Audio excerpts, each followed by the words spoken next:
Welcome to the stream, everybody. We're back. Happy Friday. Welcome. Day 3 of Night Orc. Can you continue this wonderful game, this fantasy adventure in 3 parts? Welcome, everybody. How's it going? G, 1, 2, 3, 4, 5, 12,345. Welcome. Happy Friday. Dana Chrysalis, welcome. Sepulchre Time, good to see you. Boots Blacking, welcome. Tell your Zeno, welcome. Welcome, everybody. We're going to play some more of this game. I really like it. We're going to keep playing it. That's all I have to say. Oh, dude, boot blacking, you have 4. Oh, I got to add more Noid emotes. You have won the lottery.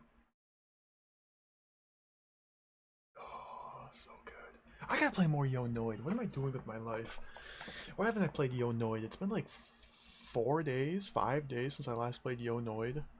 I'm slacking. I gotta step my game up a little bit. Welcome, Puzzle.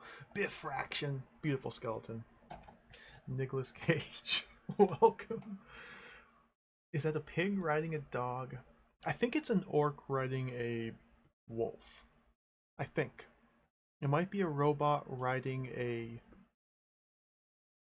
horse. I don't actually know what's happening anymore in this game. Everything's been flipped upside down. What I thought was true was false. Black is white, left is down, north is green. Nobody knows what's happening in this game. So your interpretation is as good as mine. This game's really cool though. We finished part 1. This is a fantasy adventure in 3 parts. We finished part 1 yesterday. And we've begun parts 2 and 3. This game allows us to play both parts 2 and 3 simultaneously. I'm not really sure why they separated them into 2 separate parts if you can play them simultaneously, but maybe it'll make more sense as we go. Yeah, there's a lot of areas to map, a lot of exploration to be done, a lot of exploring. That's what we got to do. We just got to do it. Here's the map of the map that came with the game. Nice, beautiful, hand-drawn map. We have ventured into. Let me move this over here. We ventured into the bottom half of the world. We're done with everything in the top half. We can ignore all that. We're in the bottom half of the world now. I've pretty much only explored like this little bit. A little bit of the mountain. So we got a lot of walking around to do. Floor is lava. Welcome. Thank you very much for the 33 months. It's a big number. Powerful support. Thank you.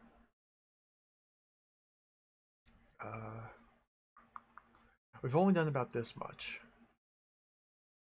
Now, the top half of this game, part 1, was like 200 plus screens. Is the mic very low? I probably have to talk into it. Thank you.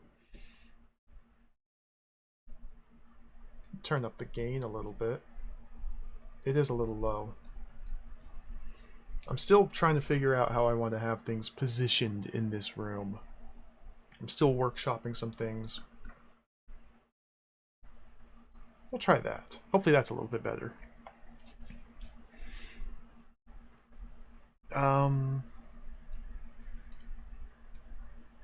Yeah, there's a bunch of key landmarks down here we need to find and explore and visit. A few scattered points of interest. I don't really think they're puzzles as of yet, but a few scattered points of interest we need to explore deeper. There's a troll guarding this bridge. Might be able to bribe the troll to get past him. There's a mysterious plaque in the swamp or the marsh down here. Gotta clean it somehow. Maybe we just find some soap. There's a dragon hiding out in these mountains. And that's all I've really found. Got a lot to do.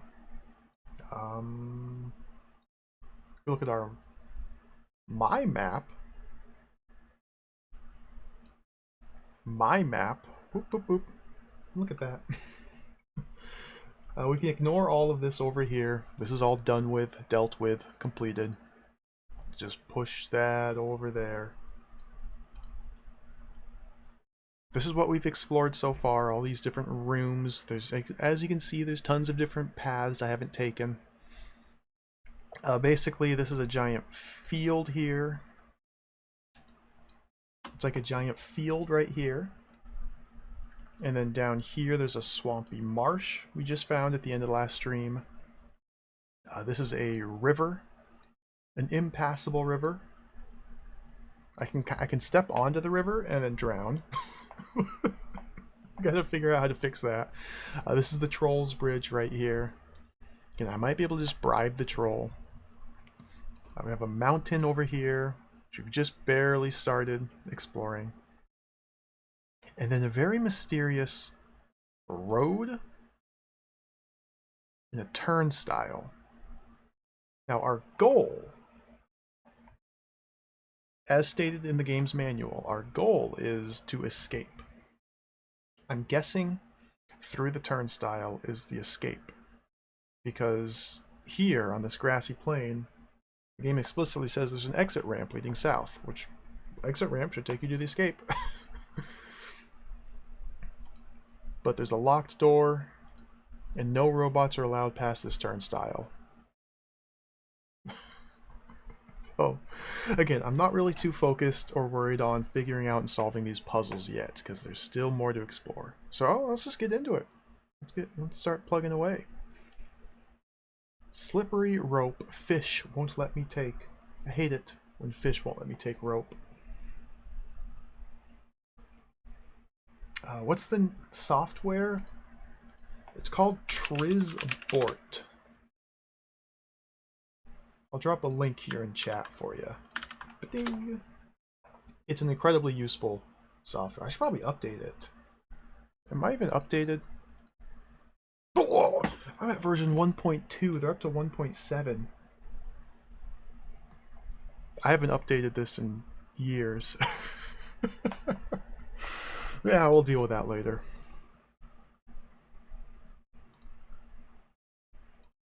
So let's play some Night Orc. Hey Tango Bunny, welcome. Just noticed something about the map. It's an absolute stretch. Oh, oh. We'll see. We'll see. We'll see. I'm excited. I'm excited. I like this game. I'm having fun. Hey Furkun, welcome. Online version outputs to informant tags. Oh, cool. I was wondering if that was a thing because this version I have has an auto map setting. I just never dabbled with it, tried to make it work. So I assume there was ways to get this to hook into specific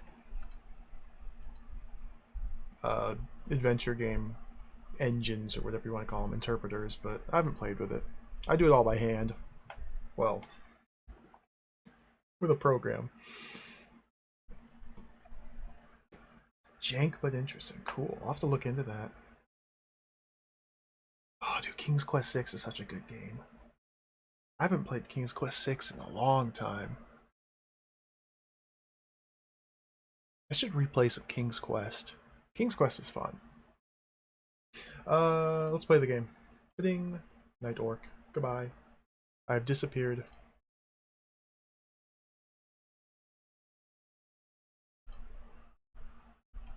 Floppy disk A.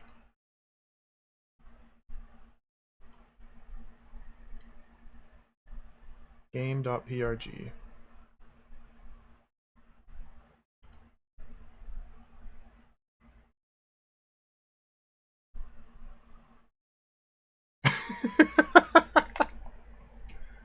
I like it, Tango. I like where your head's at.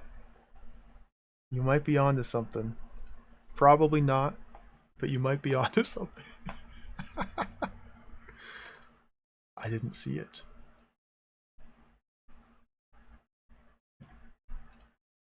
Okay, so we are back into part 1 of the game.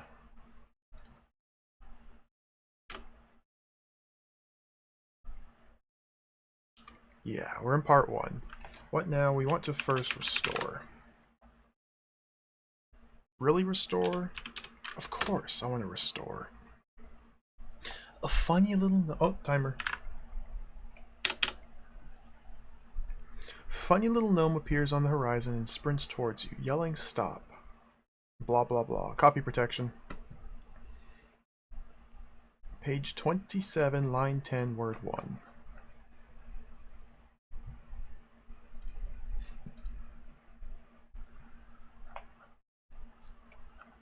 Sign of the Orc. We read this story the first day, a couple days ago.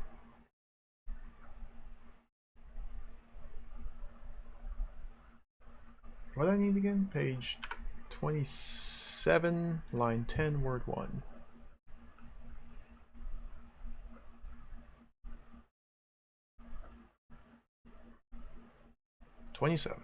Line 10. 1, 2, 3, 4, 5, 6, 7, 8, 9, 10.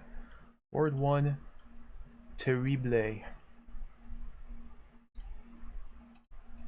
Terrible.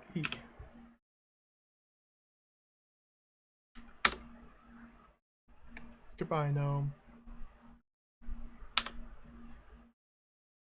Put the save disk in.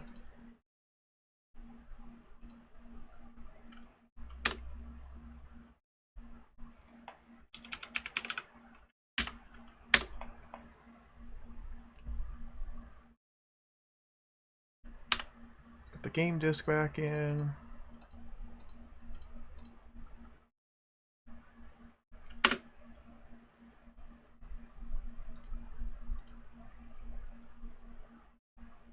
Just north of an exit ramp leading away through a curtain of light on a grassy plain. Perfect.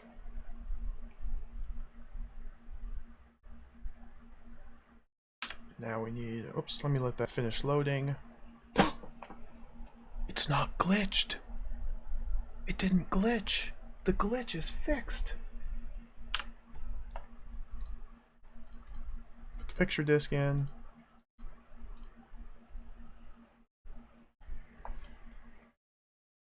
Okay. So, like I said, right now I'm just focused on filling out this map. I saved right here. I'm gonna erase that. And all I want to do is explore. So let's get to it. It was a beautiful butterfly all along. Yeah, and the beautiful little rock and a twig. Oh, lovely. I like these pictures a lot. Let's go northwest. We're in a marsh. Exits lead all directions. Runehild and Amazon Grace. I don't think we've looked at Amazon Grace. A fantasy figure wearing a bikini of metal scales and little else. Seems to be trying unsuccessfully to get onto the box cover. What? You can't just say that. You're breaking the fourth wall.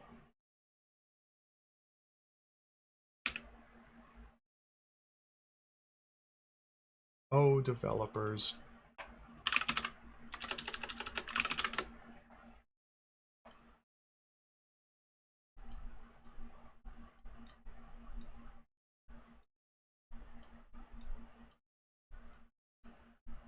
I could probably do this a bit more efficiently. And like I did last time when filling out these rooms, I could queue up like 8 or 9 different moves in a row in sequence just to get the gist of what's in the different rooms and then plot them all in at once. When I was doing this, there was just so many rooms I gave up on the connections because everything was connected to everything, which seems to be generally the case over here as well, but there have been some exceptions, like this mountainside, the river here. But I would imagine that this empty space is pretty much all just empty fields. I don't know though. I don't know. Let's go. Since I'm right there, let's try going north 1, 2, 3, 4 times and see what happens. Marsh. Plain. Plain. Plain. The silver plate. Yeah.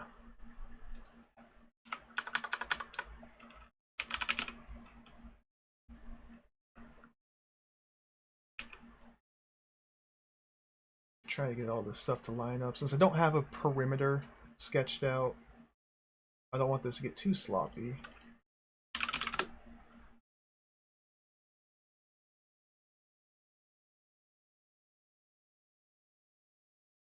Let's connect all these.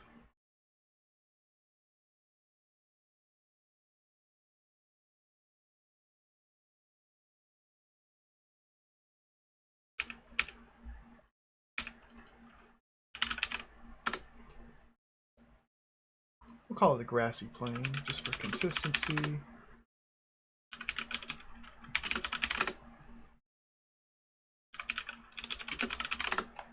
Yeah, I was thinking about it last night, and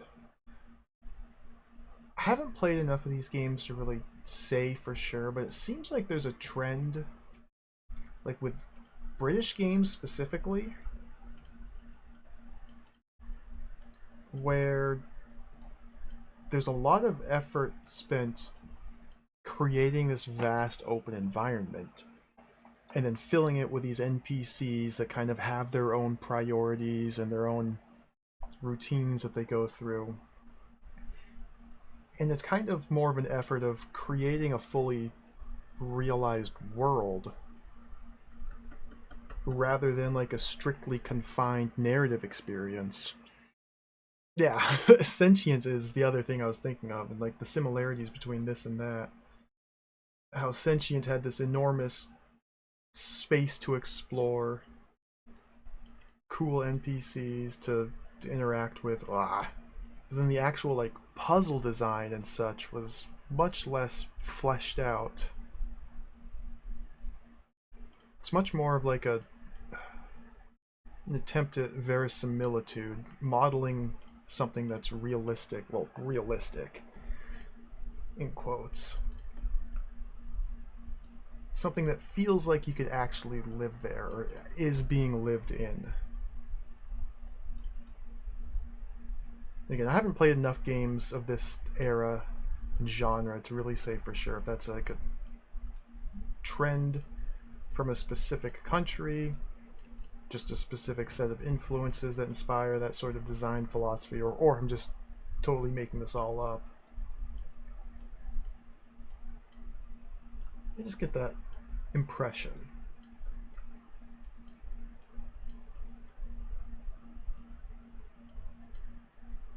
Draw these lines, straighten that out a little bit.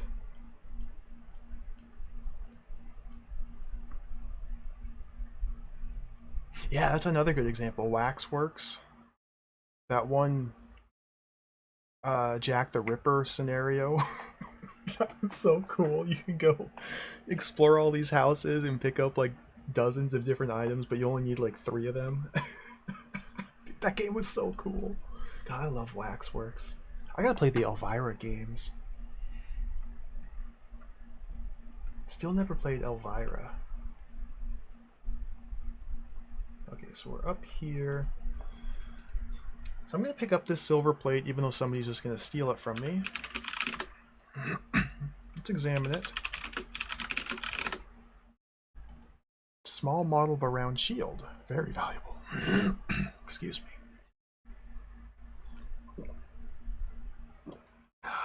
I'm still sad about that, Dana. I still want to play that and check it out. It's top of the list once I upgrade my computer. If I upgrade my computer. Someday. Hearn the Hunter. Herney the Hunter.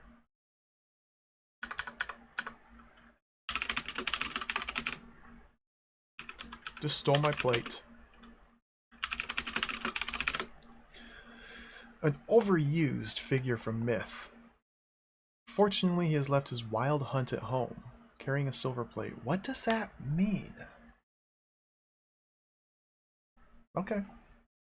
Sure. I don't get it. I don't get it.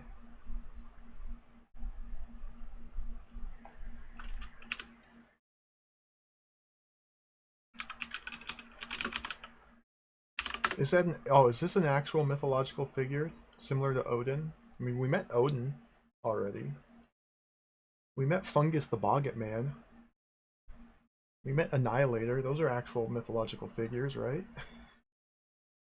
Freaking Annihilator. Oh, look at that. He's got a Wikipedia.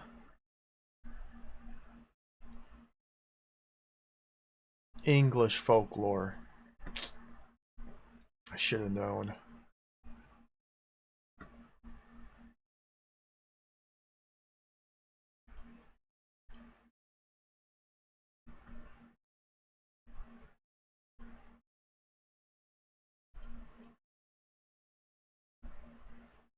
Okay, I'm just going to keep sweeping up and down, so we want to queue up 4 south movements. Lady of Shallot. Makes you cry. Literally nothing here. Alright. That's fine.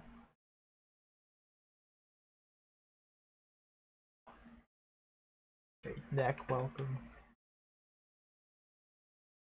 Trying to get a bead on the semi-pro microcomputer scene. Interests are very different than Infocom. Yeah. It's a sense I get as well.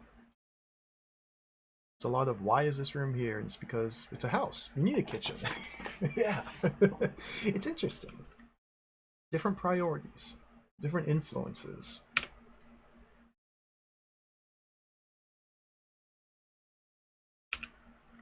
Which is cool. I like the variety.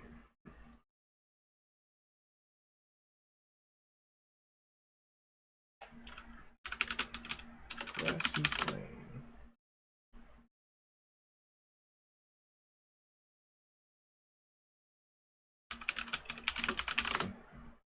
My things are getting a little offset.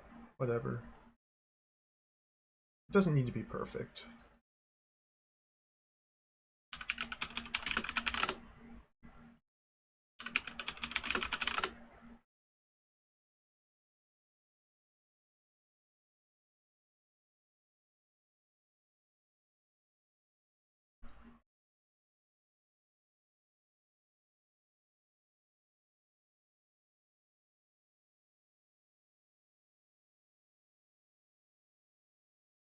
This is going to be most of the stream, I imagine. Simply making little boxes and drawing lines between them.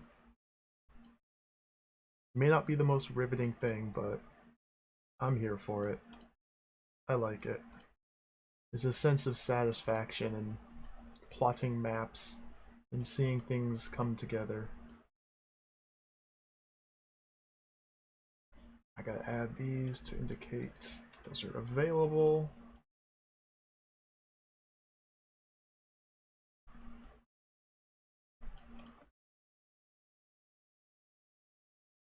I'm glad it's not a dungeon crawler, Hosanna. I have bad memories of trying to play Slain or Slane, which introduces random encounters in combat to this sort of genre. That was terrible. Terrible. That was one of the many problems of that game.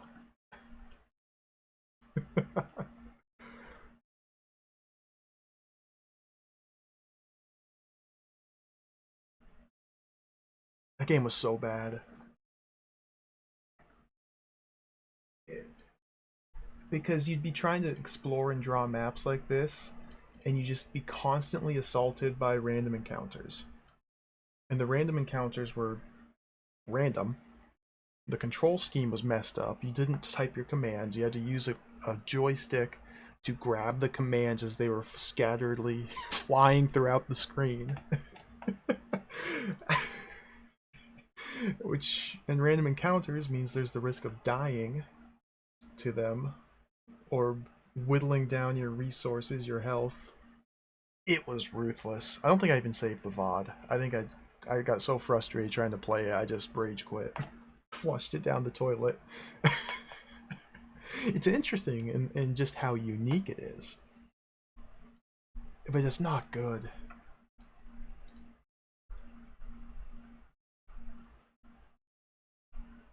It goes southeast from here. So we're in the grassy plain there. Let's go north 1, 2, 3, 4, 5, 6 times.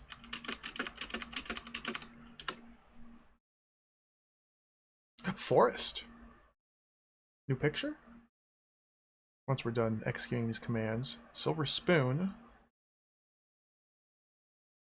Ooh.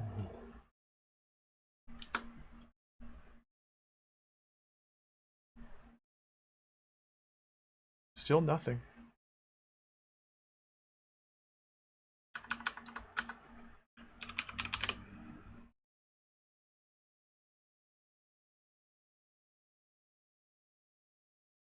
So I was here, and then I went 1, 2, 3, 4, 5, 6. I can go north one more time. Beside a huge mountain, yep.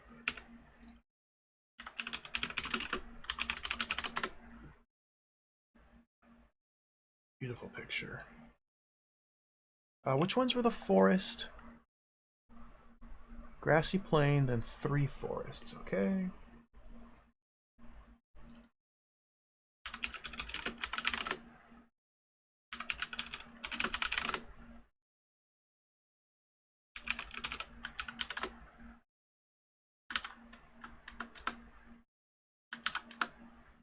And then 2 grassy plains, then beside the mountain.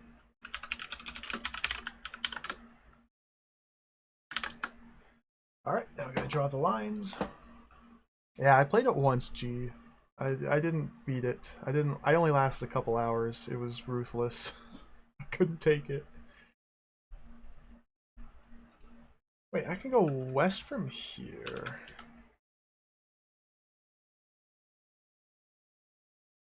Oh, I missed that there's an exit east here. Northwest, okay. Back east. So we're on that tile. Exits here are east, south, southeast, southwest, west, okay.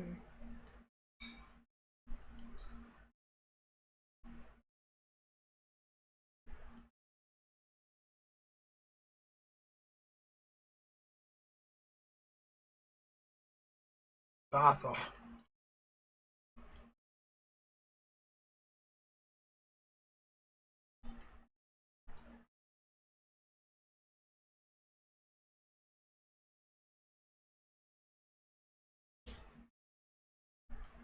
Straighten all these out once I get all these lines drawn.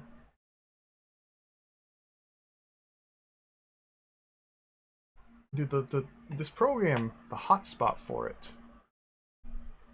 The hotspot for like grabbing a connection node is very tricky. It's so easy to accidentally grab and move a box instead of just the little path node.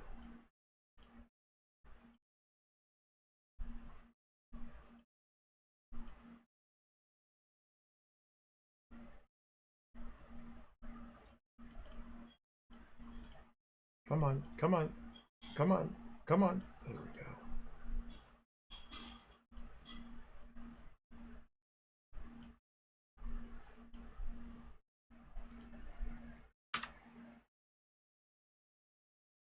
Come on.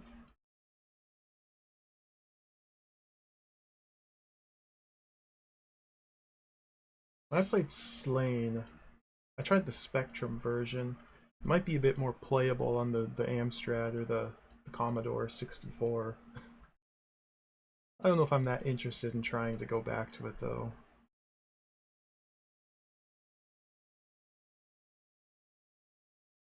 Again, it wasn't necessarily the control scheme and the interesting interface, the weird, unique interface that turned me off, as much as the random encounters constantly interrupting everything he tried to do at all times. This made it so frustrating to even try to make any progress.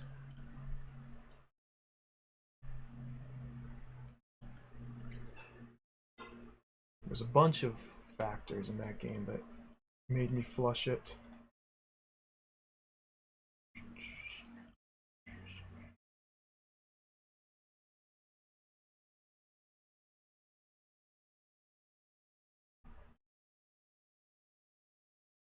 That's good enough. No, I'm not worried about it, Sepulcher. The silver spoon. I realize I just left it on the ground. What's more important in this game is simply knowing the names of different objects, because whenever I pick up a silver object, somebody just steals it from me. You can't ever hold on to them. But this game has a command where I can just like go to silver spoon.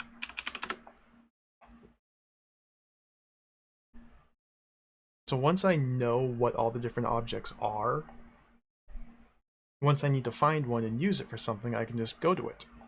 So as long as I see it, that's the important thing.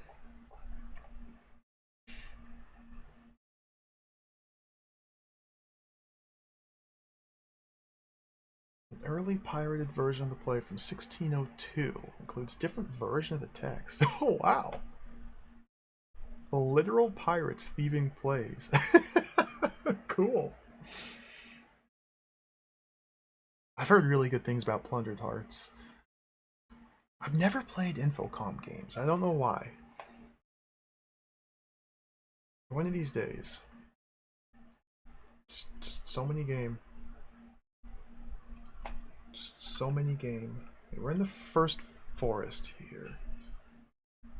Let's go north, north, northeast.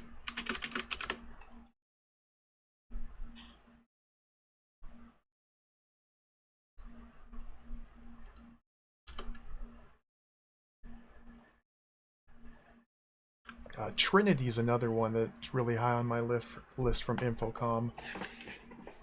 I've heard great things about that one. I heard great things about a lot of their games.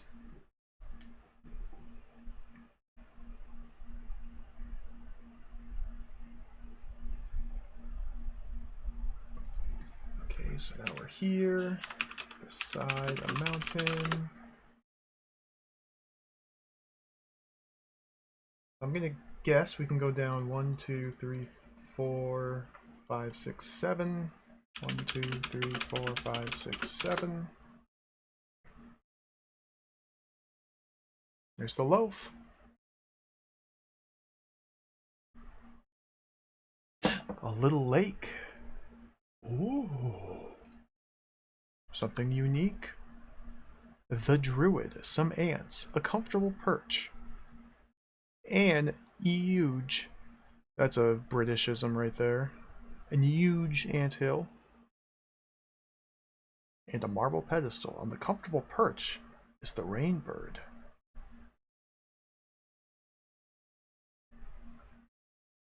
The rainbird. The publishers of this game? Wow.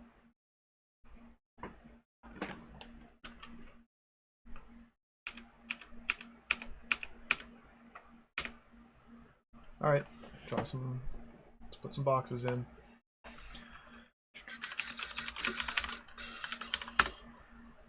So there's 2 grassy plains.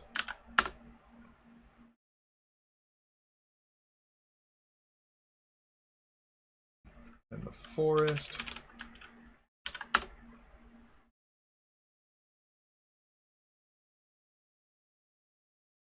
And then this is the forest beside a lake. So in this tile beside the lake, there's the druid, some ants, comfortable perch, anthill, marble pedestal,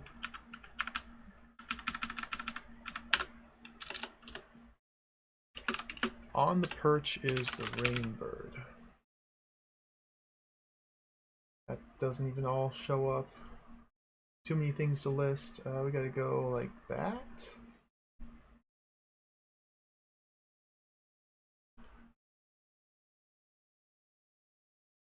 Yeah, that's fine.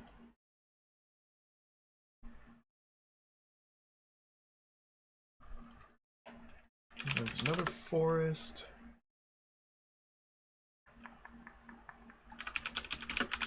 Grassy plain. Grassy plain.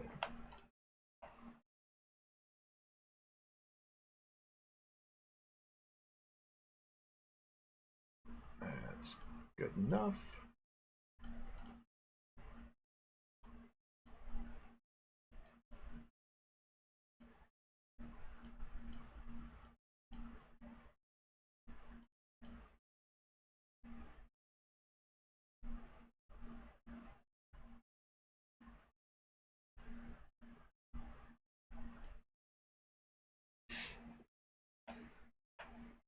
Trinity and the Lurking Horror. Yeah, the Lurking Horror. That's the one that takes place on a college campus, isn't it?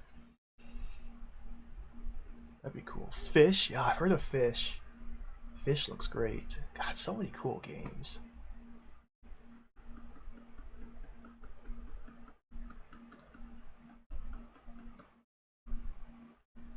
Bureaucracy, that one looks really cool too.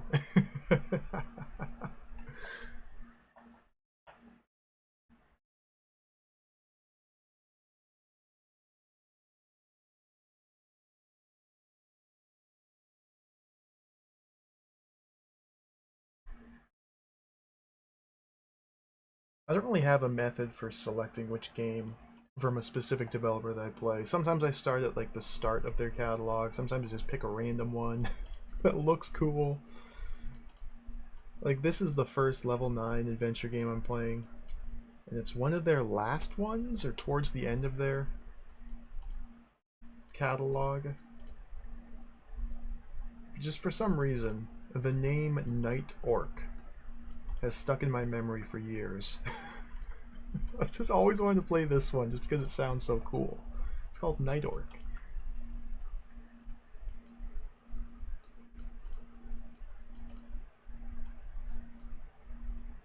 I'm assuming all these have exits in all directions. I'm not actually checking. I probably should. Except for the huge mountain, which is the standard.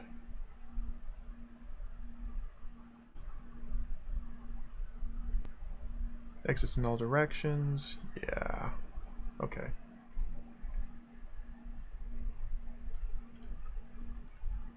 Yeah, Snowball looks really cool. That's another one I really want to play. Mostly because it's the sci-fi theming. I'm a big fan of sci-fi. I think the original release of Snowball doesn't have graphics. They re-released it later with added graphics. I'd probably play the original.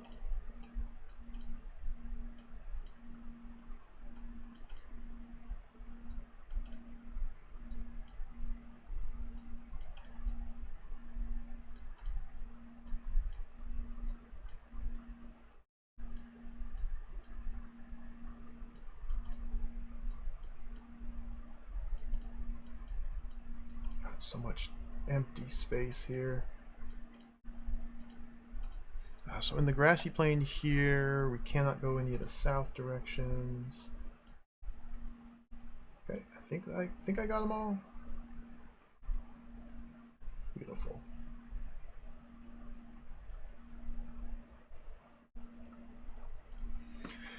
Let's keep going.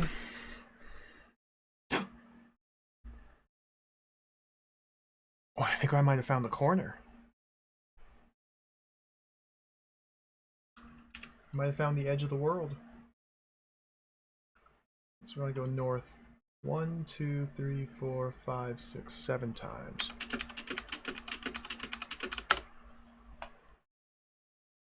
I can't go east from any of these areas. Silver Moon. Okay, that's a new object. Druid is a new NPC.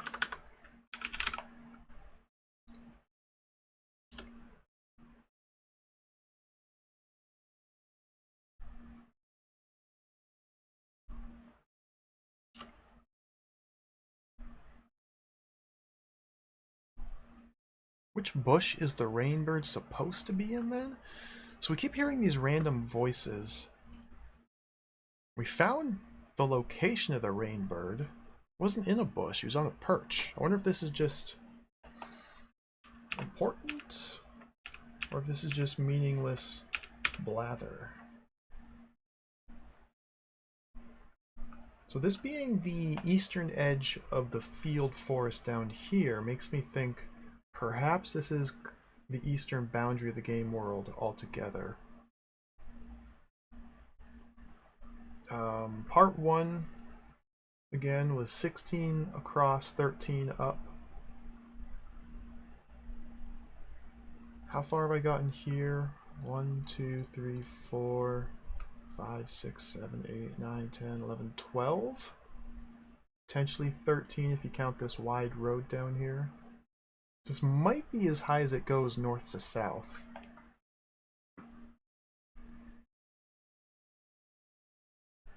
Okay, let's fill in the names of these places.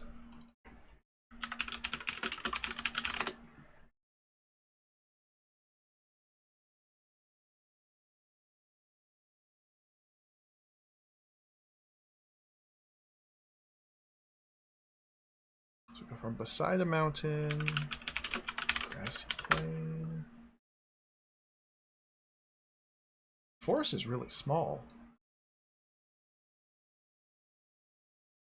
The map included with the game made me think the forest was going to be this big area. Whoops, I did that weird.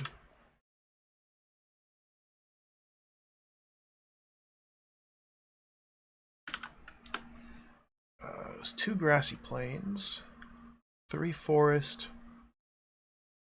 another grassy plain. So yeah, just kind of mirrors the other.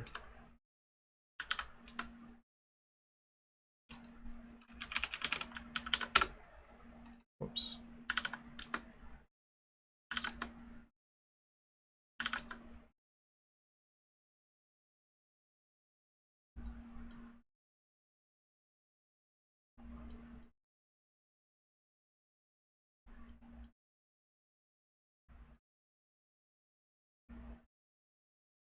I've been meaning to check out some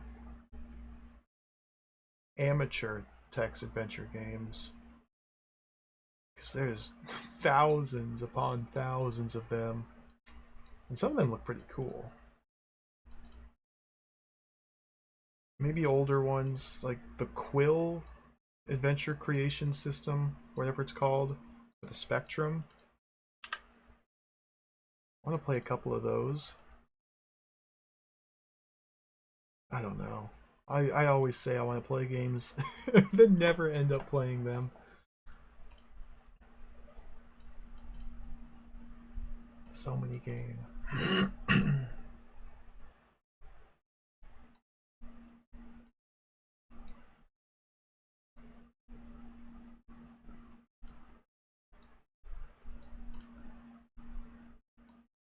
Ah! Almost there.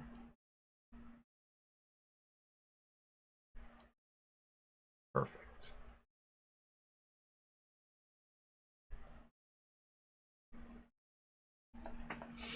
You might not like the text interface. I could get used to it.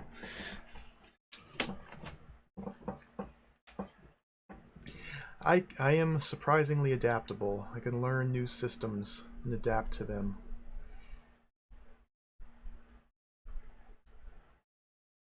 That freaking Mystery House only had 2 words, a 2-word parser. We got through that one.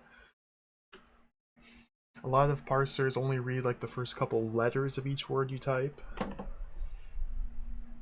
I'm familiar with a lot of the conventions of old adventure games. Even if I haven't played a lot, I'm still familiar with them. There's a blog I read, Renga in Blue it's called. A guy who's trying to play every adventure game ever, chronologically, which is quite the Sisyphean task, but it's entertaining nonetheless. He's up to like 1982, I think. He's played hundreds and hundreds of them. He has a sickness, but we love him for it. He's making the world a better place. He hangs out on Twitch too. He doesn't stream, he just watches. And chats occasionally. Ferret was amazing. That was insane. It was like a bloody epic in like the traditional sense of the word. That game was out of control. 40 years of development. People continually adding on and adding on and adding on and increasing the scope of the one game that they're going to make for their entire lives. Just completely oh, so cool. Okay, I don't know where I am. Beside a huge mountain to the north. Alright, so this is obviously a big place of interest here. The forest beside a lake with ants, the perch, the rainbird, anthill, etc., etc. We're gonna come back to that. We'll come back to that. But it's a big point of interest. The only point of interest I found in pretty much all of this. But we found it. Let's go through the mountain here and see where this leads. I suspect there won't be a whole lot of space up here, but let's head up here. So let's type go to crossover. There's Lady Shallot. Sam the Grey Earl. Okay, I have him written down. So we're in the crossover. Go east. Cast glow. We're in the junction. So south leads to the dragon. We want to go north from here. Lump of driftwood in the scale. Wait. Go back. Take driftwood and scale. I gave that scale to the dragon, then he killed me. I don't remember if I saved and restored after doing that, or if I saved first, then gave him the scale, and then restored. I don't remember the whole sequence, but we have that again. Examine the scale. Chunk of dragon armor. Go to is very nice. You can run to places as well, and it just cuts out all the intermediary locations along the way. And the manual encourages you to use those commands. You can follow NPCs, you can command NPCs to follow you. The tricky thing is, you can't really go to places unless you know the name of that place first. So, you still have to slowly explore everywhere. But once the exploration is done, you can cut down on travel time considerably. What was the deal with the driftwood? That's right. The driftwood has some writing on it, but it's shimmering too much to be readable. So this is likely a spell etched into the driftwood. But we need to dull the glow? Maybe... Can I uncast glow? No. It'll just wear off with time. Let's go north.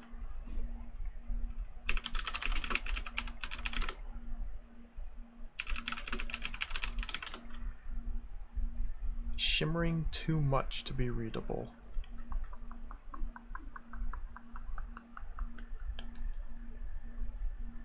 Yeah, we'll deal with that later.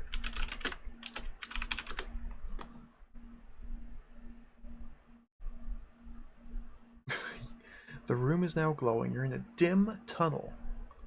Too long to be properly lit by your glow spell. Exits lead east, south, and west.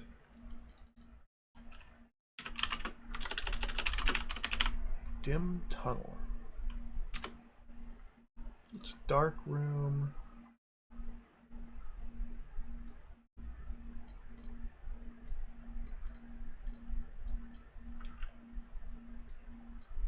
And let's just go west. There should only be one room to the west. Strange noises. Oh dear.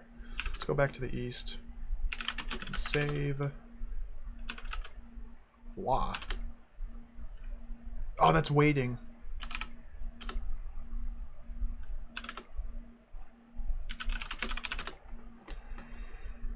Whoa! You're in the headquarters cave of the Orc Lair, from where past hordes have sallied forth to burn and despoil the land, and to where they returned with treasure and food. Exit leads east. You can see Grok. Oh, cool.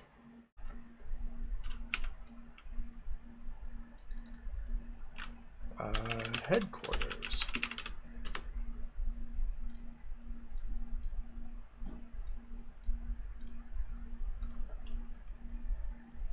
Grok, tell me about the dragon. Just who do you think you are? Who the heck do you... I don't know how to interact with these NPCs very well. I haven't figured that part out. There's a way to recruit NPCs to get them to become your followers.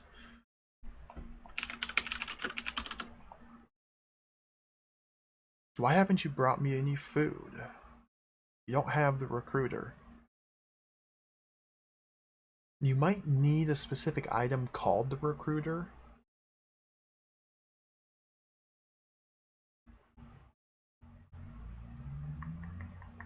That's kind of what that implies to me.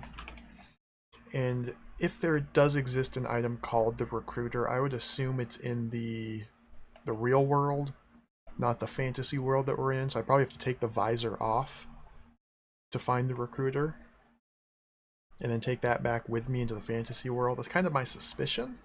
Because again, all of these rooms that we're exploring have an alternate version of them as well that I haven't even touched yet.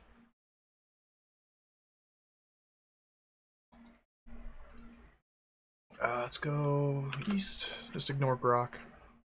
East again.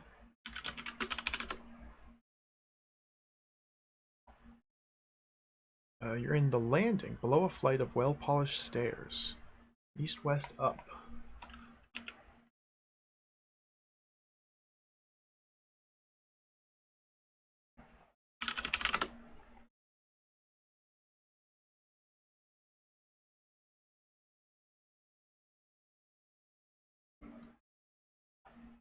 Up the stairs. Yep, we've got up, down, in, out, and then the 8 normal directions. Let's keep going east. Sometimes, like here for example, I think east and up both lead to the same area. You go east, just as you reach the top of the stairs, something hits you hard on the head. Oh, dude, I don't have a helmet. You're stunned and end up at the base of the steps. I need a helmet. Of course.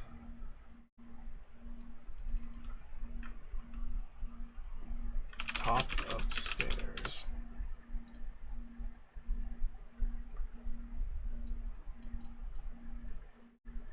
So we got hit, and now we're back to the base of the stairs. So we go up, the same thing should happen. Yep. So up and east lead to the same area. But we need a helmet.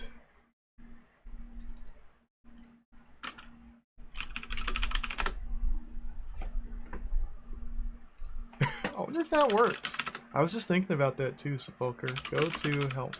Let's try find helmet. We went west. It is dark.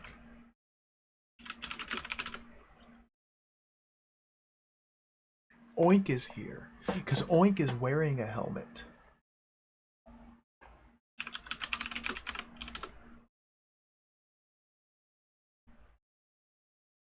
So when I typed find helmet, it went to Oink, who was wearing the helmet. I wonder if I can just steal it from him.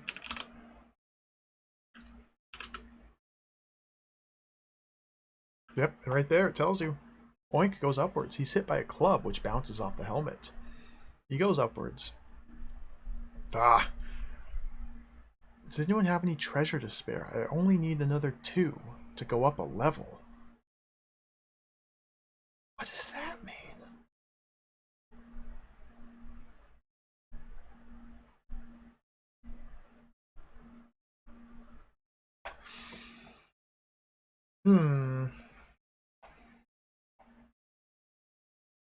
So until I get a helmet, I don't think I can follow Oink. Because I get bopped on the head, yeah. Let's go to Grok. Maybe we can steal his helmet.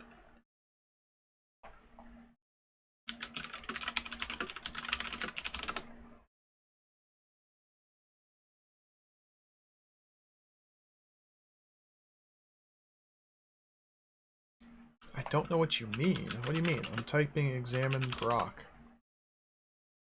The leader of the orcs, a great bully, all scars and stink. Grok has survived countless takeover bids by other orcs, including one where your falling tree flattened his head a bit. He never found who did that, fortunately. But other candidates have not been so lucky. One reason why you meet so few orcs nowadays is carrying a crumpled map. Ooh.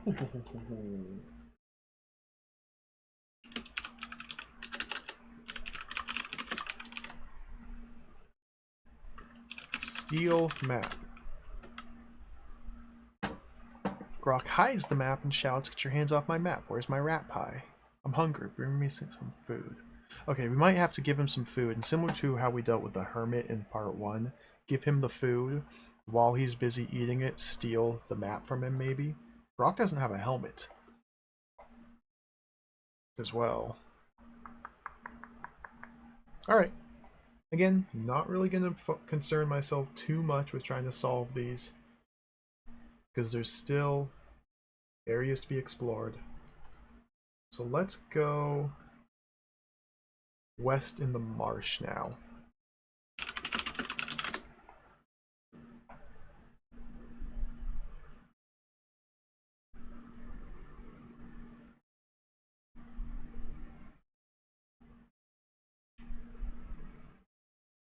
Okay, we went to the puddle of liquid mud. That's this tile. Interesting how telling us to, or entering Run to Marsh took us to this specific tile. We had to walk through a marsh tile to get to this one.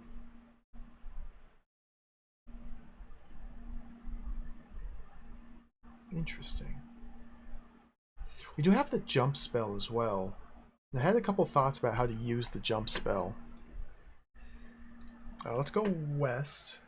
So I'm on this tile. This metal plaque likely has another spell, but it's too dirty to read. If I try and clean it, it immediately just corrodes and is illegible again. I think we need to enlist the custodian to try and clean it.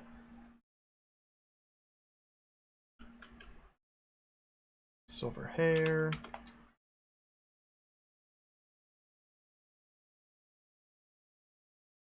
Grassy plain.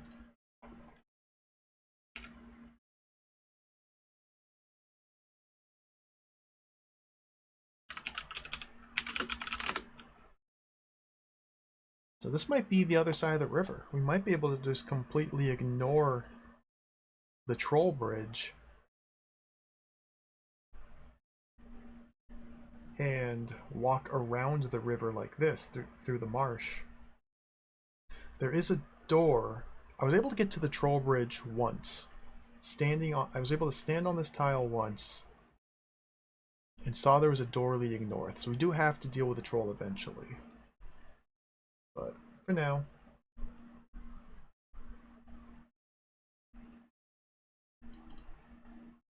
let's go south. Heathcliff. Why is Heathcliff here? A rugged poser, clad in black leather with clashes with his orange hair. It's a bloody cat. Cartoon cat. What is going on? Cartoon cats should not be wandering around a fantasy landscape.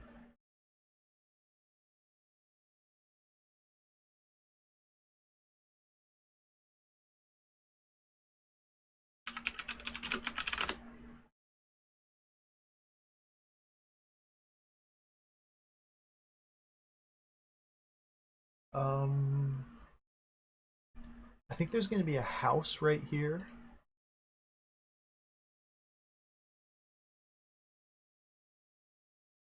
Let's go up 1, 2, 3, 4, 5. 1, 2, 3, 4, 5. Oh, maybe I haven't read Wuthering Heights, so that could be. There's a character named Heathcliff in that.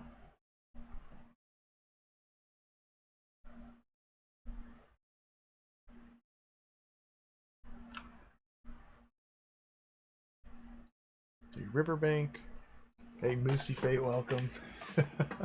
Beautiful butterfly. Or is that a moth? can't tell. So we went to the grassy plain. Grassy plain.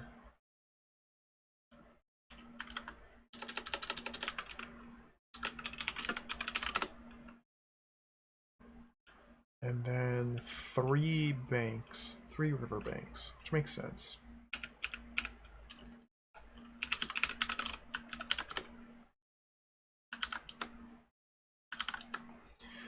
Do these all have 8 exits? 1, 2, 3, 4, 5, 6, 7, 8. Yeah. The room I'm in right now is missing an exit due north. Okay.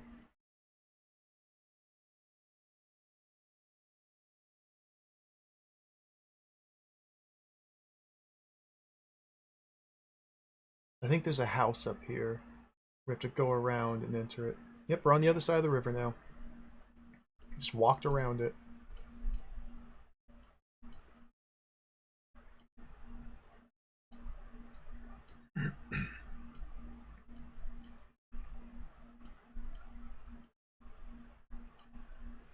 I think I should... I think I want to try and follow the southern edge of the map to sketch out the perimeter before going up and down in sweeping motions like this.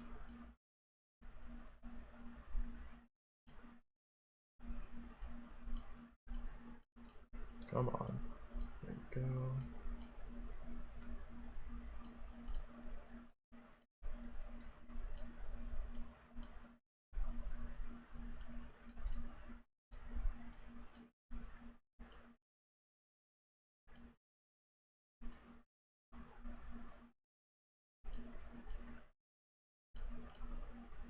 I like the background art a lot as well. I think it's great. Okay, it's getting a little sloppy. I'm getting a little sloppy. My lines aren't very straight here, but I don't care. I kind of care. I don't care. Let's go.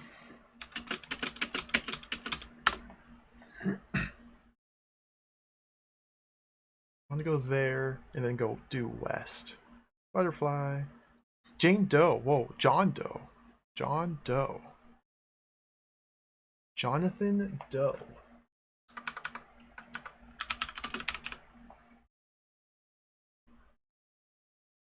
Anything else? Nope.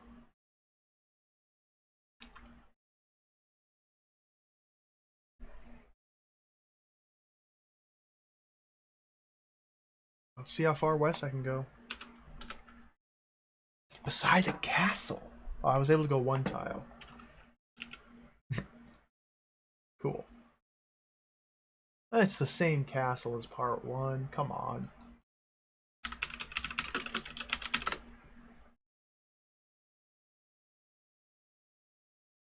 North, northeast, east. Let's go north.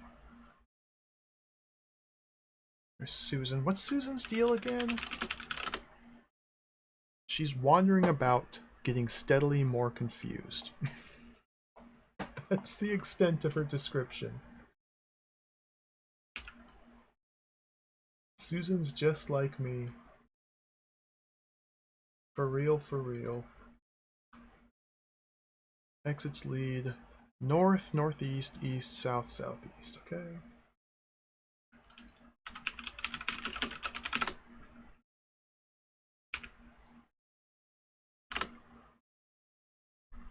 Silver Fox.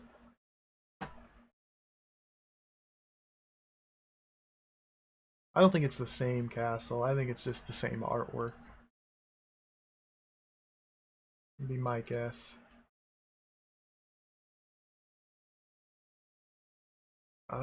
Exits lead north, northeast.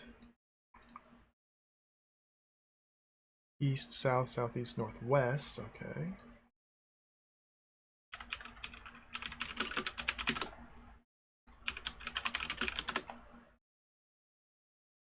Oh, this is an object. I thought this was an old guy.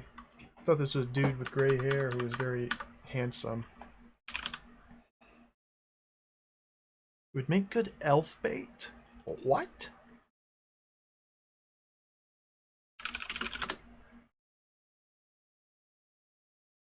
I can guarantee the silver fox is going to get stolen from me within like 5 turns. Let's go northwest. Silver star.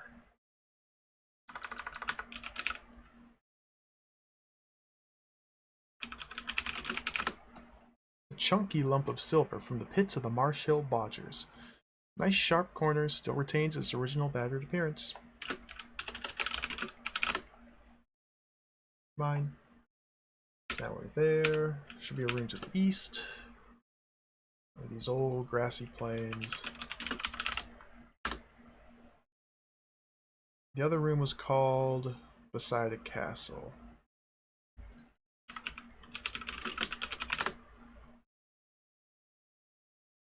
Okay, Beside a Castle had exits north,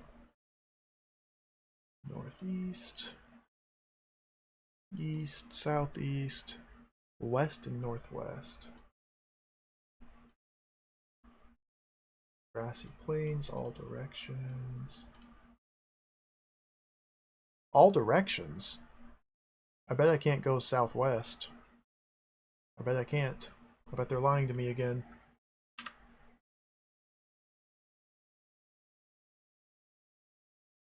Bet I'm being lied to. Lied to.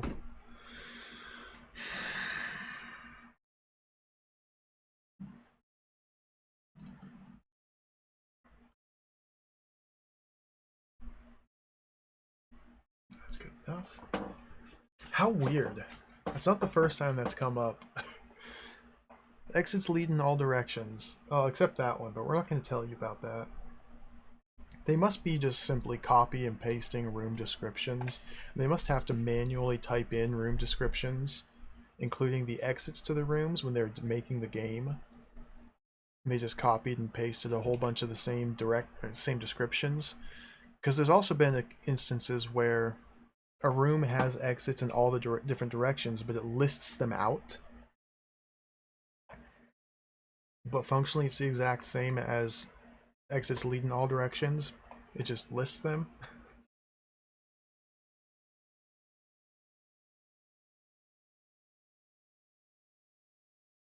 Yeah, whatever. Not a big deal. Just an interesting little quirk.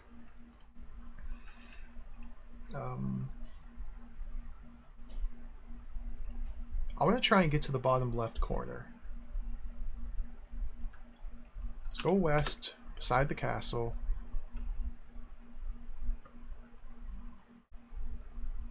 Go west again. Now I'm assuming, and this is just an assumption, but I'm assuming that the reverse is not true. I'm assuming that there aren't exits to rooms that I'm not being told about. Now, we've had a couple instances where the game tells me there's an exit, but that's not true. Hopefully the reverse isn't the case. I don't really want to try testing that. Is there an exits command? There is. Wait, let's try this. Okay, go back to this grassy plain. There's John Doe. Okay, he's gone. Exits. Lead in all directions. Still a lie, because I can't go that way. So the exits command simply repeats the line of text that they have inserted into the part of the description which lists the exits. I like this butterfly. Beautiful.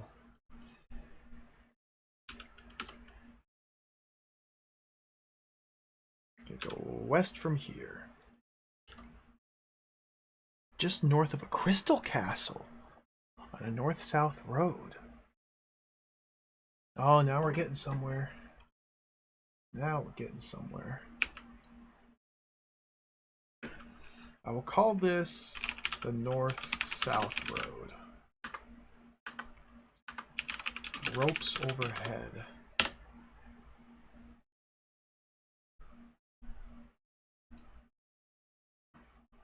So we can go south. This might lead to the front of the castle. North, northeast, northwest.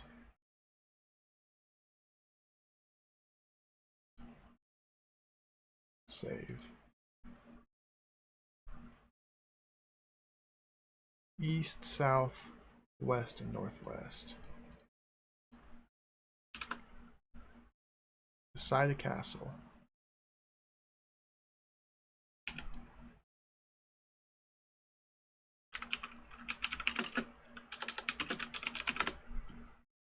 I didn't even deal with those ropes overhead. I should have at least looked at them.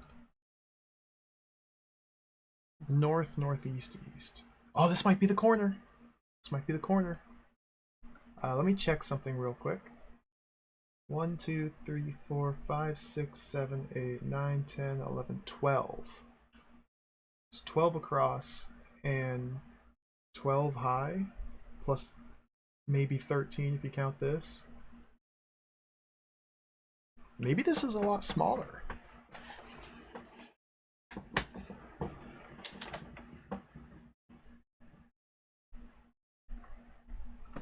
Let me go back to the east. John Doe just stealing my stuff. I knew it. Examine John Doe. I'm gonna guess it's gonna say he's the most plain looking person or something. Very average. Cool. Alright, John. Examine ropes. There are some ropes which hold the drawbridge closed. He just stole my fox as well. So if I go south, you bump into the closed drawbridge. Knock on drawbridge. Nothing happens.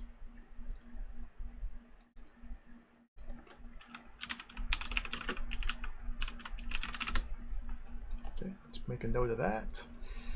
So probably just need to cut the ropes somehow. I don't suppose I can untie the ropes.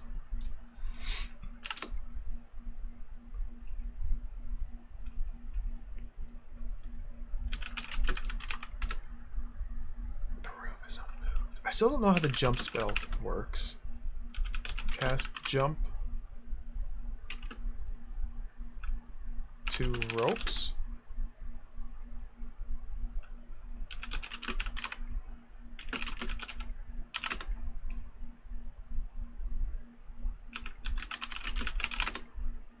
Whoops.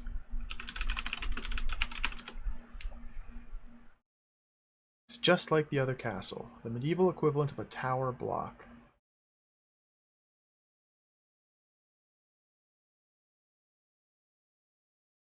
Interesting. So if we can get into that castle and climb up the tower, we might be able to see all the notable landmarks. Because part 1, the other castle being referenced here, had a castle here.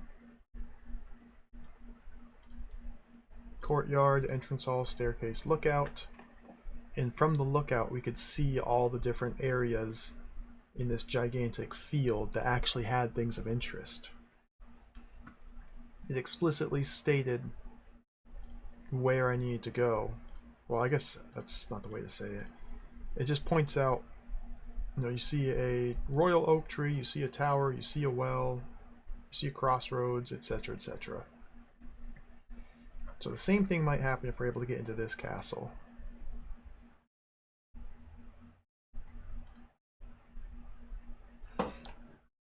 West. I'm not going to deal with that just yet. Let's go north.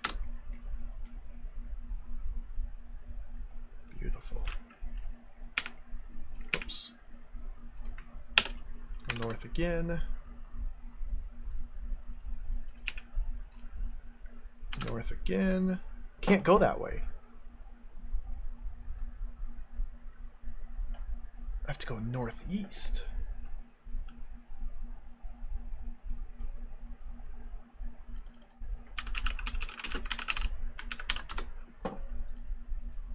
Okay, so the first grassy plain North, northeast, east, south, southeast. Okay.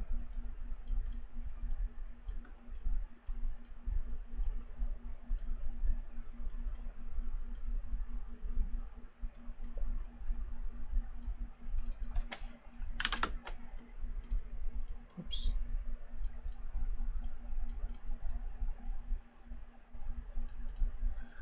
Second grassy plain.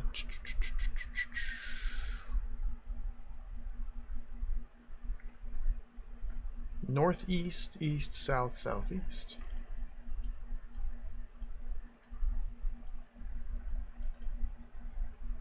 That's good enough. Let's go east from here. A junction.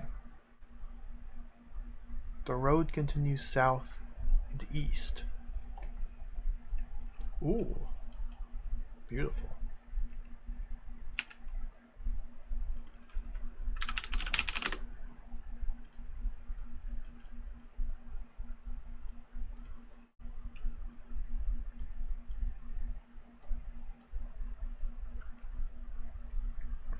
Exits lead north, northeast.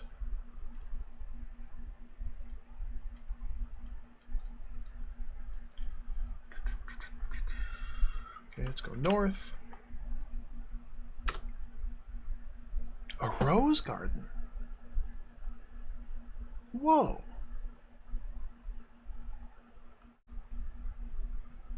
Oh, look at this. You go north and are in a rose garden beside an ugly shed on the grassy plain. Exits lead in all directions. You can see a clove of garlic, a tiny marrow, a apple tree, the statue. Beautiful.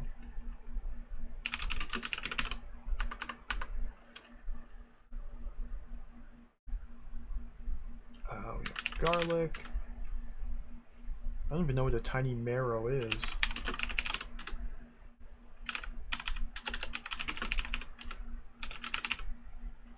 There's also or beside a shed. Too many objects to list. Like that. Exits in all directions. So west must lead to that shed.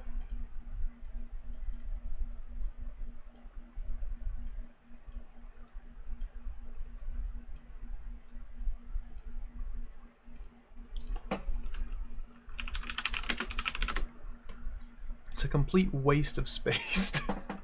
Scrubland is much nicer. Okay.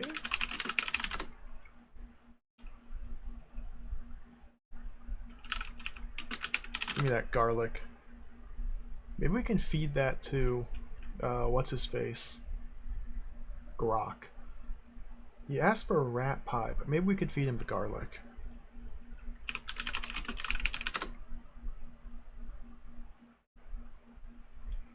What? I don't know these words. Marrow's like the stuff in your bones. What else does that mean? A gourd. A bright or white-fleshed, green-skinned gourd. Eaten as a vegetable. Okay.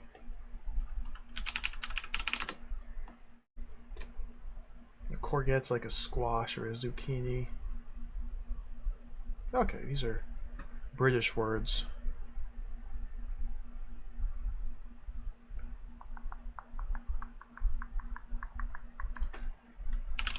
We need to somehow engorge this marrow so we can read the text on it to learn a new spell. Watering it might work.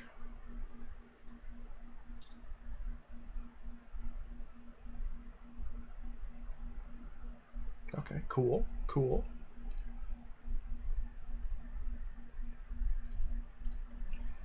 Apple tree. Whoops.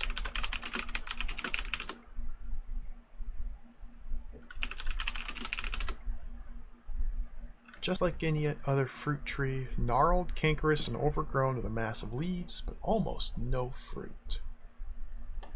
We shake the tree. An apple starts to fall from the tree. Apple hits the ground and disintegrates. What? Okay, this is like a Zork puzzle. We gotta like put down a cloth or a pillow underneath it to catch it, or use an NPC and ask him or command them to catch the orc, or catch the apple. Assuming we need the apple.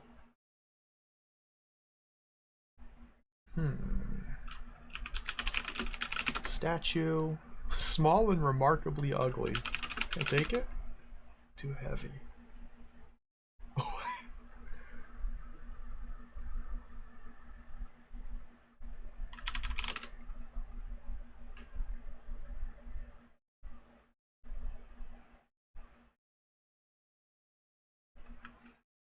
I never played any muds, but when I was a kid, my mom and her brother, so my uncle, they had one or two muds they played a lot of. I was too young. I never got into it. But I am familiar with them. Multi-user dungeons. I remember my mom would have like binders full of maps. The hand-drawn maps for the different areas in the muds. I only have my little notebook here. I gotta get a binder and start like binding these in. Preserving these. Yeah, they weren't intended to be experiences you'd finished, to my understanding. It was more just the social interaction combined with the genre of a game that you like. The emergent gameplay. Plus they were constantly being expanded and added on to. Let's go west. You go west through the door. It is dark. Cast glow. Inside the shed. A termite riddled door.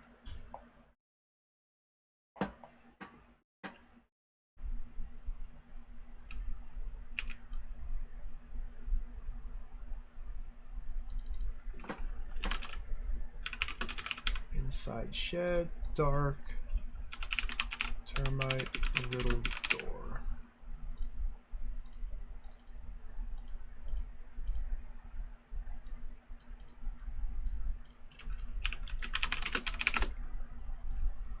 Carved with a tiny crescent-shaped opening. What?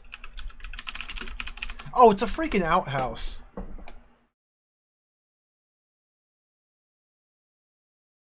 Are we in a toilet? Is this a Biffy? Is this a honey pot? A honey bucket? Not a honey pot. That's different.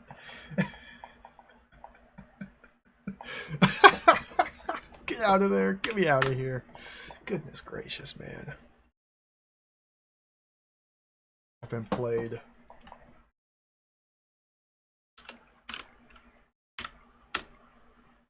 I can't go that way. You're lying to me again, game. North.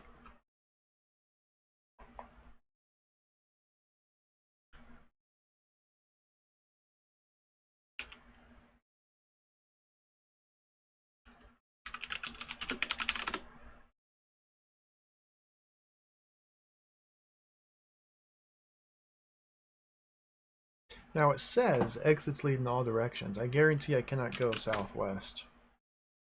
Might be able to go west though. Northwest? What? Ah, this is getting a little cruel.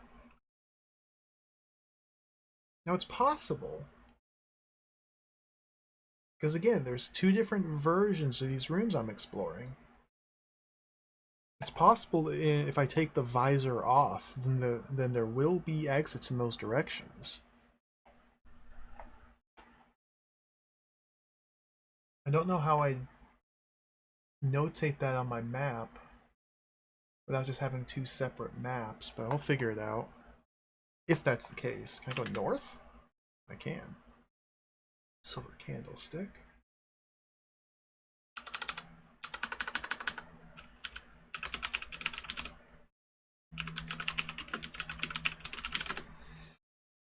Heavy chunk of expensive metal, cleverly adulterated by the insertion of a lead core. It's very valuable. Just leave it. I'm just gonna leave it there. Everything I pick up gets stolen. Well, specifically the silver items I pick up get stolen. Just leave that there. Again, it says exits lead in all directions.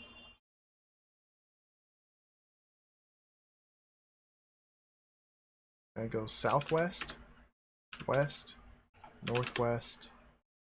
A graveyard. A ghost. A gravestone.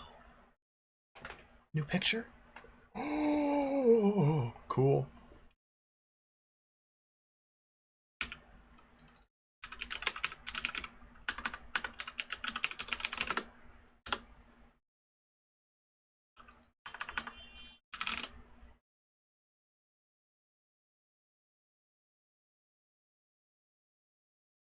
I can't go west anymore from here. I think this is the western edge of the game world.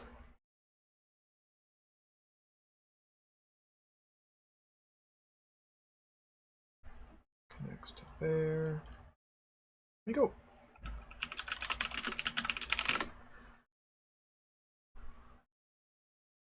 The lump of hacked about marble. Inside it is a recess. Interesting.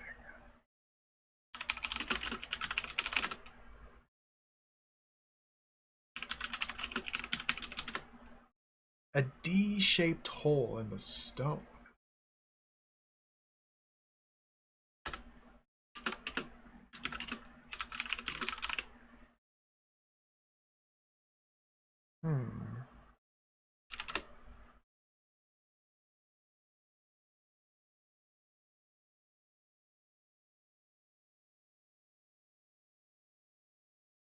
I'm sure we'll find something that'll be obvious that goes in there, at least.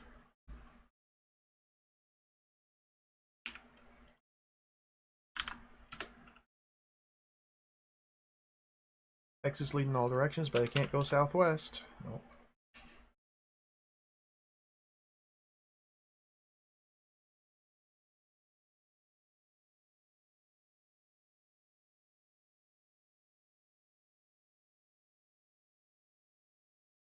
Line these up.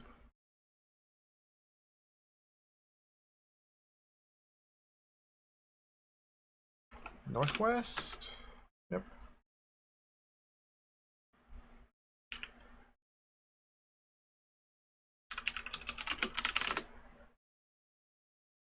Now here, finally, we're in a grassy plain that does not say exits lead in all directions. Finally. North, northeast, east, south, southeast.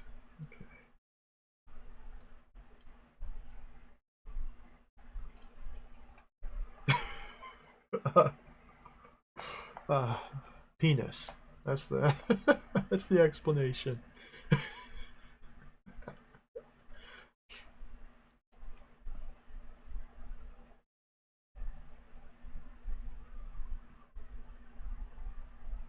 Alright, let me fill in. I bet there are rooms here. I'm just trying to fill out the border here. Let me fill in up here and these spaces, then the graveyard. And then it looks like we'll have just about figured out this part, this permutation of the world. Again, everything will be different once we take the visor off and re-explore these places. Now I assume, again, just an assumption, somebody's honking their horn outside, you guys can probably hear that. I assume, even with the visor off, that these empty rooms will not magically have new things in them. I assume taking the visor off simply changes the appearance of objects in the rooms already. It won't add new objects to rooms that were previously empty. I assume. I don't know what it's going to do with inventory objects. Again, I haven't really been messing around with the different visor states. Let's just finish exploring first before I deal with that. There's obviously a lot of potential for things to do with the visor. Like you might be able to transform items if you leave it on the ground in the fantasy world, take the visor off, and it might turn it into something else if you pick it up in the real world. And you might be able to pick up an object in the fantasy world and then take the visor off while holding it. That could do something different.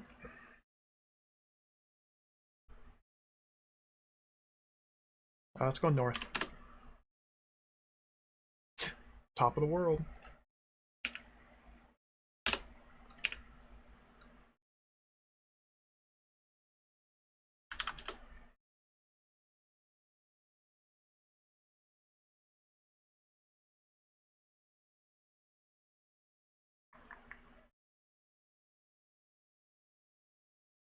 Trisport's making me nervous here. It's like lagging.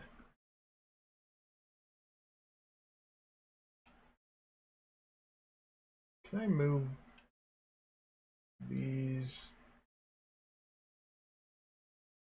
closer maybe? Try that. I don't know if that'll help anything. There might be too many rooms on this one map.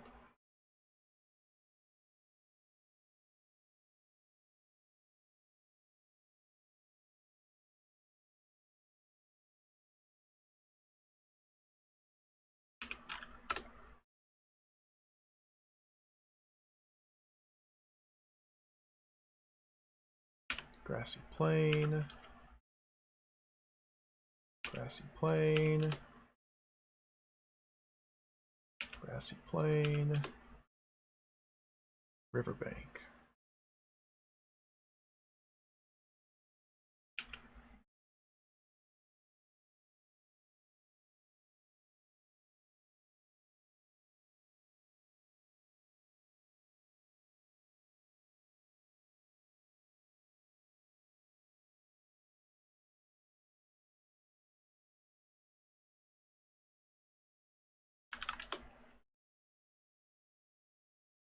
Oh.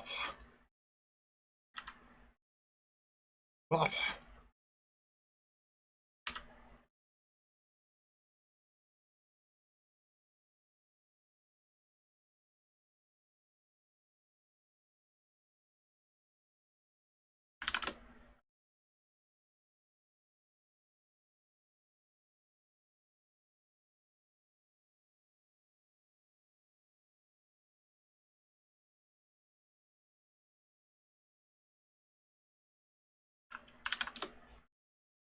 I think these all had the same exits. I didn't actually check that. East, south, southeast, southwest, west, east. Yep. Cool.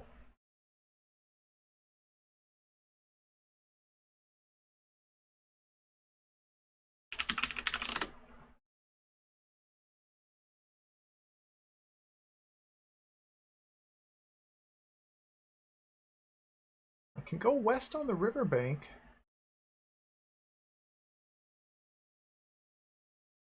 Kind of interesting. This should lead to the troll bridge. I go southeast. Blocked by the troll, okay. East from here? Can't go that way. Of course I can't. It didn't say I could go east. Reading is hard.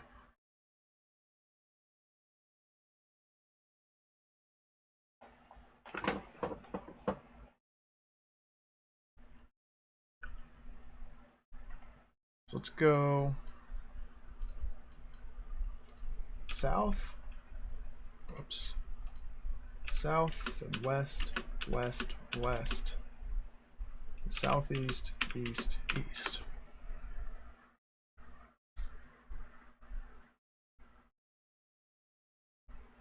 Junction.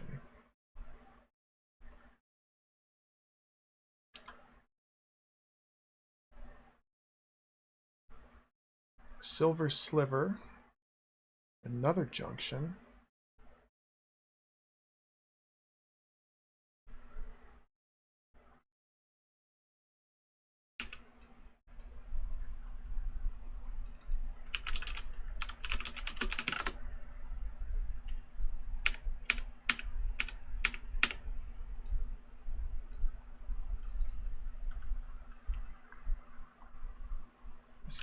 junction.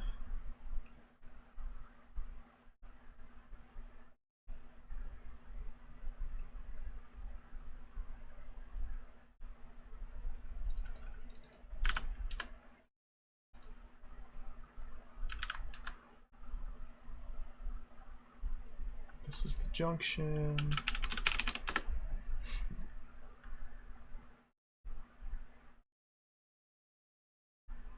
Another junction.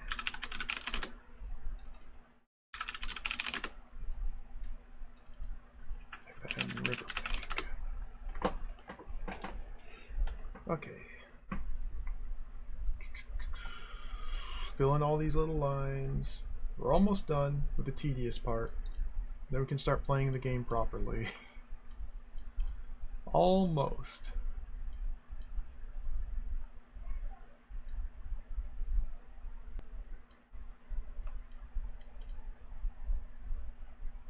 So from the east-west road to the east is a huge bridge. Exits lead north, east, south, southeast, southwest, west, northwest. That's what every direction except northeast. And we went this way. I think all the subsequent rooms have exits in all directions. Yep.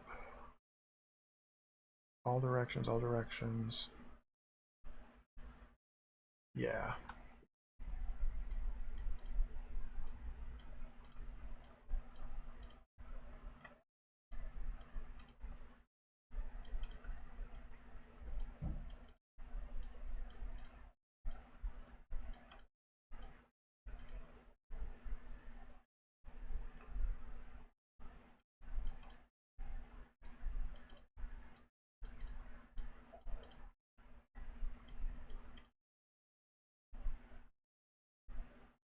Oh, come on.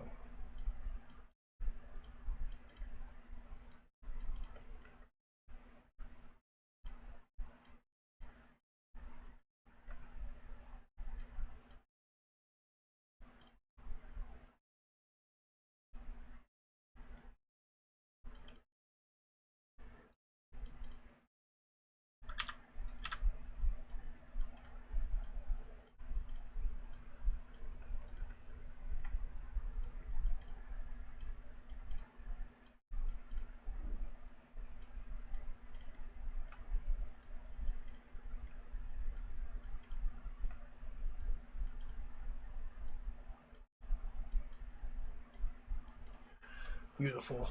Now let's clean this up a little. Put that there.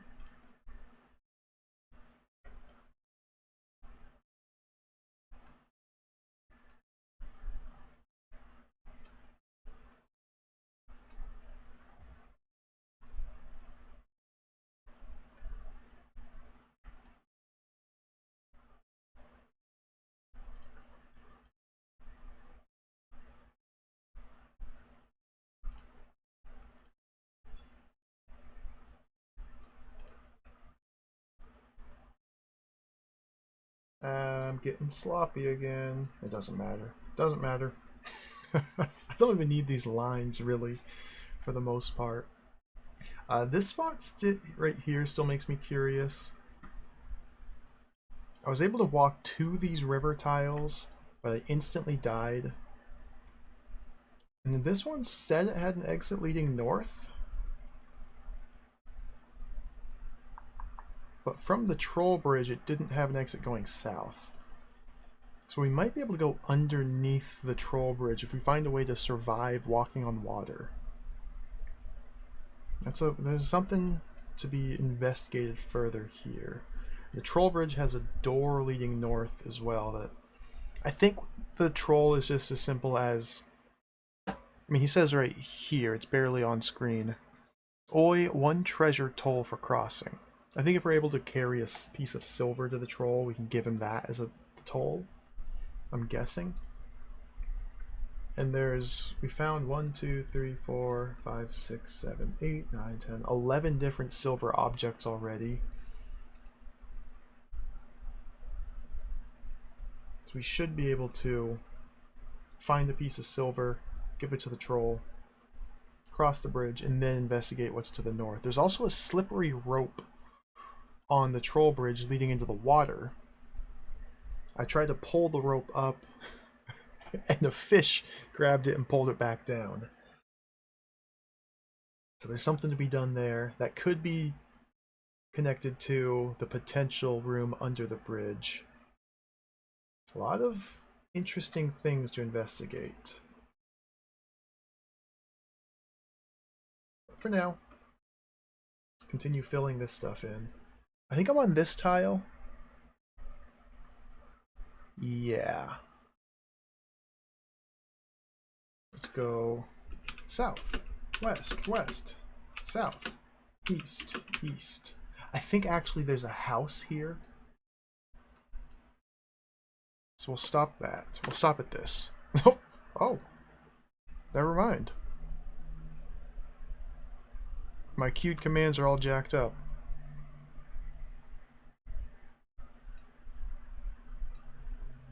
You can't go south from here. So I went west, then I went west, then I went south, then east, east.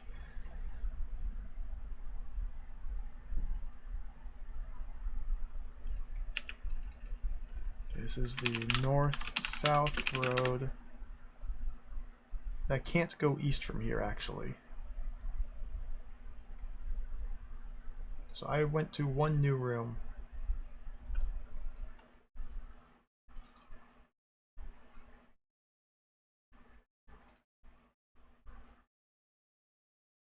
North, northeast, south, southwest,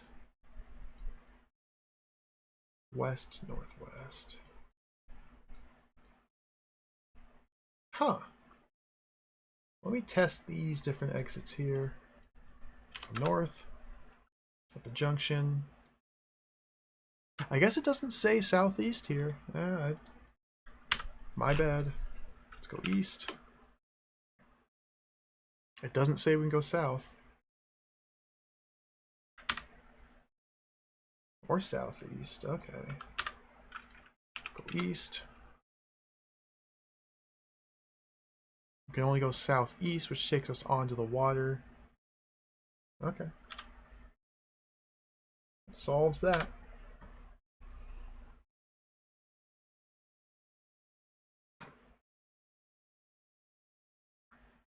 Go west, southwest, south. Take me south of this room. Can't go that way. I should really start reading these exits. Okay.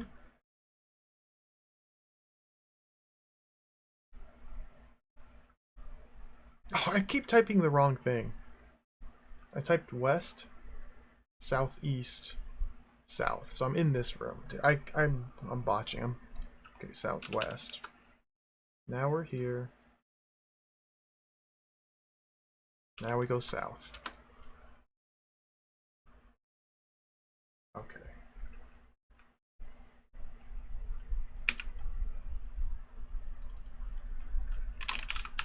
North-south road.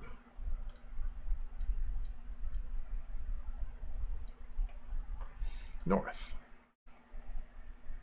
South. Southwest. West. Northwest.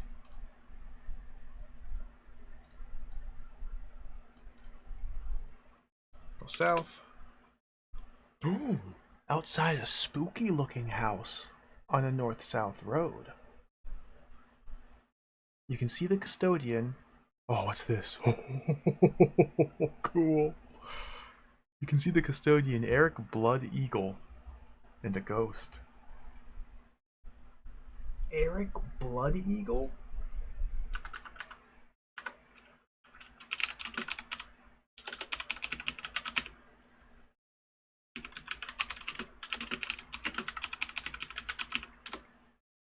A bloody, bold, and resolute Viking. Seems to be carrying an advertising placard, but we won't get into that. What is that? What is this joke? Everything's a joke in this game.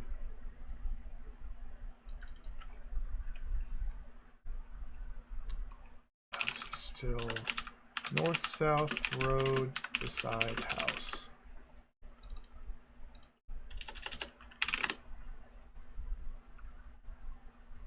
There weren't any objects in this room, were there?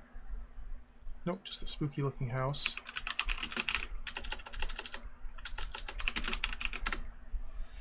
It's a spooky looking dump, infested with ivy, bats, and wrought iron.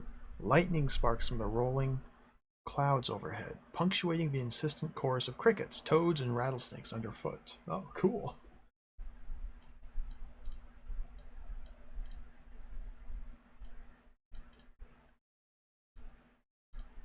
What are my exits again? I could just go like that.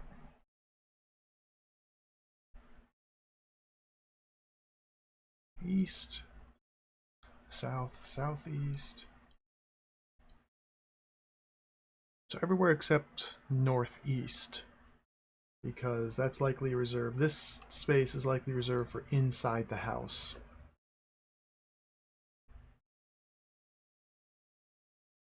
Let me fill out this first, because this is probably just blank space. So I'm standing here. So south, southwest, east, east, north.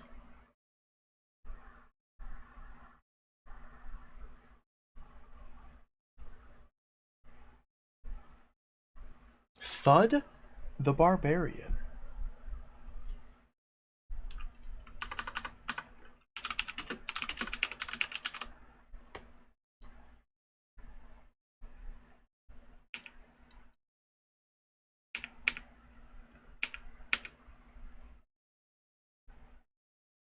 What's up, Thud the Barbarian?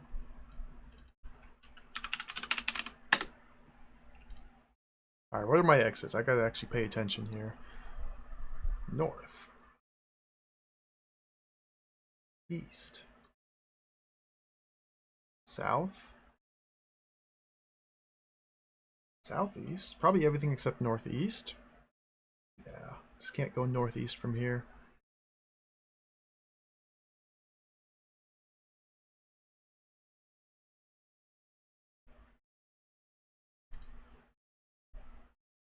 Okay. And this is the north-south road.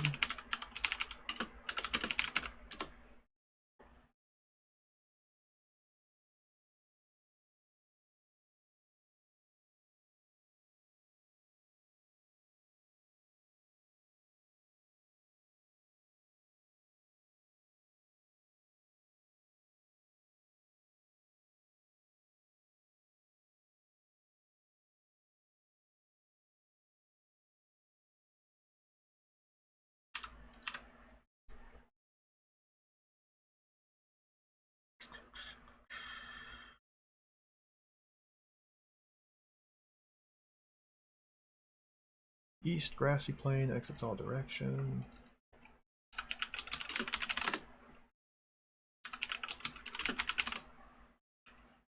He wrinkles her nose. I don't know what that's about.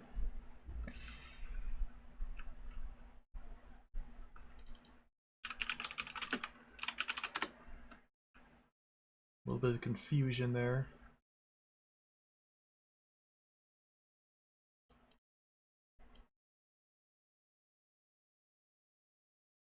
Pronouns are hard.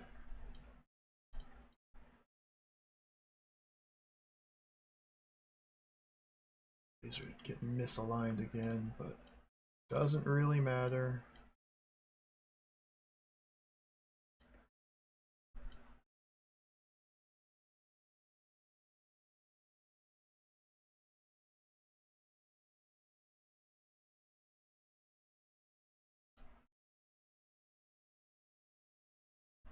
Now it says we have exits in all directions. I'm standing on this tile and it says we have exits in all directions.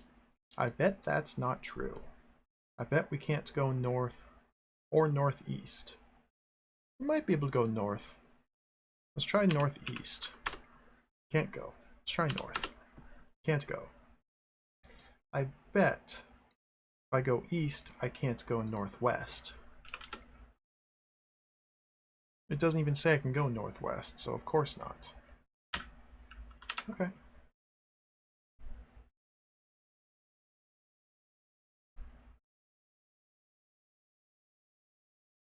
It's coming together. It's coming together. So we have a castle down here that I can't get into without doing something with some ropes. Cutting the ropes holding the drawbridge up. Spooky ghost house here. Graveyard here. Troll bridge here. This empty space here, I'm assuming is the top of the stairs here, but I need a helmet. I might be able to just take Oink's helmet or find one.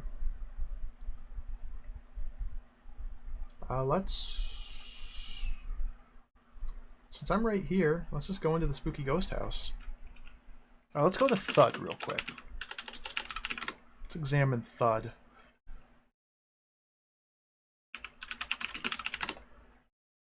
He is like a chain of butcher's shop on 2 legs. Cool. He is meat. Okay, let's go to the graveyard.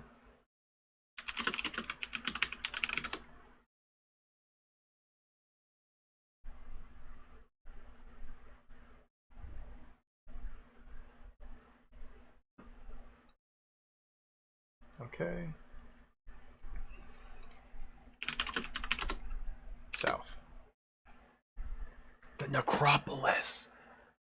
Exits lead north and south through a door. You can see a mock Gothic tomb. Oh, dude, I love necropolis.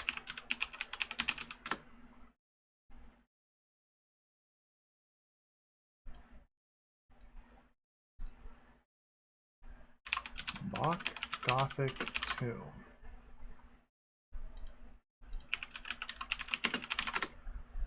It's decorated marble. Door is closing. Do you want to continue? Yes. I'm stuck.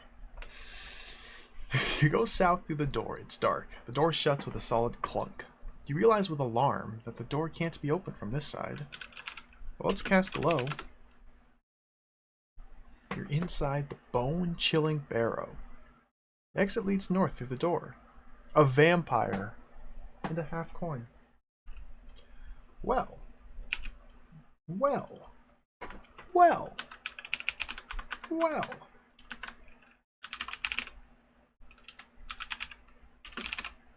Well. This is the dark room.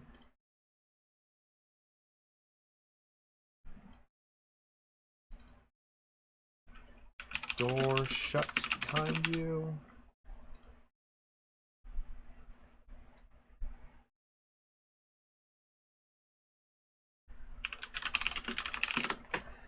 He's very tall, very white man.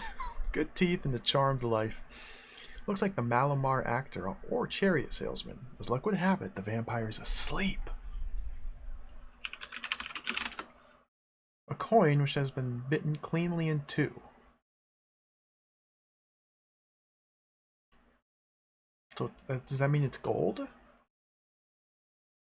The vampire wakes up and stretches. Oh, garlic, he says, backing away, but then his manner changes. I have the power to reward my friends, you know. He smarms. Those who help satisfy my needs, if you take my meaning. He reaches out and opens the door before lapsing into a doze.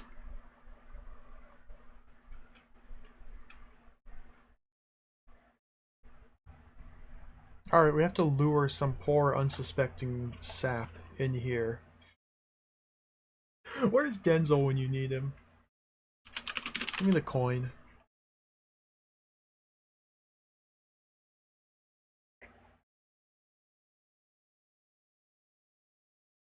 So thank goodness I found the garlic first. Although, granted, you're almost guaranteed... No, the garlic was down here in the rose garden. So we're not guaranteed to find it on our way in here, but odds are pretty good that you'll find it on your way in here.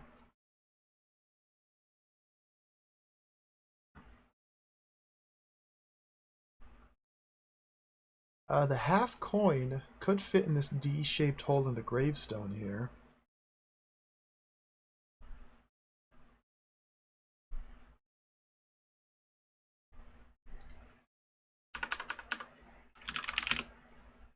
I think John Doe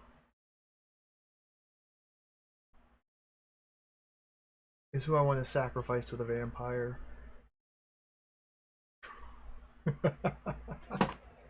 I'm guessing that's what we have to do.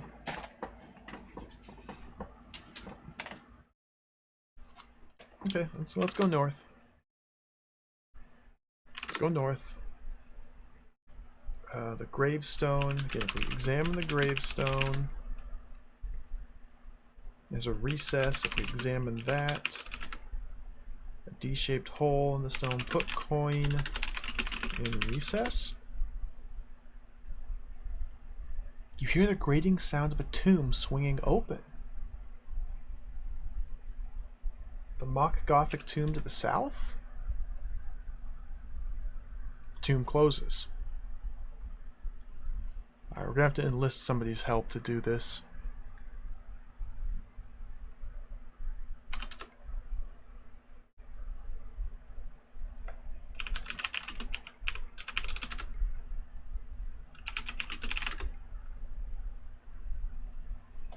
Yeah, we're gonna have to coordinate with somebody.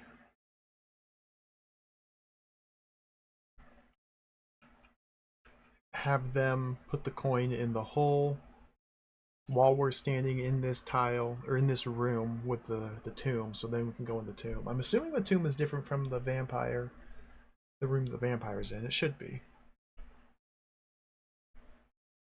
Alright, that's fine, that's fine, that's fine.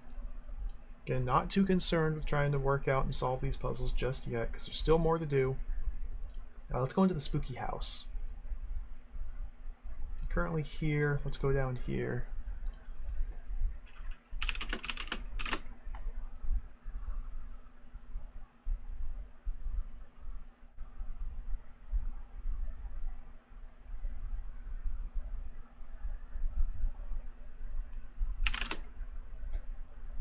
Go inside. It's dark. You're in a porch. Exits lead northwest and outside. New drawing. Oh, cool. Porch, dark.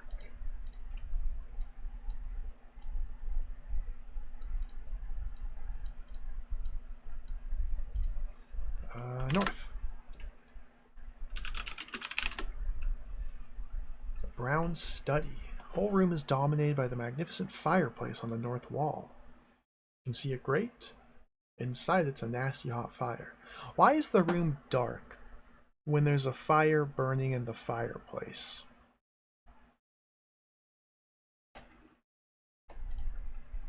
That's what I want to know.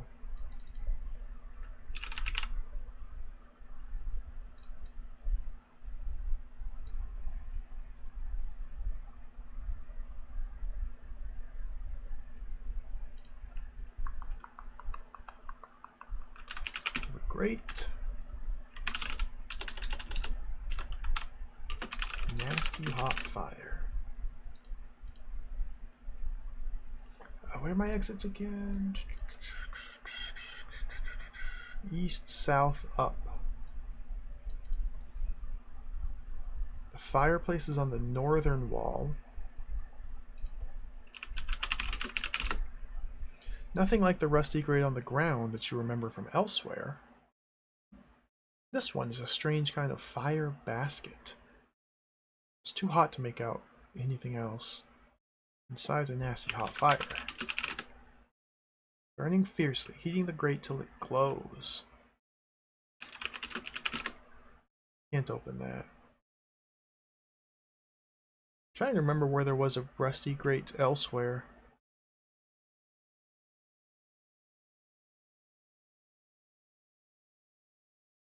I don't remember seeing one.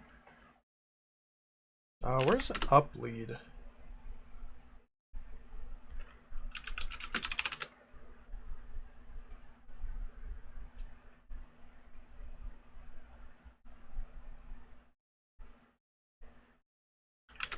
Is that the same as east?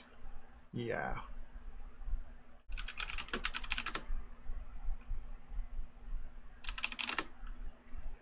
Okay, so east and up are the same.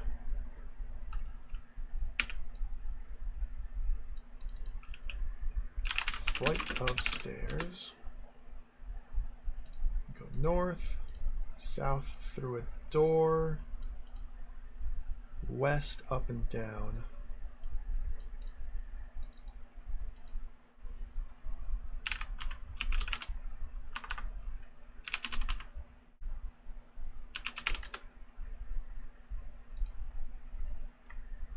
It's the same thing here. We can go in, which is the same as east, out, which is the same as west.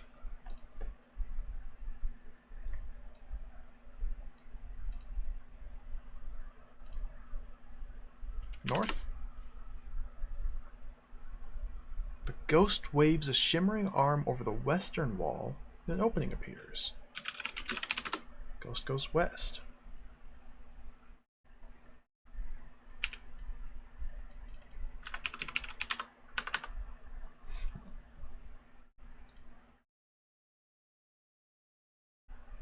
Southwest and down. I'm guessing down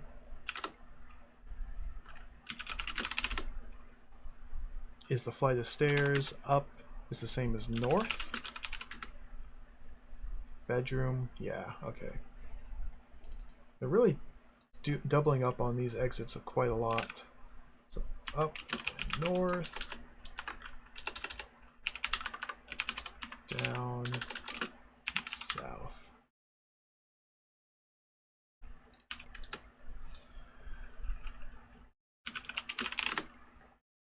You're in a secret room. You can see a ghost and some dry bones. Oh, cool.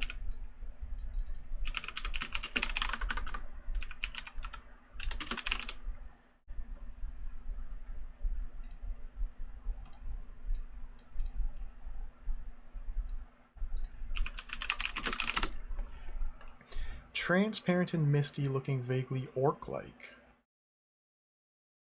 Interesting. A complete skeleton. Them bones is all connected together. Take the bones. Alright, we got some bones. What? Yeah, that's how I understood it, Sepulchre time. That's how I understood it. It's scrolled off the screen now. But once I entered the bedroom, the ghost was already in here, and it waved its spooky arm over the wall and opened up the secret door. So maybe I just got really lucky there by following the ghost such that he opened it just as I arrived in the room. But the secret door seems to stay open.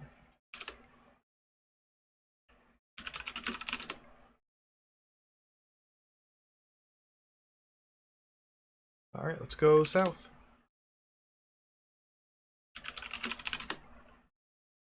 In a bedroom. Exits lead north through a door, down, and inside.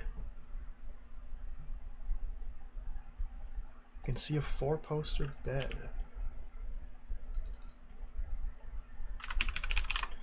I'm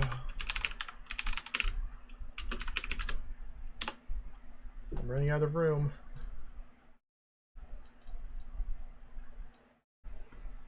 So north takes me out of here.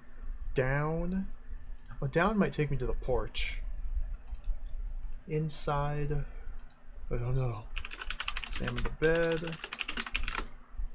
Strange low table. It's a strange low table covered with layers of soft cloth. Underneath it's a small hole. What?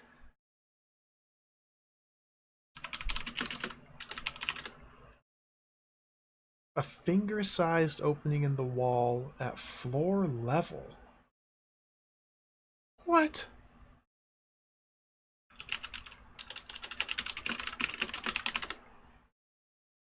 can't find a verb. Let me save here. North through a door, down, or inside. Where's down take me?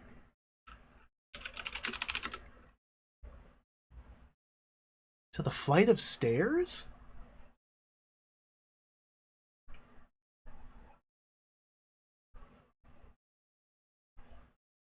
What? Going down from the bedroom takes me out of this door to the flight of stairs. Interesting. From the flight of stairs going south puts me back into the bedroom. So north and down take me to the same place. Where does inside go? Too big to fit through the mouse hole. Okay. Interesting.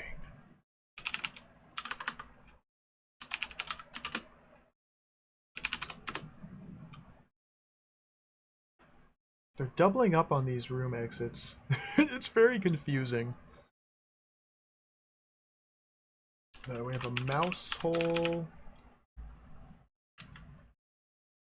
Too small to enter. A shrinking spell could be a thing. The manual says there's 21 different spells, I believe, and I found 3. So, could be very many different ways to get in here. This, I never went here. So I want to go north, west, south. That should take me to the porch. There's a mouse! There's a mouse! Mouse, mouse, mouse, mouse, mouse, mouse, mouse.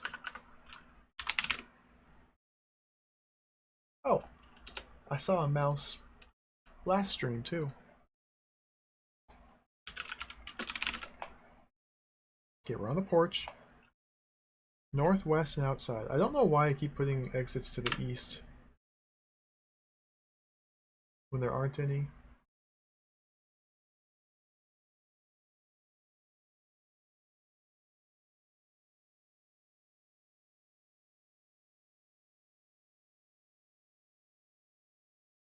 All right.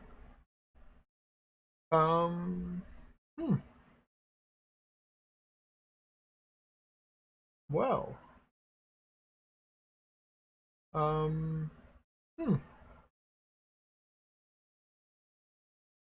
It might be time.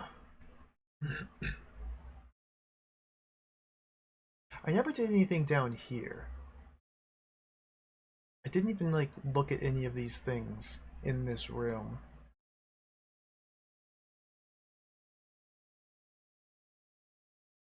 So let's do this. Let's run to the druid.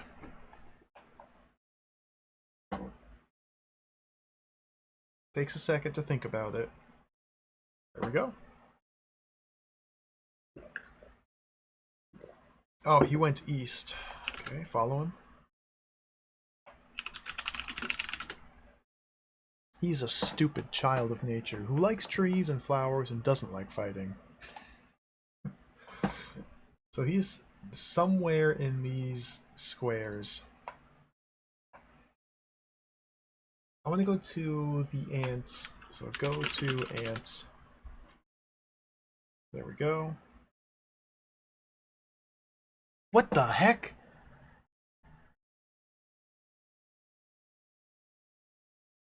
Oh, I found a spell. You go southwest and are standing beside a little lake in a clearing in a forest. Exits lead in all directions. You can see the druid, the prophet of Greater Manchester, some ants, a comfortable perch, a huge anthill, and a marble pedestal. On the comfortable perch is the rainbird. The druid kneels down by the lake and breathes on its waters, which instantly become smooth and sparkly. The word charisma shimmers in the depths. What? So I just learned a new spell? The room is beyond hope.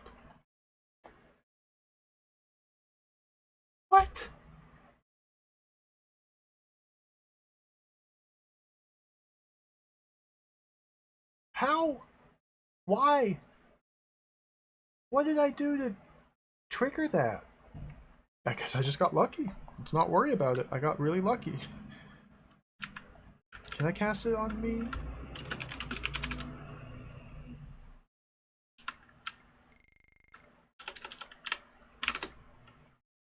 I'm now more handsome.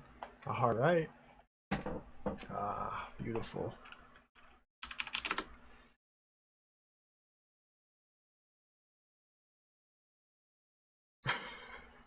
I don't know what that does. The prophet's picking his nose. What's my score? 210. Oh, wow. That's a big score.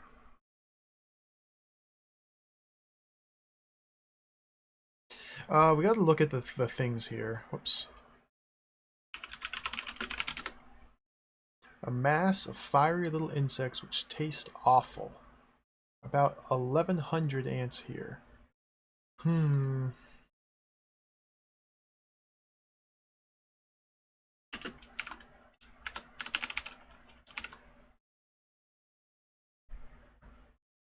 About 1,100 of them. I don't know if that's going to be significant later.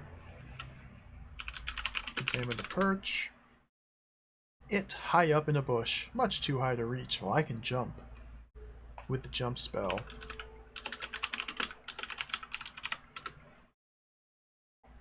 The anthill is kind of a damp bonfire, piled high with leaves and rubbish, swarming with ants. On it's a disc of amber.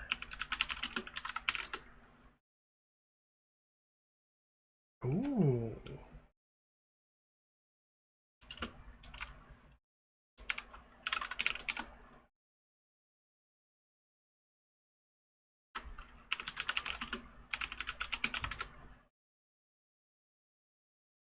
Wait, wasn't there a marble pedestal? Oh, I spelled it wrong.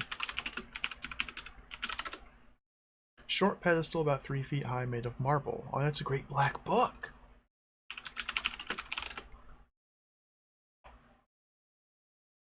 You can only read me once, babbles the book, and learn one new spell. Do you want to turn my pages yet? What?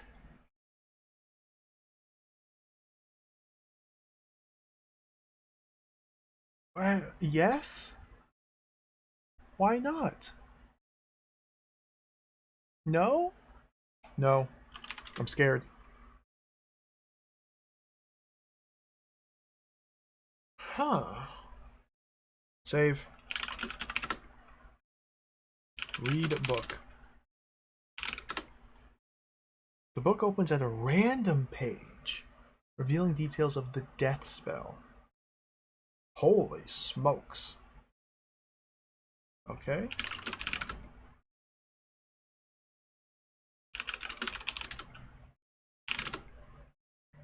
Death spell.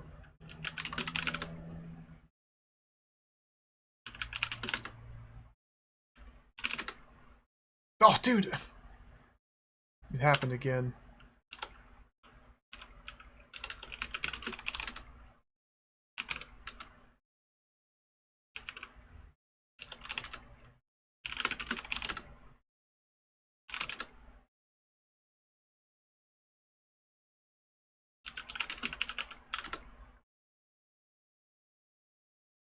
The wily wizard enters from the west. Cast death at wily wizard. Ah, he's dead.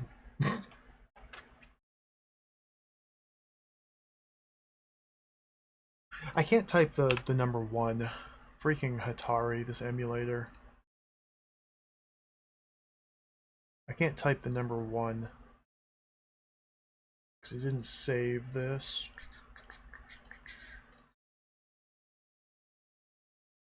Fast forward is bound to the number 1. No! Save config. There we go. So I can just kill people now. But if I kill people, shouldn't the Valkyrie appear?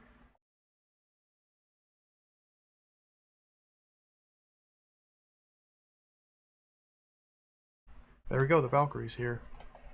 Kill the Valkyrie.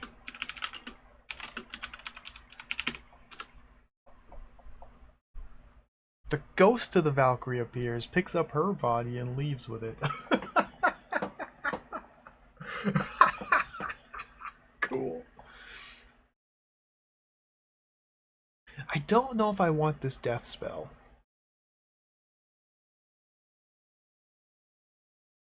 Now my thought is, this book can give me one spell. I can only read it once. What happens if I try to read it again? Closed firmly. My thought is, this could be used if I learn the death spell somewhere else and then come back here and read the book. It might give me a different spell. The book might be used to find one spell that you haven't come across in the course of adventuring. Kind of like a fail-safe in case you miss something or lock yourself out of one of the spells. So I'm a little bit nervous about reading the book the instant I come across it. There might be a better reason or better time to read it. Now, loading my game and reading the book, and loading my game and waiting and reading the book didn't cause it to give me any different spells. So I might just be overthinking it. But I'm gonna examine the Wily Wizard. He's dead. I'm gonna ram load. Can I just take the book? Too heavy, okay.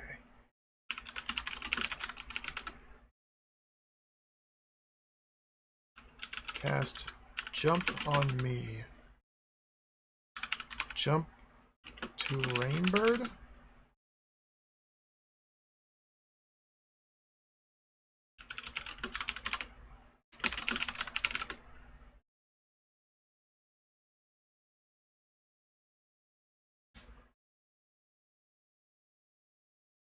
This jump spell doesn't make any sense. The room is unmoved if I just type cast jump. I can't seem to use the jump spell to like give myself a good jump or to make me able to jump higher, to jump up into the air and grab this Rainbird.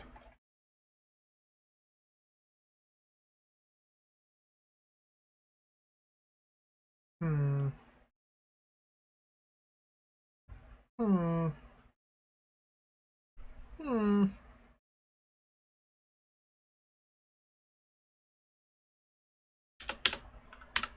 Let's remove the druid from this room because he's an NPC who moves about.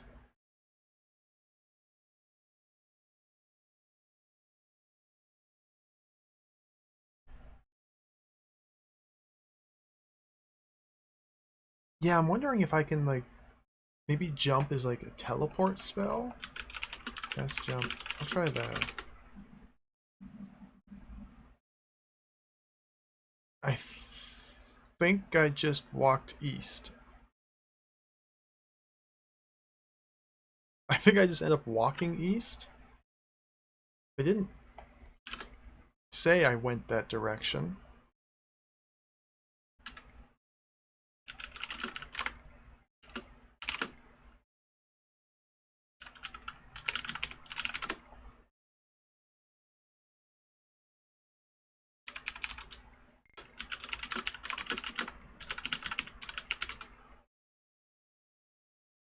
Jump to the graveyard?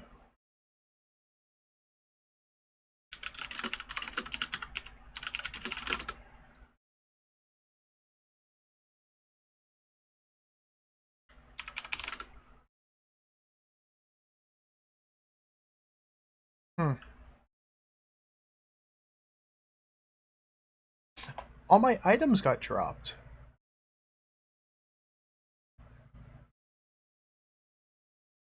So cast jump east at me. Those specific 5 words moved me east and dropped all my items.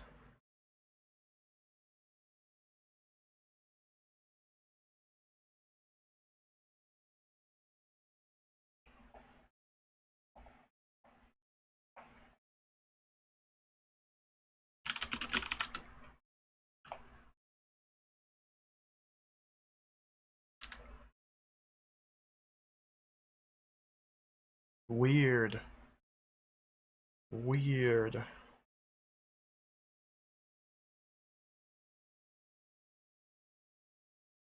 You know what?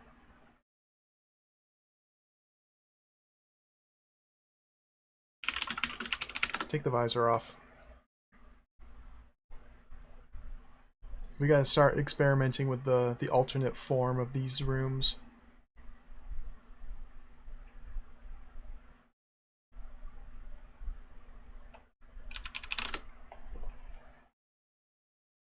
You're standing beside a blue circle, drawn on the ground in a region of pillars. Exits lead in all directions. You can see some plastic ants, a flying trapeze, a broadcast mound, and a polythene pedestal. On the flying trapeze is the robot Rainbird. What? Put the picture disc back in.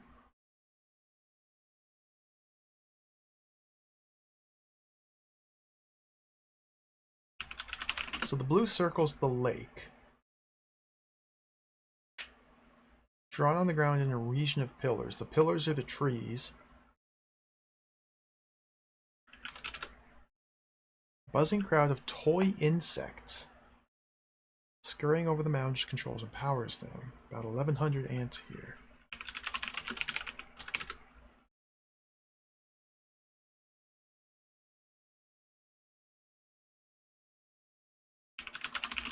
The mound, this is the ant hill?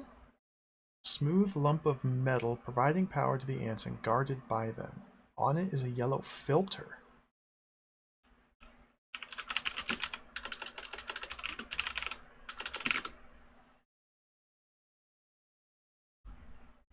Oh, that's the amber. That's the chunk of amber, okay. What's in my inventory? Okay, all the items I was carrying changed.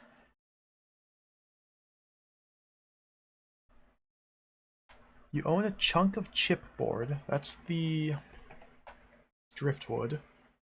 PVC hemidisc. That's the coin? Squeaky onion. That's the thing. Forgot what it's called, the British word. The marrow. Plastic bones are the bones. The deflated marrow. I don't know what the squeaky onion is. Fiberglass sheet.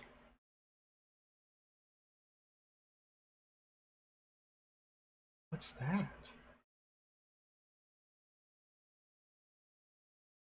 Oh, the garlic is the onion. I guess the garlic turned into an onion? Pimply adolescent enters from the west. Let's examine the chipboard. I can't read it still. This should be the D-shaped chunk of vinyl. Yep, okay. Just look at all my items here in this form. Small and garlicky dog chew.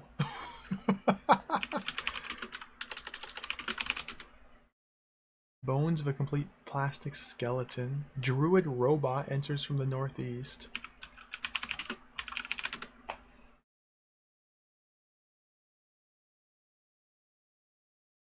The druid kneels down by the blue circle and breathes on it. You get the impression that these events would look much more colorful in magic mode.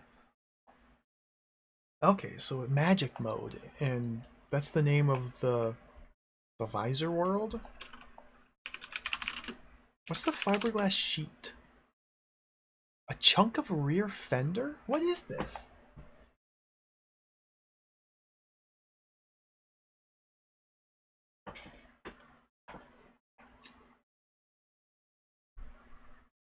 Can I inflate the marrow?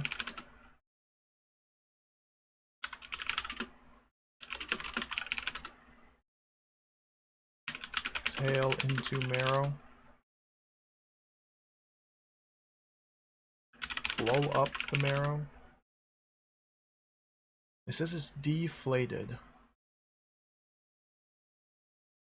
Yeah, the visor is really cool. I haven't been playing with it at all. But basically, from what I can tell, we're actually not an orc, we're a robot. And we're in some sort of VR game as like an NPC. But we're sentient, well, I assume. We didn't know we were wearing a visor for the first half of the game, for the first part of the game. Once we solved part one, we like damaged the visor or knocked it loose or something. And so now we can manually take it on and off, or take it off and put it back on. While the visor's on, we're in this fantasy world. When we take it off, we can kind of see the real life form of these fantasy objects and NPCs. It's cool. It's really weird. I gotta figure out what it means.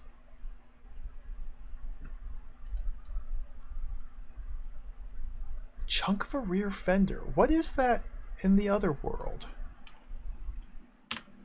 Well, I have to swap between visor, I have to put the boot disc in. So let's wear the visor. What's the rear fender? The scale! The scale! Is the dragon a car? Oh my god, the dragon's a car. Puff the Magic Dragon's a car. I should have known.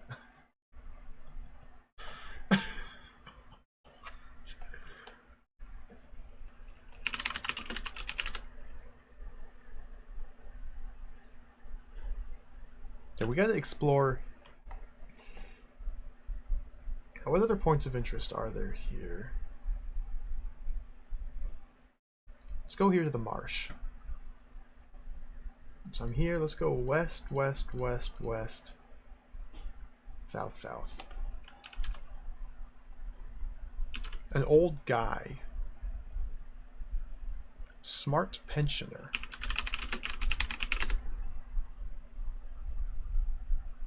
He's a keep fit fanatic, striding sprightly round the room, ready for anything the game may throw at him.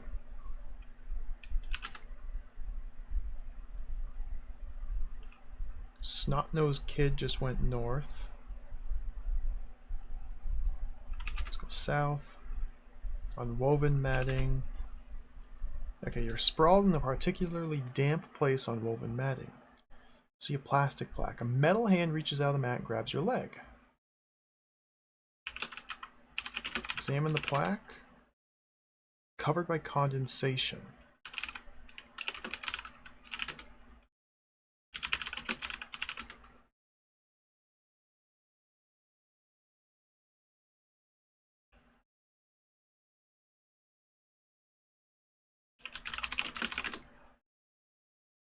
Metal hand reaches out of the mat and grabs your leg. There's gotta be some reason for that. There's something I can do. But it doesn't persist for a turn. It just, the hand grabs me and then goes away. Yeah, in the magic world, that's the demon arm, or a slimy demon. But it doesn't, like I said, it doesn't persist. So I can't interact with it directly. I need to wear something on my legs, maybe? It's a metal hand, so if I have a magnet, I might be able to interact with it. Interesting, interesting. Oh, that's a good point with the river. Let me check it out. Go north. So northwest from here is the river.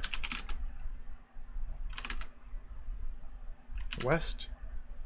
That should take me into the river, because I'm standing on this tile trying to go west. Can I cast cold? Blue spotlight tracks from your hand. The floor is spotlit in blue. You walk onto the blue region. You go west and are above blue PVC flooring. You lie immobilized, unable to react, until a nursed robot chugs over and grapples you.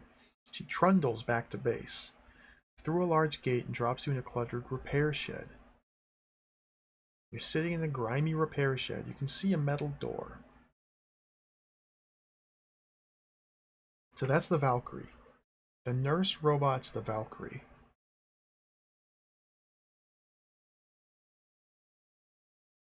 We're in paradise.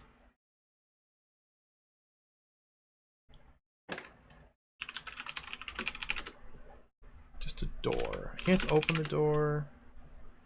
A camera scans you looking for identification, but the door remains firmly shut. The orking's going well, bootblacking. It's going well. I've explored most of the available game world in fantasy mode. Now I need to re-explore a lot of it in real world mode. Pay attention to the differences and see what the heck.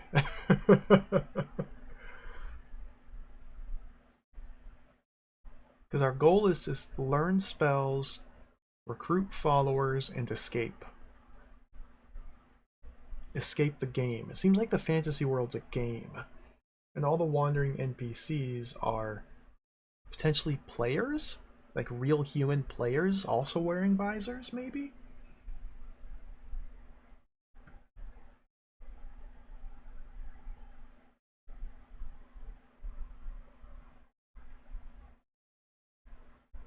All the items I found in the fantasy world have different appearances. Let's go back. I don't want to die because that drops all my items. Okay, so we are plastic plaque. Let's check out this castle over here. So go west, west, west. A shifty lad in a silver hair.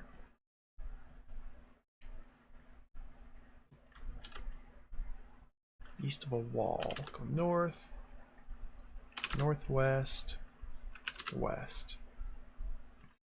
You go west, you're just north of some rusty scaffolding on a north-south concrete strip. You can see some ropes overhead.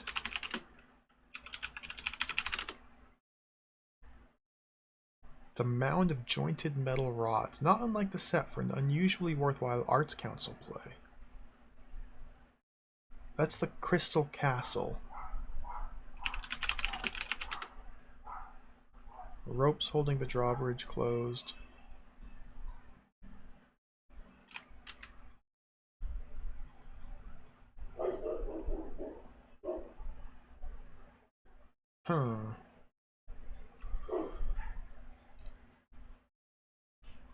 Let's go to the outhouse.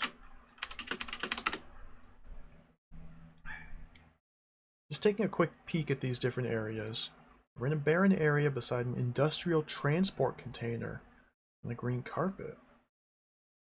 Fiberglass tree trunk, polythene statue. Okay. It's an upright log, gnarled cankerous decorated with artificial leaves. Oh, we can shake the tree and cause an apple to fall.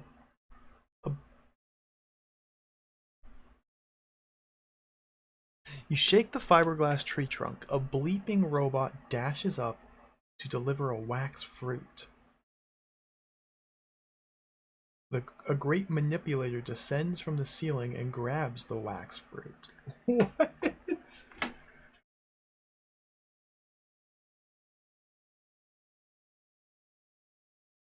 So in the fantasy world, we shake the tree and an apple falls and dissolves. It disintegrates when it hits the ground.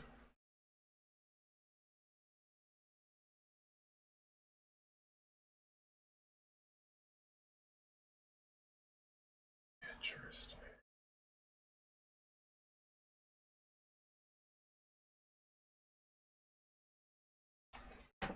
Examine the statue.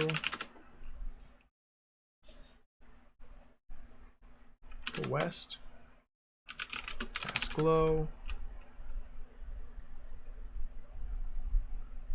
Okay, this was what I assumed was an outhouse in the fantasy world. Here it's a shipping container. Exit leads east through a door. You see a dart-riddled door. Tiny crescent-shaped opening. On the back of the door is a note. I forgot to try this in the other world. Okay, read note. It is torn from a fertilizer packet. Take note. Take the prominent note. Okay, let's wear the visor.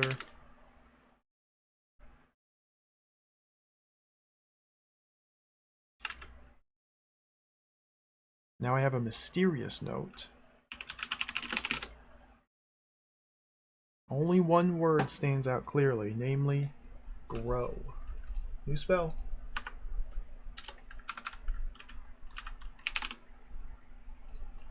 Cast Grow on Marrow. The marrow grows hugely. Examine the marrow.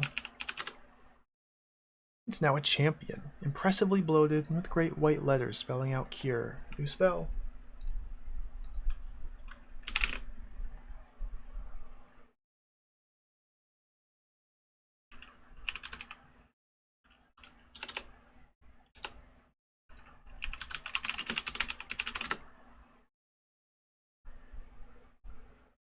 Custodian's a purposeful old man, striding quickly across the land on some strange mission of his own. Examines the mysterious note.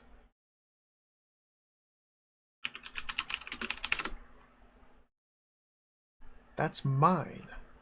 Takes the mysterious note. That's fine. I already learned the grow spell.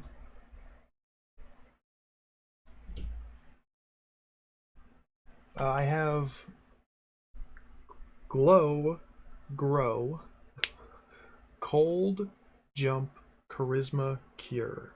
So up to 6 different spells. There. Cold and charisma. The two that you didn't list. I don't know what charisma does. Makes you look handsome. Oh, that sounds delicious, boot blacking. That sounds delicious.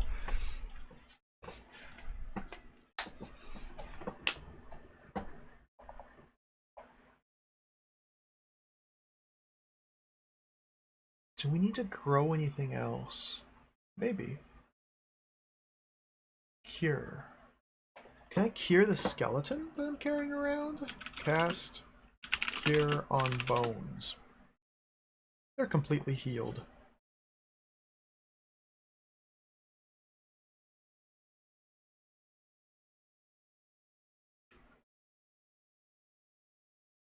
Okay, let's remove the visor. Again, I'm not going to try and focus on any given situation or puzzle for too long, because there's still places I just want to see what they look like in this altered state. We're currently here. Let's go to the spooky mansion. East.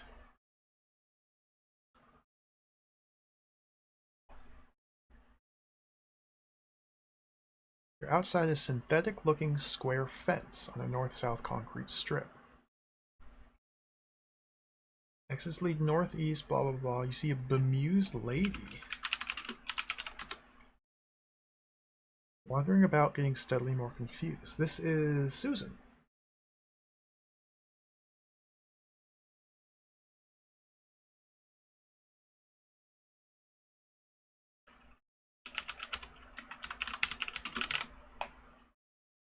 Right?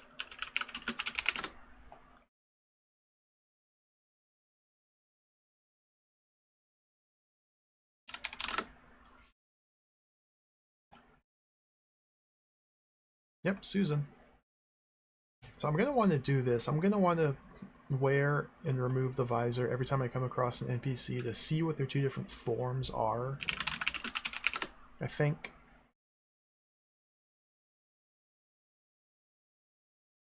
Because that might give me some sort of clue on how, as to how to recruit them. Let's go east. Lighting is poor. Let's glow. So we're here, we're in a gateway. Northwest or outside, go north. A grab descends from above and drops a hologram of flames. That's the fireplace. You're in a brown room with a tacky fireplace on the north wall. You can see the custodian robot and the flame effect grate. Inside, it's a hologram of flames. What? An electric fire.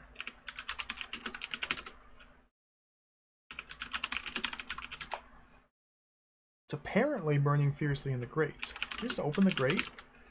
Now that we can see that it's just a hologram.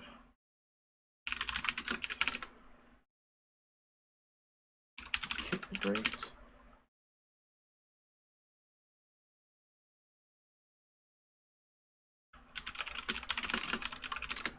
Whoops.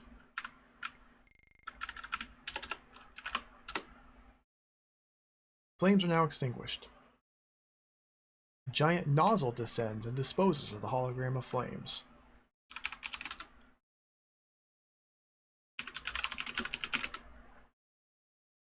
An electric fire, except that it's embossed with the word I. New spell.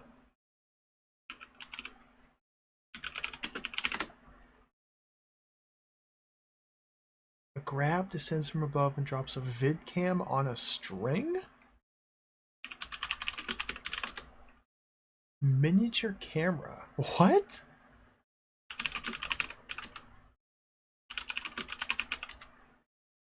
What?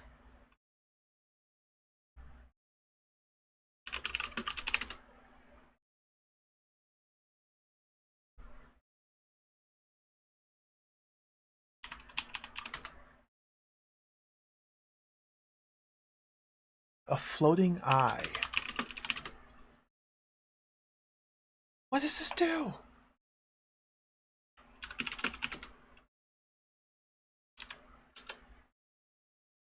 Eats the eye. It looks at you intensely. What?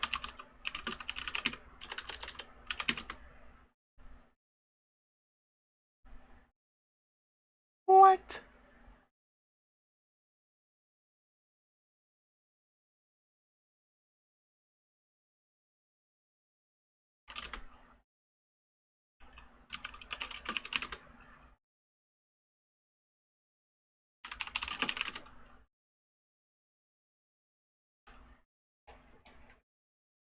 Floating eye appears nearby. Magic eye.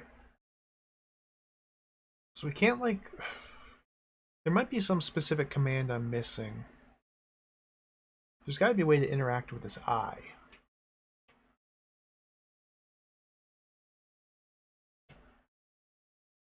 Maybe just use it to spy on someone?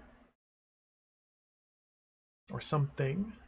We can cast eye to summon the magic eye / video camera.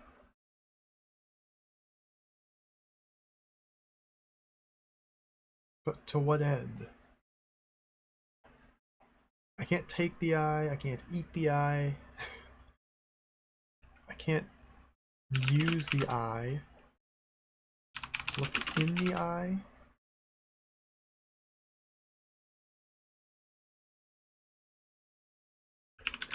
I examine the eye, it's just a magic eye hovering in the air. Push the eye. It's too heavy to do anything with. Weird.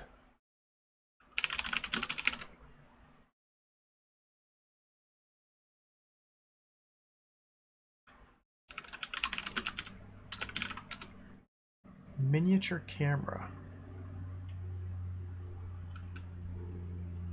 Take a picture?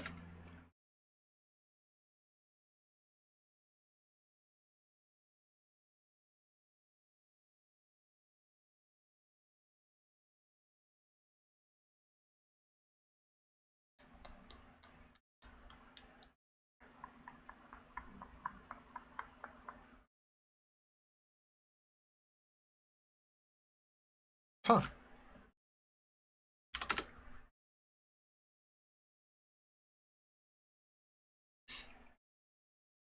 Keep exploring. We're on the flight of stairs.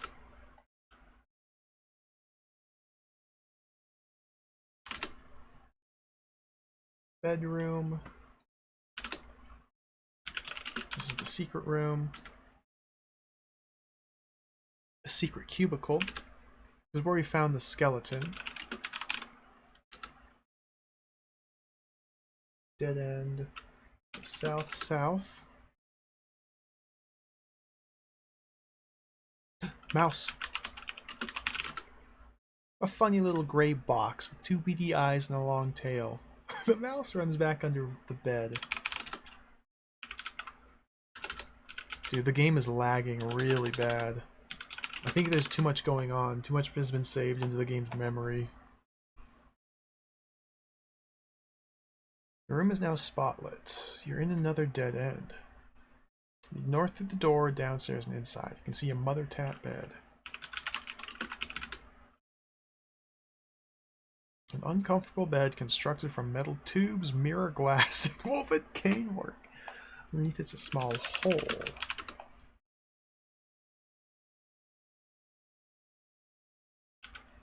Get the mouse. Too fast for you to catch.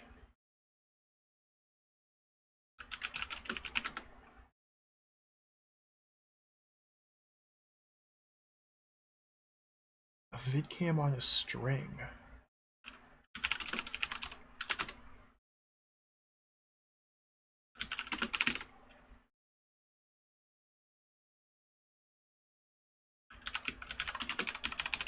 Can I issue commands to it? You can!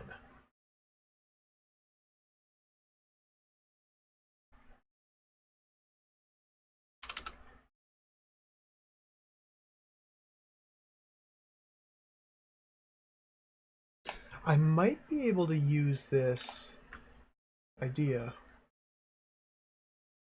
When we die, we're taken to a room with a locked door. And the door like scans us to see if we're allowed access. Maybe the vidcam is allowed access. And since this is a spell, not an inventory object, it's something we'll be able to have access to while dead. It's pretty much the only thing I can think of.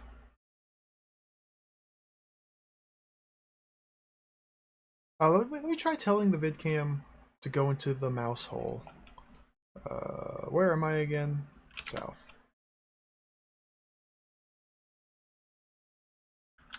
Vidcam, go in hole.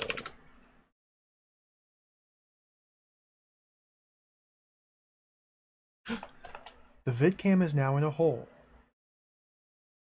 The vidcam on the screen can see a key card. Now you know what's in the hole. You should be able to remove its contents. Okay, take the key card. Let's go. High security machine readable rectangle, not unlike a POS card. Okay, let's look at it in the other world as well.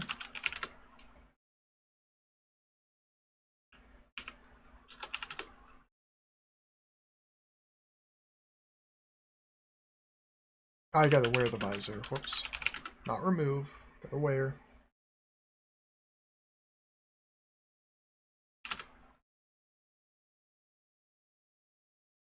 A glittering card.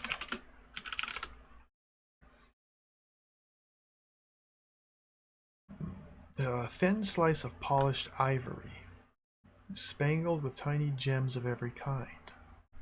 Some faraway hero must have slaughtered an elephant just to make this.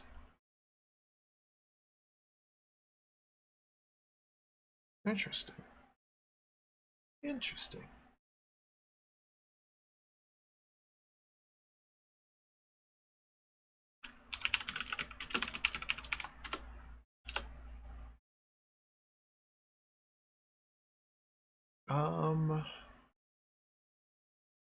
That might work for the locked door as well, in the afterworld.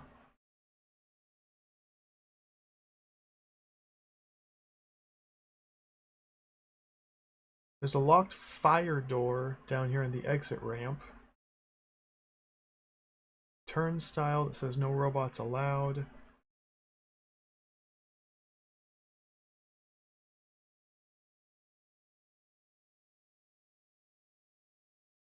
Alright. We might be done with the haunted house. Let's remove the visor. I don't know if we need the mouse or not. Don't know. I can't catch it. Unless maybe later on we can get like some bait or a trap or something. It might just be there to alert you to the presence of the mouse hole. I don't know. Do not know. Let's go north, west, south, west. Should take me out here. The vidcam's following. Dude, stop following me.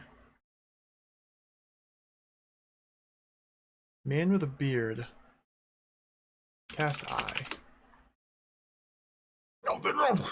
Young whippersnapper.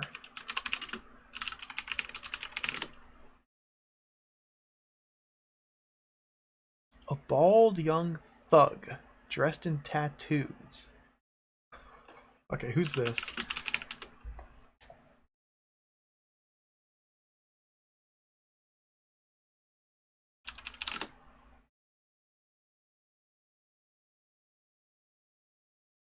Eric Blood Eagle.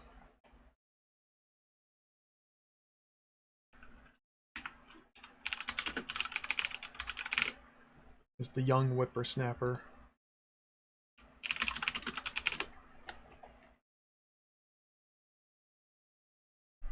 Yeah, pray for cheese.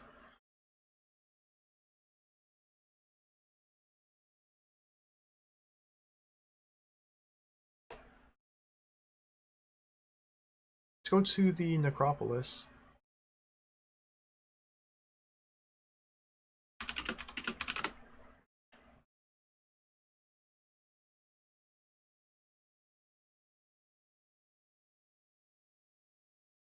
Silicon slab. That's the gravestone. Inside it's a socket. I can put my coin slash whatever it's called, the hemidisc, inside the socket. It'll open the tomb to the south of me. The monolith. But I need to have someone to do it for me. I need to get a follower before I can do that. What happens if I go south again? This is where the vampire was. A vampire robot.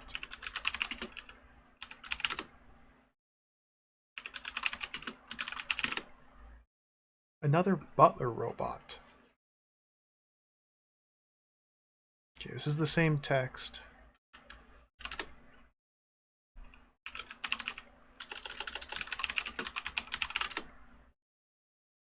Shaped like a giant cigarette pack. Okay. Until I get somebody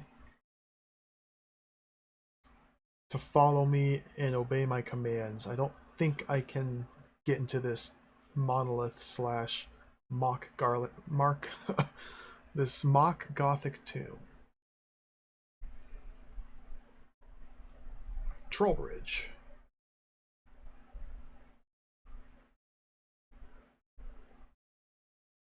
I think that's the next point of interest. So we go northeast, east, east, east. Put me one.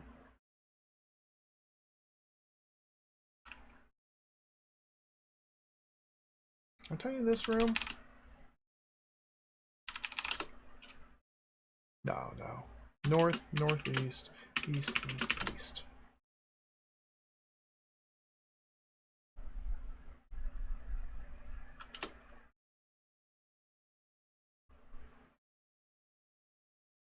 Silver sliver.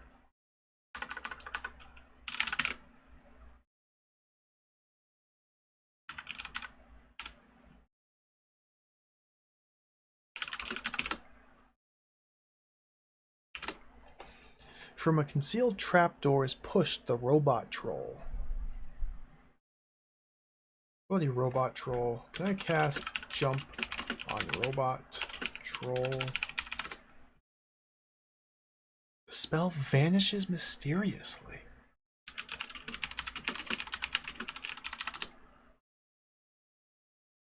Money, money, money.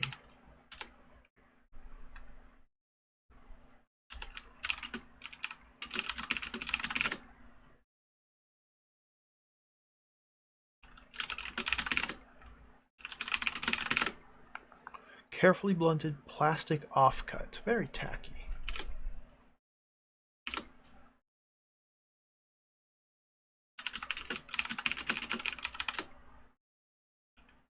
Thanks, you may now cross. Alright, we're on the bridge.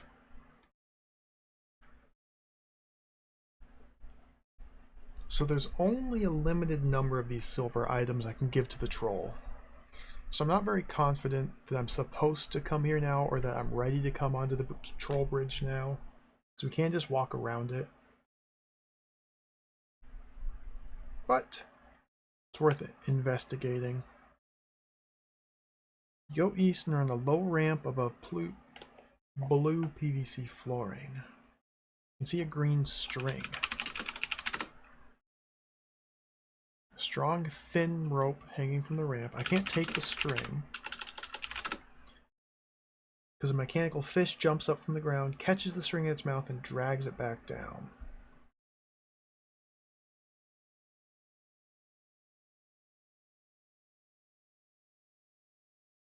I can't climb the string. Can I go north?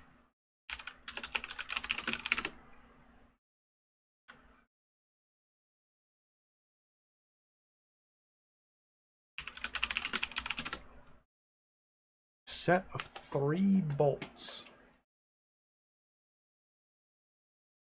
Need like a wrench or something, I guess. Knock on door. You can't knock that.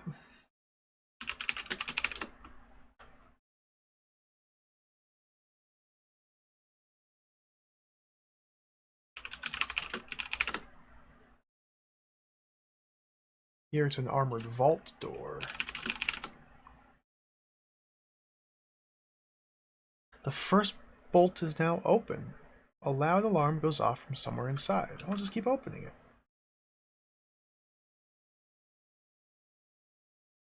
What? The troll won't let you open the bolts. The troll flicks open all the bolts. The troll goes north through the door. The door slams shut behind her, and you hear the bolts click home. So this is the troll's house?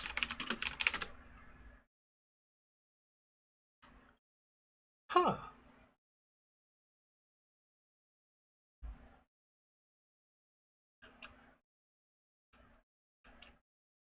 So we either need to distract the troll elsewhere, or we break into her house, or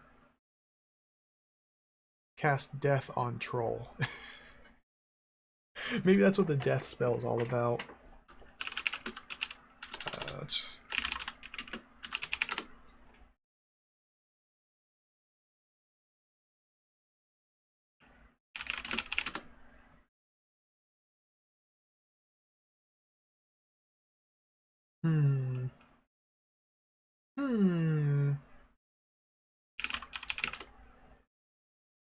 Okay, we're gonna restore. Just so I don't spend the silver sliver. Maybe I should get the death spell and come back there.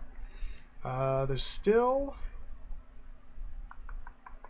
points of interest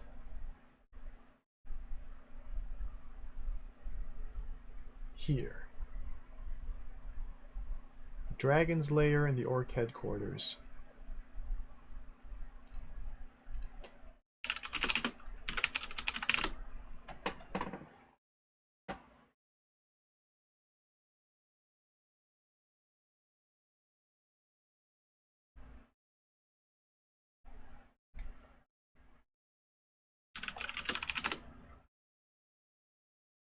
Okay.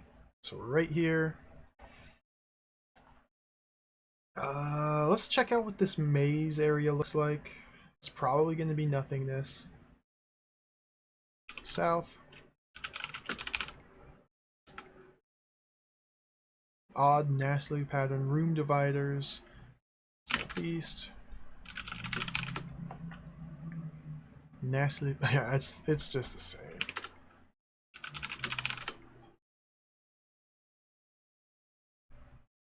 Wriggly writing. Yeah, that's where we learned the cold spell. Okay.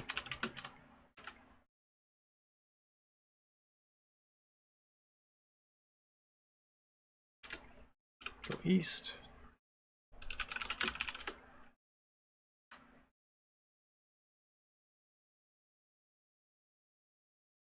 Let's deal with the dragon first. The car. Go south. Engine noise becomes louder. A loud revving noise comes from a short distance away. Go east.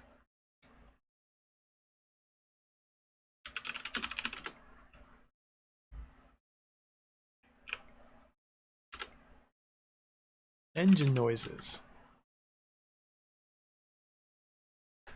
Ah, just instantly killed.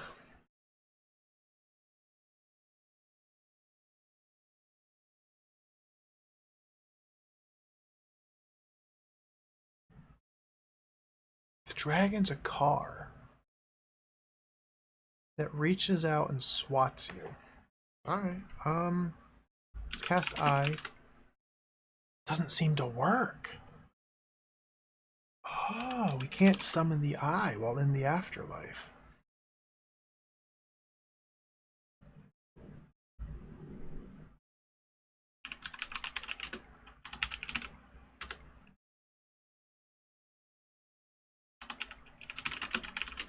Nurse, open the door.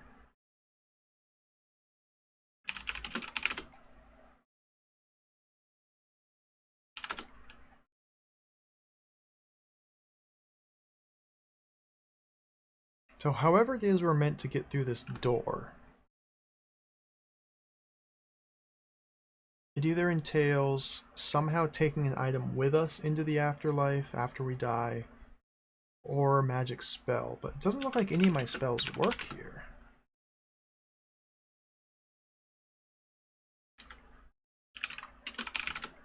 Okay, let's go back here. Let's check out the orcs.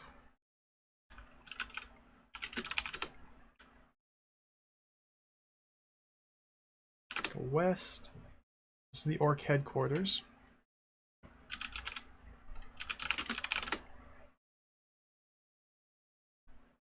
There's Grok.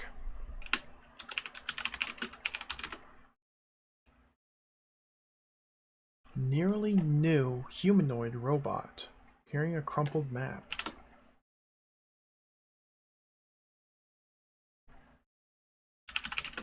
Onion?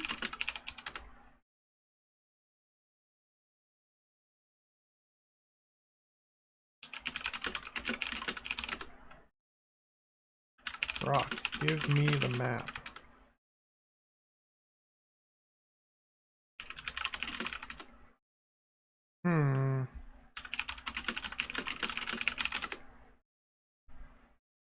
I just lost my garlic.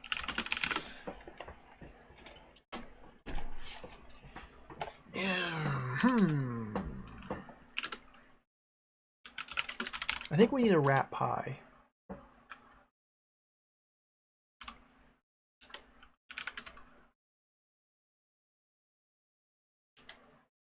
I think we need a helmet.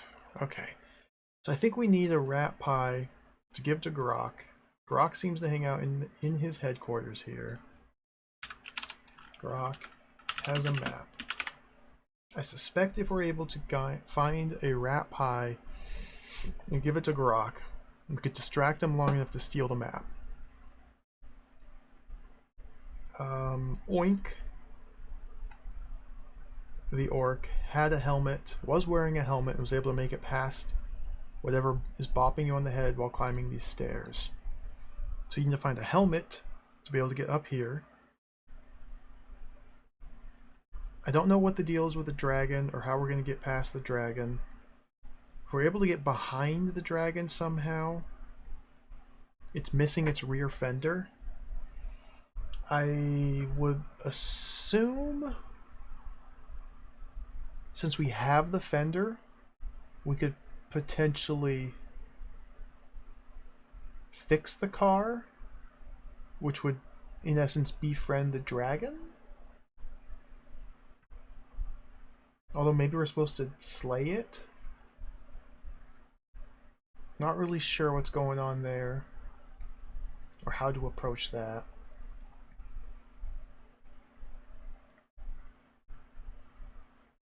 The rainbird is still a big mystery. A bunch of plastic ants guarding a piece of amber on an anthill. I spelled pedestal wrong.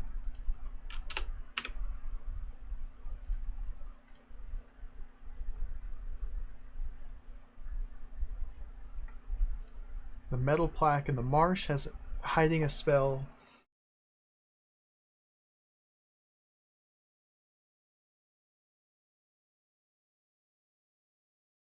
Castle down here I haven't been able to figure out how to get into.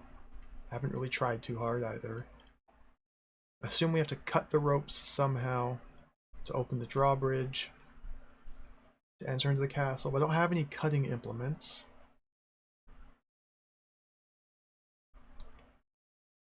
Apple tree drops a wax apple, which I can't seem to collect.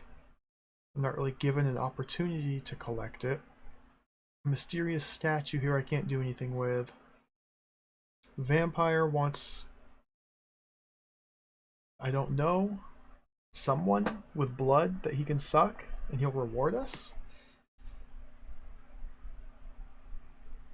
I feel like the next step is figuring out how to recruit people. I think that might be important. That seems like a key gameplay mechanic that I am just simply failing to utilize.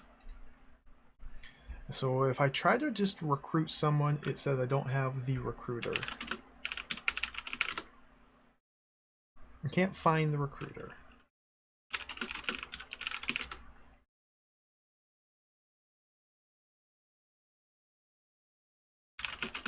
We go to Grok.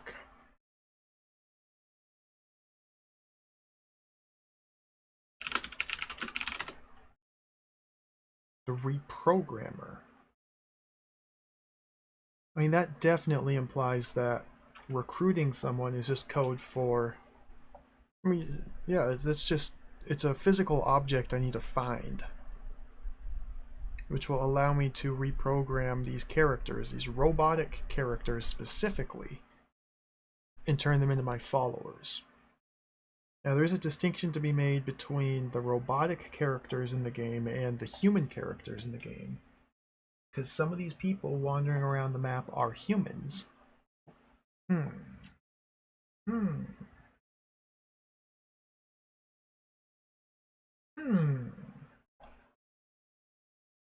Find reprogrammer.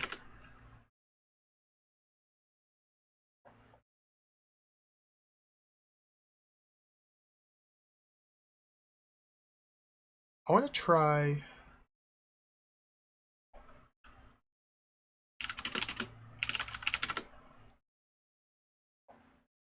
killing the troll.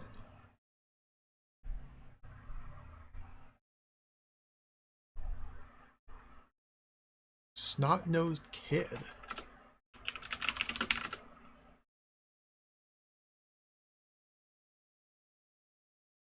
She's a freckle-faced young girl, like the kids you love to hate on. Try D. The heck does that mean?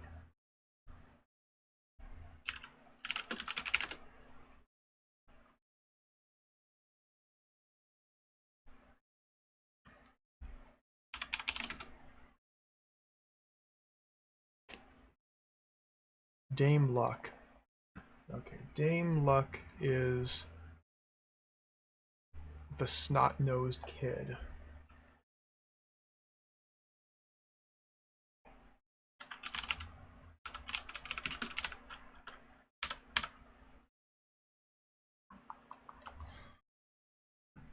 Now I'm gonna take a quick break here. Let me pause the timer and take a quick break here. It's been about 3.5 hours. I gotta run to the restroom, get some water, etc., etc., etc. I'll take a quick break, ponder some of my options. I think I want to try killing the troll and seeing what's behind the troll's door.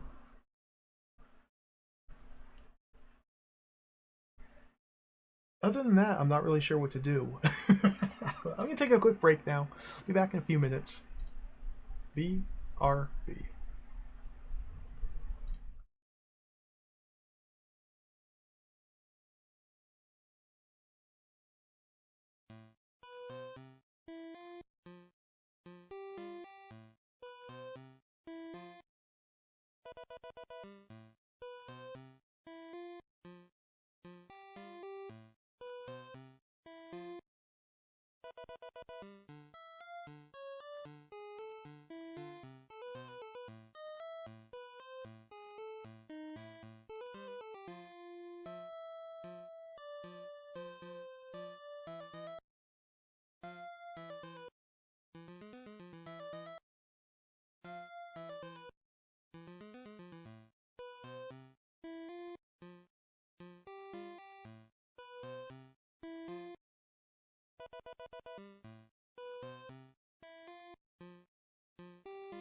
Well, alright. We're back. Let's play some more Night Orc.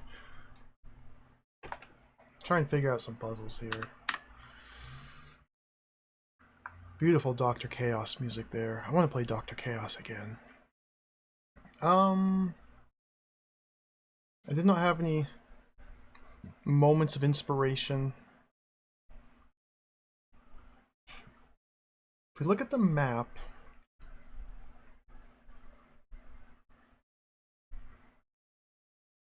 looks like I've been to most everywhere here.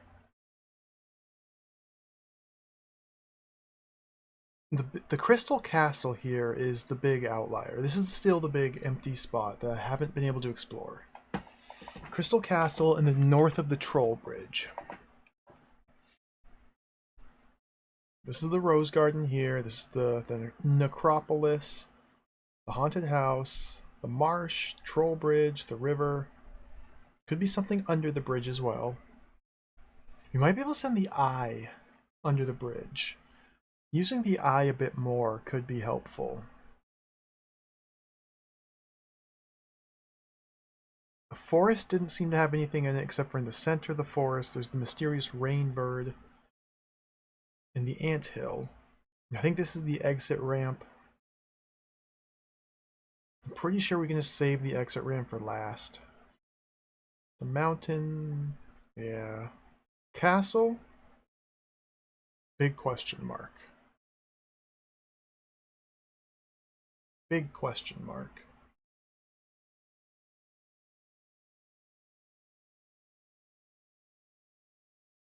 Spells we have, we've got the glow spell, the cold spell. We've used glow multiple times to light up dark rooms.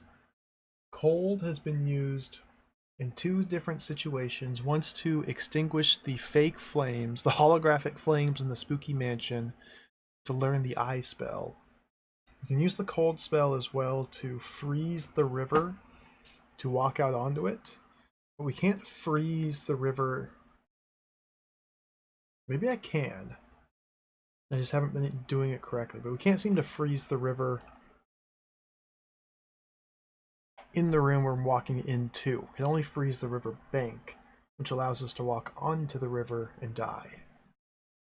The jump spell, I've never been able to use effectively. I don't know how to use that yet. It might be like a teleport spell. I just don't understand the correct syntax or format to use. Charisma, I don't really understand either. Maybe charisma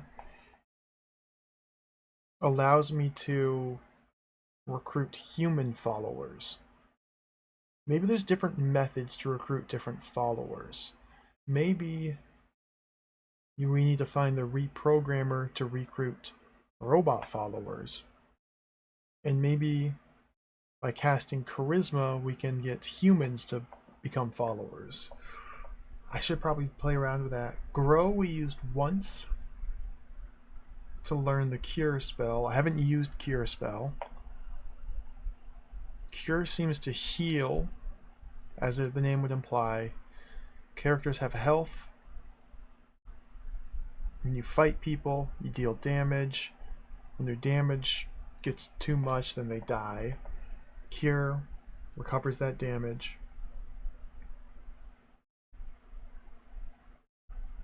And then the eye spell. The eye spell let us see into a mouse hole by casting the eye spell, telling the eye to go into the mouse hole. And then the eye saw something in there, and since we, the character, learned that there was something in there, we were able to grab it.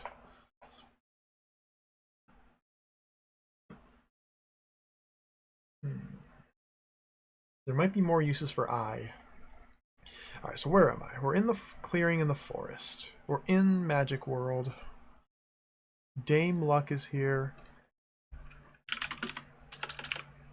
So I have Charisma active. Dame Luck, follow me.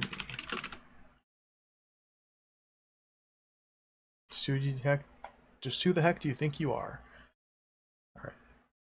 She didn't like that.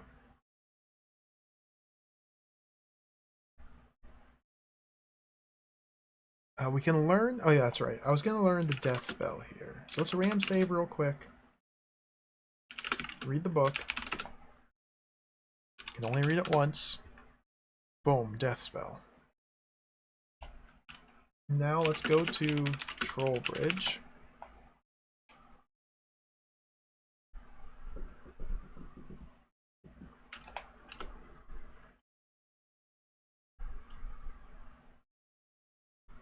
Okay, you can see the troll. Cast Death on Troll. The spell vanishes mysteriously.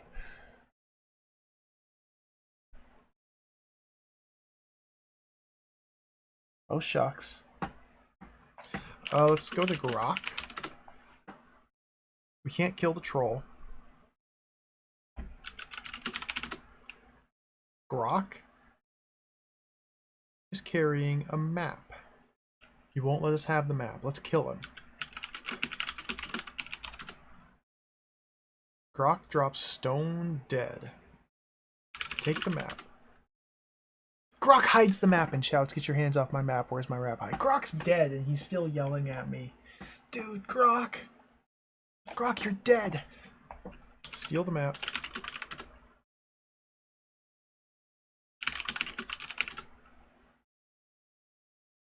I cast Power Word Kill. You can't survive that.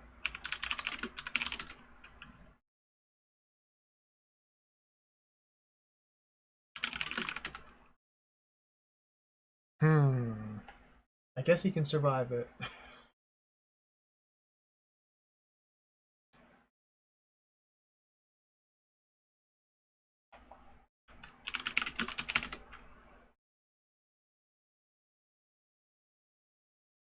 There's a frog roaming around. I haven't done anything with.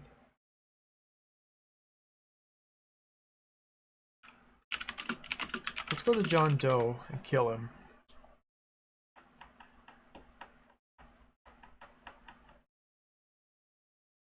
I want to see what this death spell does. Try killing a bunch of people. Let's go on a rampage. John Doe has better things to do. Do you know how to recruit people? No! I don't. I don't. Let's first remove the visor. See what he looks like in the real world.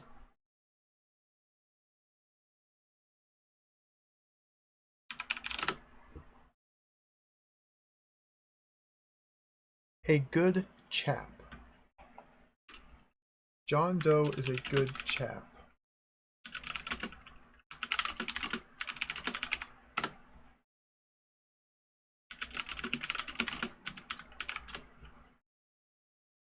A good chap drops to the ground. Alright, he's dead.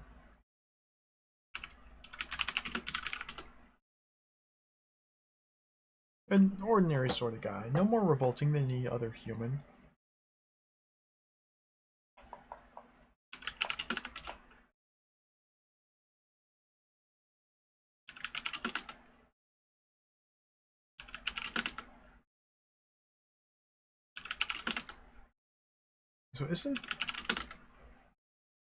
So is the Valkyrie gonna come revive him?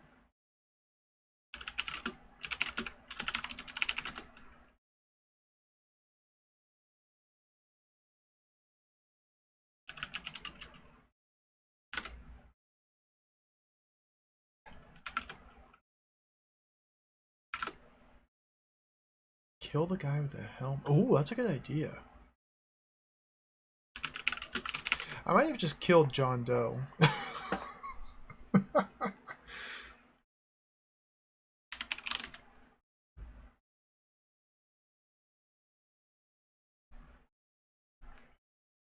might have just killed him. Oink, oink, find oink.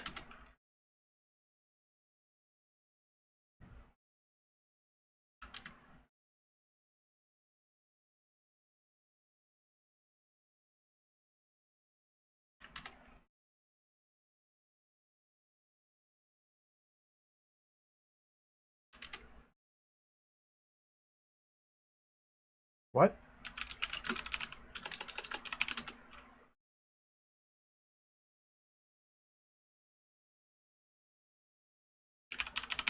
Follow oink.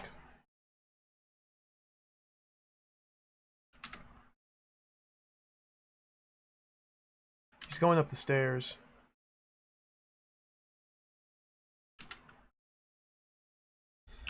Wait for Oink. Okay. Cast Death on Oink.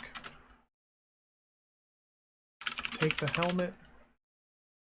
Wear helmet. Up.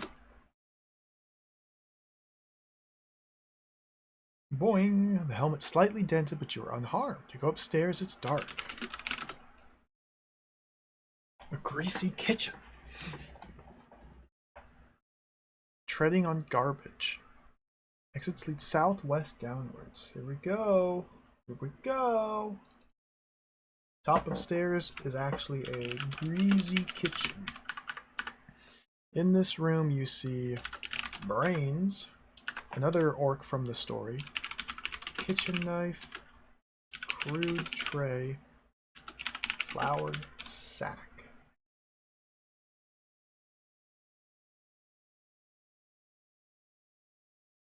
Exits lead south, west, and down. West should be the same as down, but we do have a new room south. Whoops.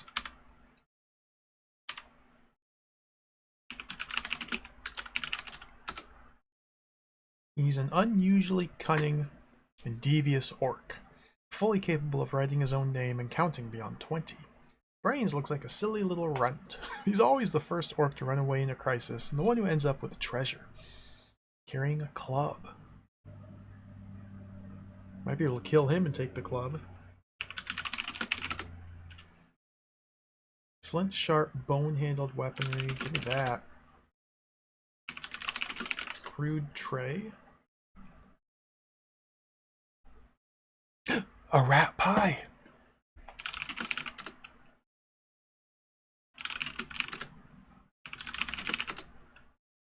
It's really delicious, full of juicy pie rats with a crispy black crust.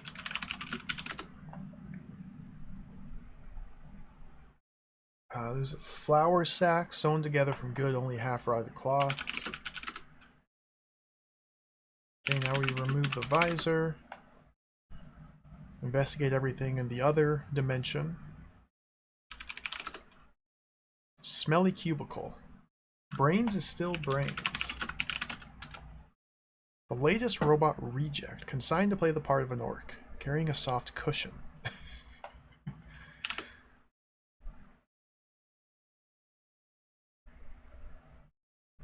Okay, we got the tray. Carrier bag.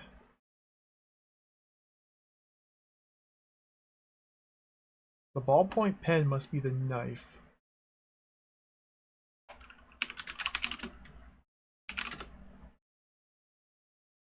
It's incapable of writing as it's been substantially melted and flattened. A soya burger. Delicious snack composed of R biochemicals. This indigestible food is perfect for slimmers. What?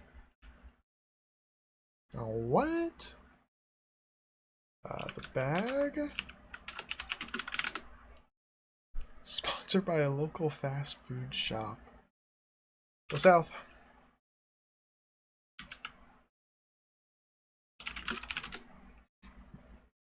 A dead end.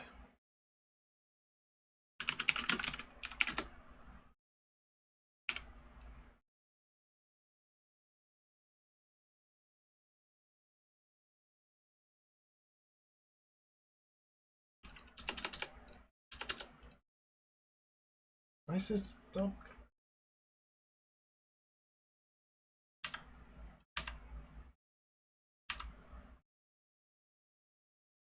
How do I get rid of in out? Play. There we go.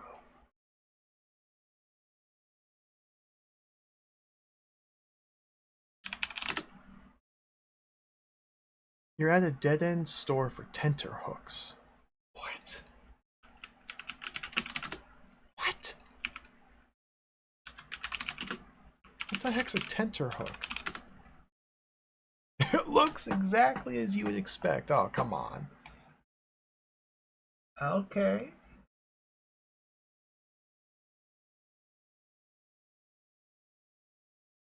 Now there is a very mysterious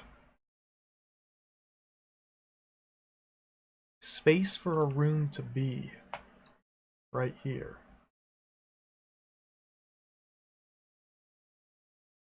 Quite suspicious.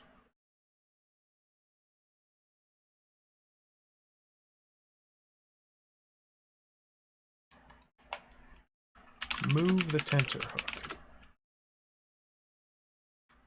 Picture's the same, right? Yeah.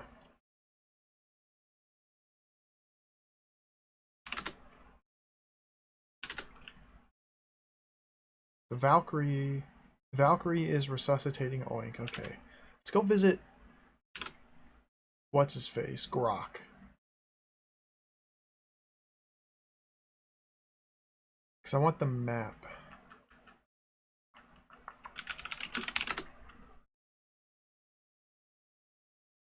There's just a map here. There it is. Take the map. Grok left the map. When I killed Grok, it took a long time, but the Valkyrie finally came and picked up his body to repair it, causing him to drop the map. A parchment picture showing the land around here. A blue river flows down the middle, from a bridge at the top to a marsh at the southern end. Top right's the mountain, south of there's a forest, across the river's a castle, north of that's an... This is useless. Remove the visor. Let's see what it looks like in the other world.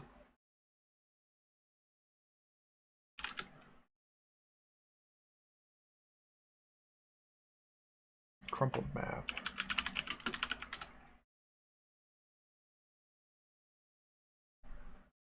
This is identical.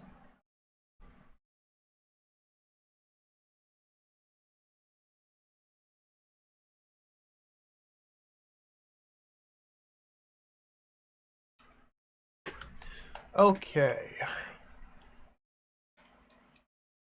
Knife. Knife, cut, drawbridge. Enter castle.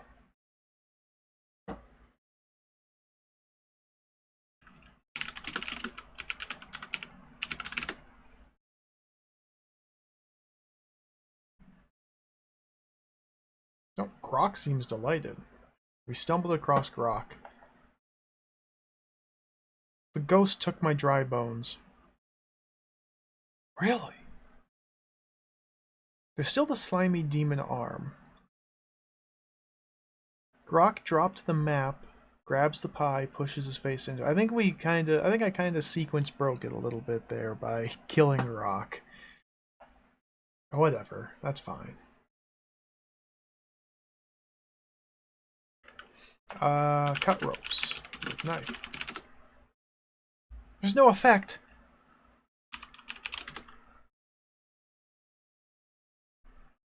Cut ropes.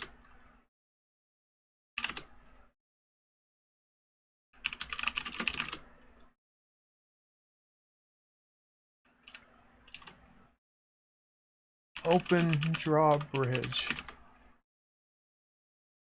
Jump. Whee! They are some ropes which hold the drawbridge closed. I thought the knife would work! Throw knife at ropes. It hits them. Take knife.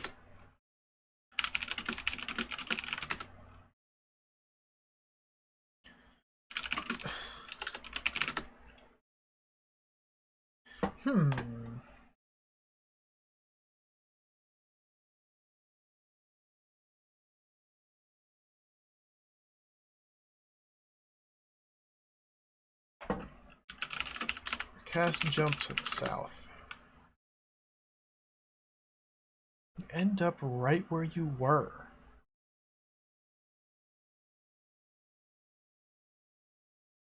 Just north of a crystal castle.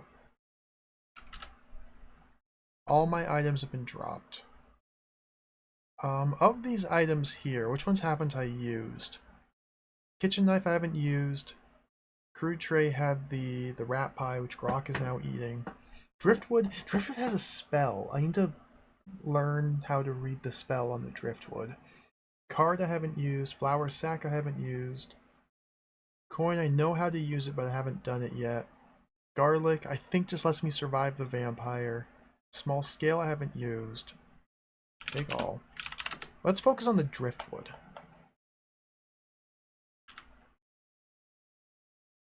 Yeah, the Prophet of Greater Manchester. You read that right. It's the name of one of the NPCs.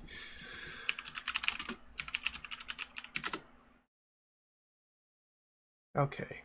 Some writing on the driftwood, but it's shimmering too much to be readable.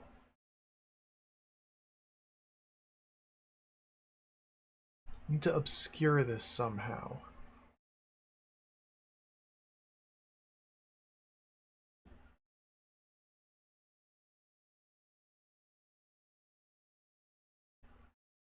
Maybe in a dark room we'd be able to read it. Whoops.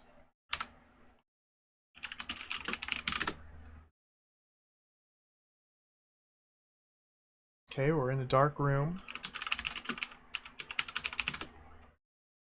Shimmering too much to be readable.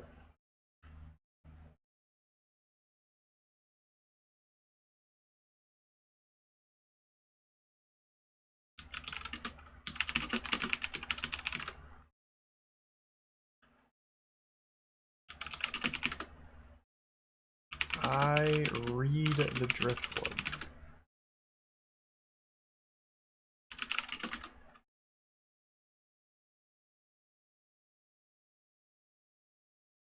Floating eye nods slowly.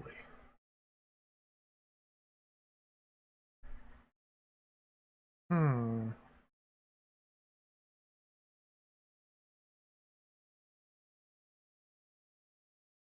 Let's go to the marsh. The demon arm. The demon arm. Okay, we're in a puddle of liquid mud in the marsh. You can see a metal plaque.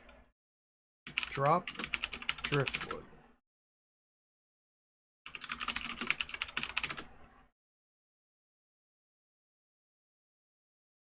I don't know what's going on with this demon. Smear mud on driftwood? No, smear is a fake word. Again, the demon doesn't persist for an entire turn. I can't interact with it. I can't examine it. It's just every turn that I'm standing here, grabs my arm or grabs my leg, and then retreats.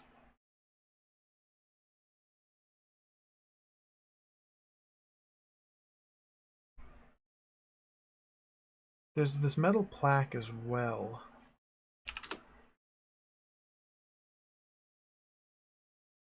We have a sack of flour, and the metal plaque is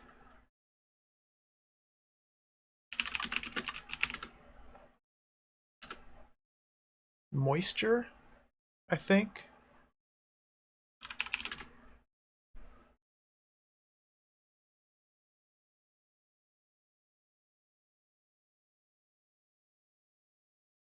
I died.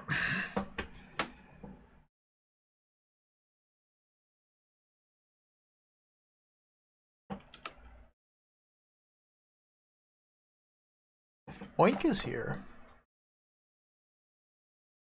Okay, I guess if the demon arm grabs you too many times, you just die.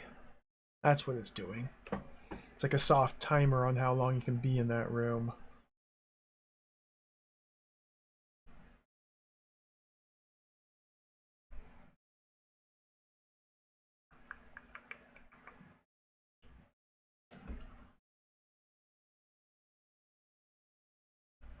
I still can't open the door.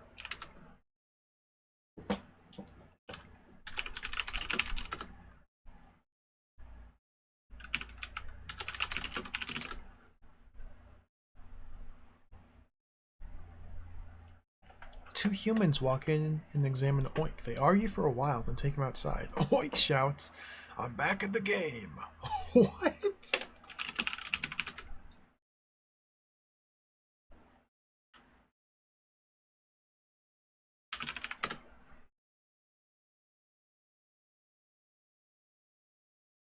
The manual tells us that the help command could give me some hints occasionally, so I think I might start doing that.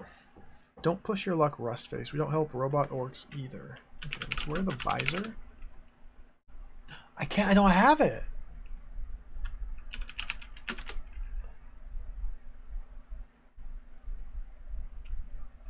Okay.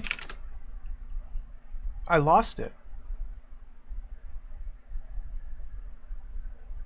Because I wasn't wearing it when I died, so I dropped it. It was on my inventory, it wasn't equipped.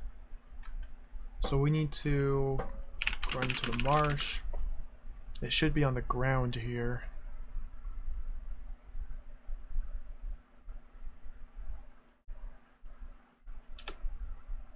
Yep, there's the visor. Oh, this is annoying. I died in like the worst possible place. Because I can't stay on this tile for too long. So we want to take the visor, take the bag, go north, just here on me, south.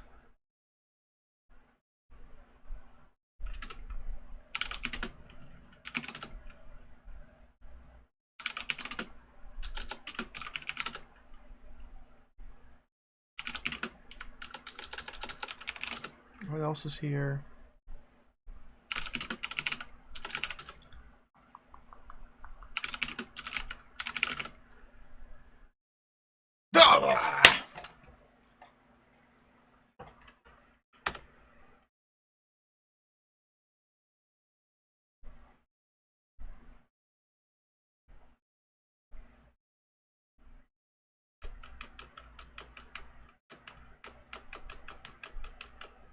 That's terrible. Oh no.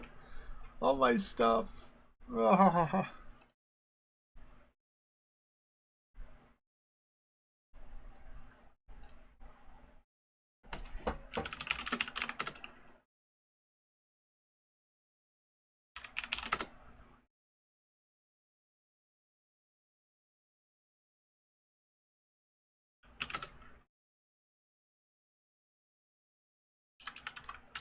Bang your sensors on the locked door.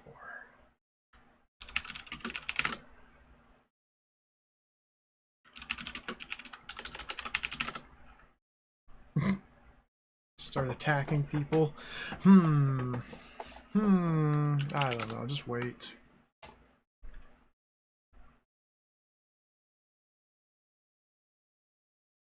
I do not like how I have dropped all of my items on this marsh tile. I am not a fan. I don't know exactly how or when this slimy demon arm kills me, but it keeps killing me.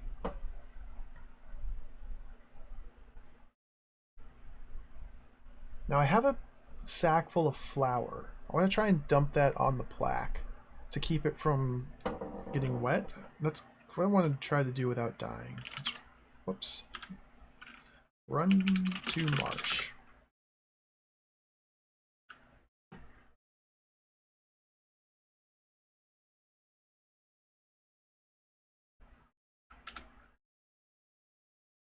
Take the bag. Open the bag. Pour bag on plaque. Empty bag on plaque. Plaggy. I don't know how to communicate that to the game.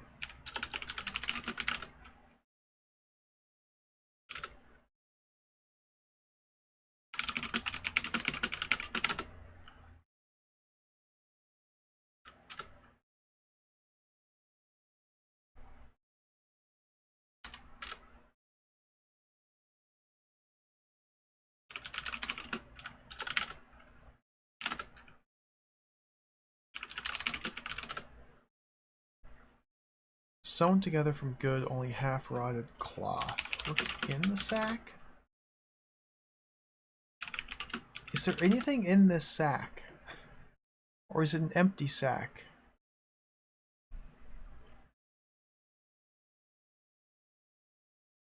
It's called a flour sack. I'm guessing it's empty?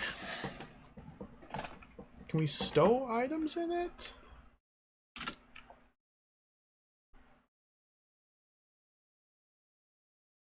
Thud the Barbarian's here.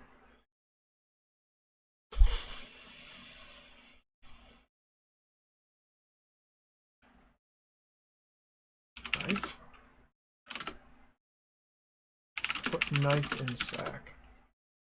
You can stow items in the sack.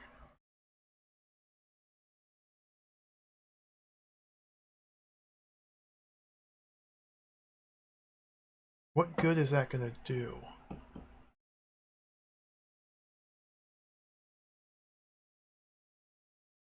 So I can't wear the sack.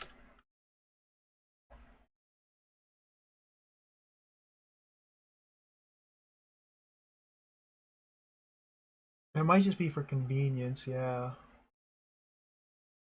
Good point.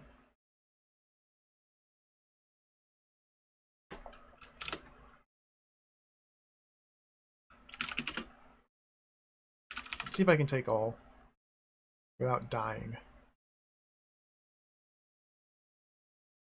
North. Put all in sack.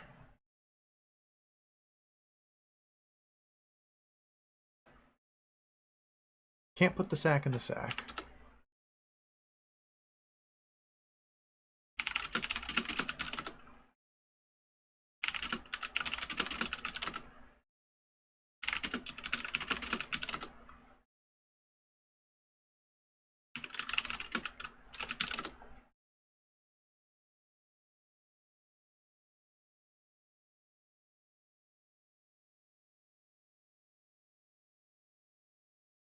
Cool.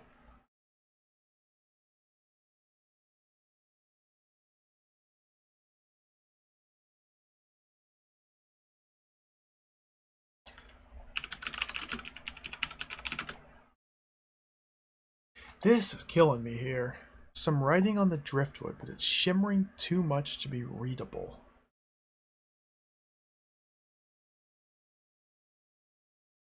Like, I know that this is a spell.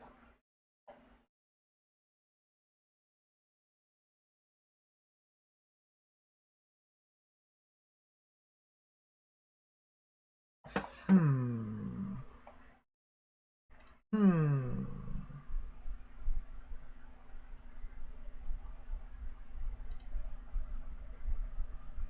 Smooth pebble.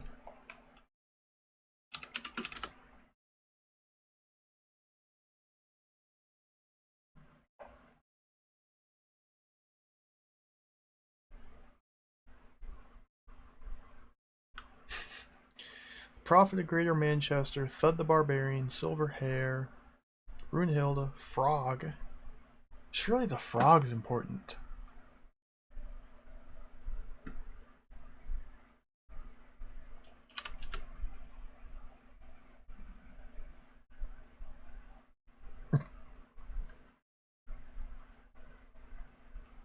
Dude, everybody's fighting and killing each other again. Let's remove the visor. See what's happening here.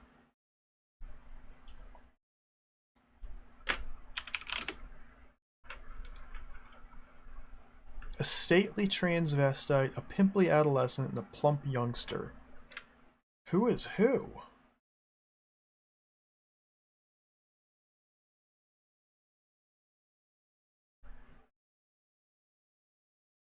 Assuming these are listed in the same order. It was Brunhilde, Prophet, Thud, Frog.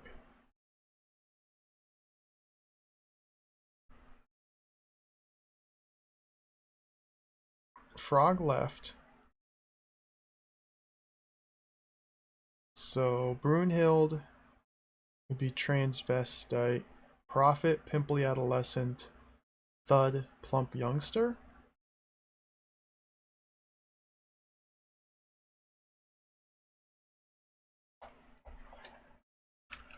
Let's cast Cure on Adolescent.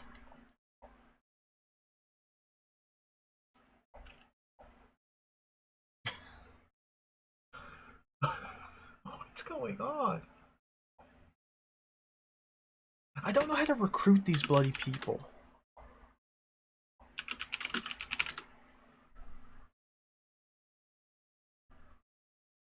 This is becoming a problem.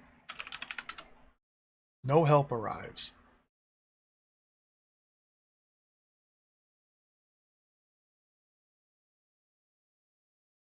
Okay, so points of interest, things to focus on. Metal plaque, I can't be read. There's moisture on it in the real world, corrosion in the magic world. As soon as I wipe it off, it comes back and I can't read it. I'm assuming I just need to use a specific item on it, or maybe get someone's help. There's a custodian robot roaming around. If I can find the reprogrammer to reprogram the custodian robot, maybe we'd have him clean it for us and do a better job so I can read the plaque. I thought this flour sack might have flour on it we could dump out, but that wasn't the case. Forest beside a lake. For some reason, there's 1,100 ants, plastic ants, crawling around an anthill, guarding a piece of amber, which is a golden disc. There's a book on the marble pedestal, which taught us the death spell. May or may not be intended to use that. I still haven't saved after learning the death spell. A comfortable perch high up in the trees, trapeze in the real world, with a rain bird up there. Could just be a red herring, a reference to Rainbird, the publisher of the game, but maybe not.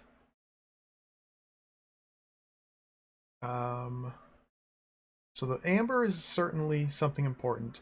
I guess I could try my spells, like freeze the ants with the cold spell. Grow on myself to reach... Grow. Maybe I need to be growing things. Points of interest. Drawbridge. I can't get into this crystal castle because there's a closed drawbridge. Ropes overhead that I can't seem to reach, keeping the drawbridge shut. I have a knife, which doesn't seem to work to cut them. Nor can I untie the ropes. So I'm at a loss for what to do there. Rose garden. Apple tree drops an apple. And there's a statue. I don't know what to do with either of those. Vampire. Says he'll reward those who help him if we get his meaning. I'm guessing I'm supposed to lead one of the human NPCs into here. I'm assuming this is a post-recruiting, or once I've figured out how to recruit people, then I can solve this puzzle. I'm guessing I'm supposed to help the vampire to get his reward. Same with this necropolis. There's a tomb here, separate from where the vampire is. If I insert my coin into this hole, the tomb opens for 1 turn. If I walk south, it closes, so I need to have someone's help there. The mansion, there's a mouse here. May or may not be important. Some dry bones in the secret room. The ghost steals them from you if you take them. So the ghost probably put them back here. I didn't find a use for the dry bones. I also didn't really try anything. It's a plastic skeleton in the real world. Troll bridge. Slippery rope hanging from the side of it, leading into the water underneath. Can't pull the rope out because a fish grabs it and pulls it back in. It's a piece of string in the real world with a robot fish. There's a door with 3 bolts locking it, leading north. If I'm able to get onto this tile, I can open one of the 3 bolts, and then an alarm sounds. The troll enters this room, then walks in the door. and then he won't let me in, or she won't let me in after that point. So we either need to distract the troll elsewhere, somehow, perhaps by cooperating with an NPC. The death spell doesn't work on the troll, it just simply didn't work.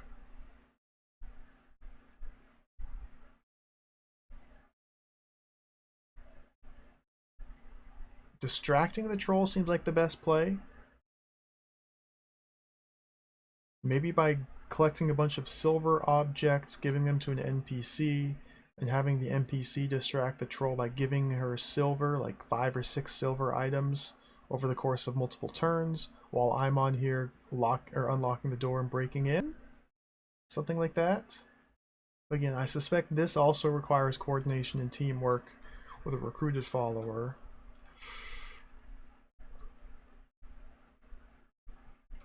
Dragon.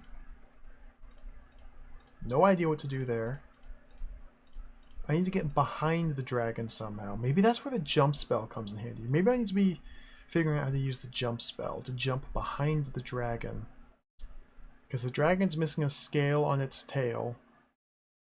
The dragon's also a car in the real world. The scale is a fender. If we're able to get behind the dragon, these passages are too narrow for it to turn around. I think we just need to... Maybe the jump spell will let us teleport behind the dragon. But I'm not sure what we do behind the dragon unless we happen to have the scale. Brains is up here, Grok is up here. Piece of driftwood I'm carrying around has a spell on it that I can't read because it's glowing.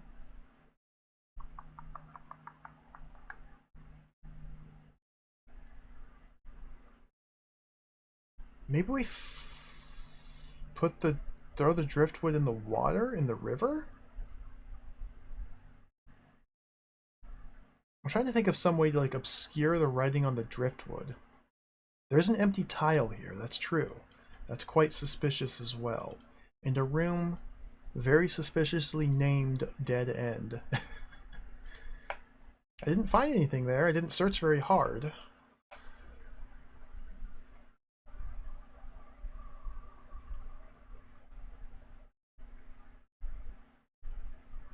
And I'm kind of just glossing over this exit ramp area. The exit ramp leads to a wide road with a locked door. In the real world, that's called a fire door. There's a plant growing from the wall. In the real world, that's like a fire alarm, I think. I'm assuming we're supposed to set a fire here to open up this fire escape. There's a turnstile here. We can't walk through because it says no robots allowed and doesn't allow us to pass. Perhaps I could send my eye familiar through the turnstile to see what's beyond it.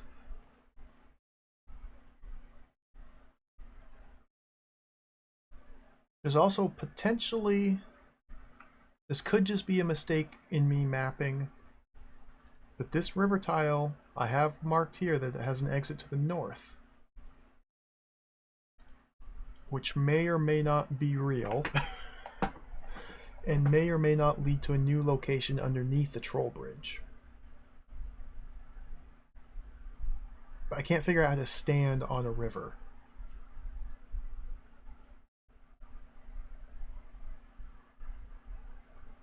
Now I know that there exists an item called a reprogrammer.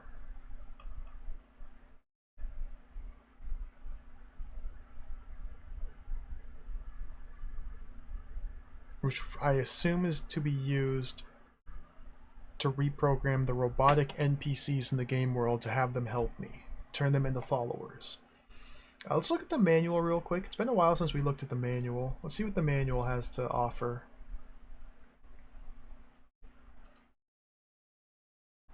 Oh, story.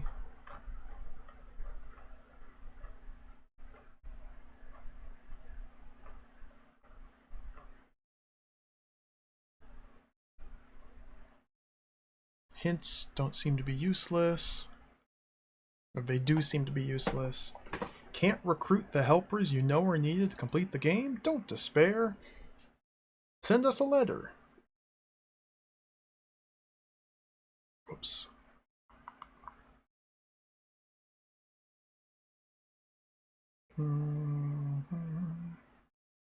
See, this says help sometimes gives you a clue. Sometimes gives you a clue. I haven't got a clue yet. So far, all the example commands in the manual have been legitimate commands to be used in-game. So this tells me that there's a fireball spell and a locate spell. The functions of the spells are fairly obvious from their names. The rest is up to you. To learn spell, you just need to see or hear its name. To use it, once learnt, enter cast spell name or cast spell name at target. So the jump spell, we could either cast jump or cast jump at target. Or maybe there's other formats, syntaxes. Follow, go to, run to, find, kill, wait for creature, wait for number, wait until, specific turn number.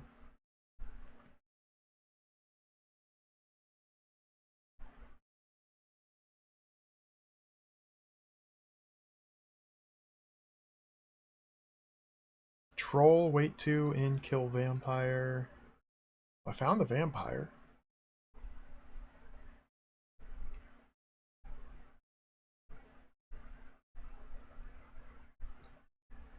Put the mouse in the sack. Best place for it if you ask me.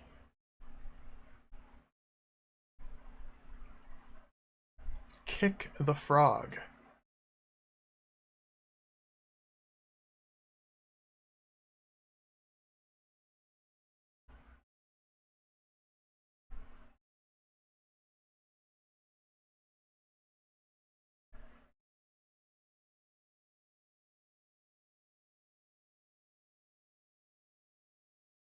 There's not much that the program can do if you try to find something that does not currently exist or if the way to your destination is blocked.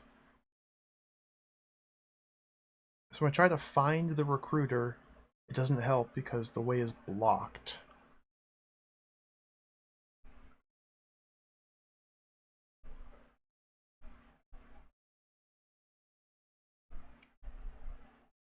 Treasure?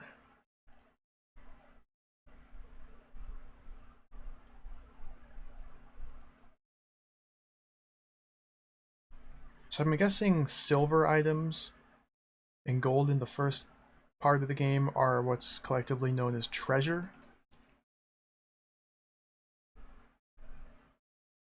Part 1, treasures used to give to the hermit.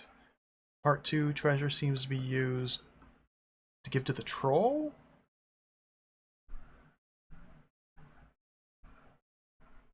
In order to gain access to her bridge. I'm not really sure what to do once on the bridge.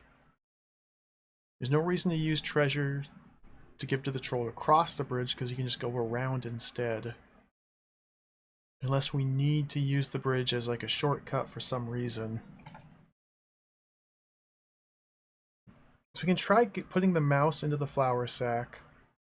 Just using the hint given from the game's manual here.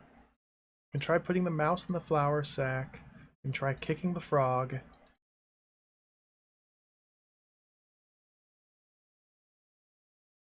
I think the answer lies in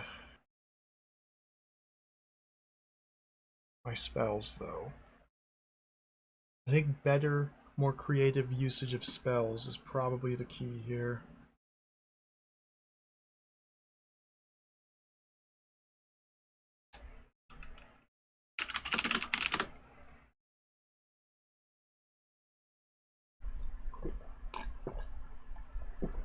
This game's really cool. I still like this game a lot. It's nice to actually focus in on try to solve puzzles instead of just explore and map. Alright, put mouse in sack. Too fast for me to catch. Okay.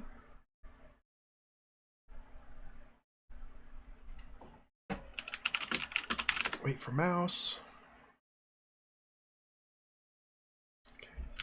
Cast cold on mouse. The mouse is unhurt.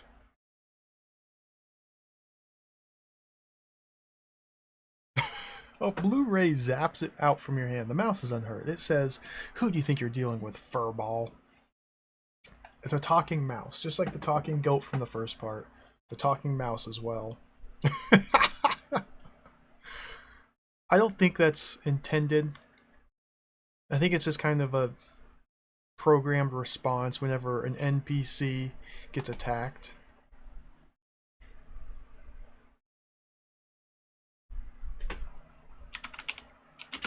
Under the bed.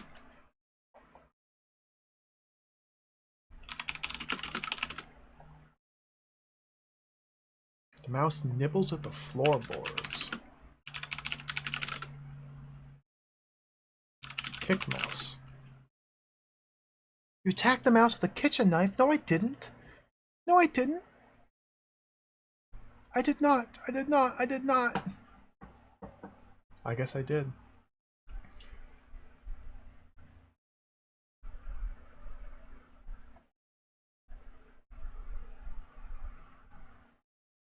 I don't think the mouse is important.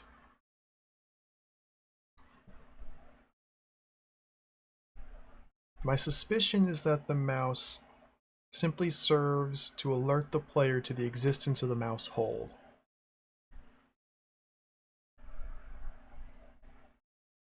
I could be totally wrong about that, but I don't think the mouse is important. Again, in the mouse hole, we are able to get the key card.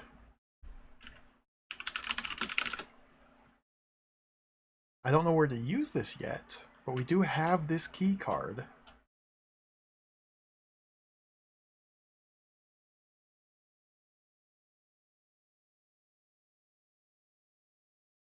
Frog.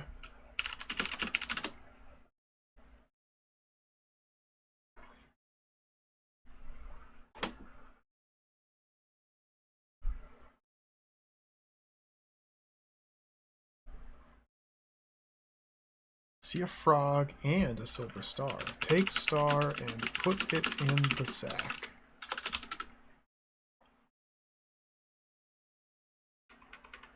It is worth seeing whether or not putting silver treasures into the sack prevents them from being stolen. It's a good idea. Follow the frog. I just want to kick you. Stand still so I can kick you.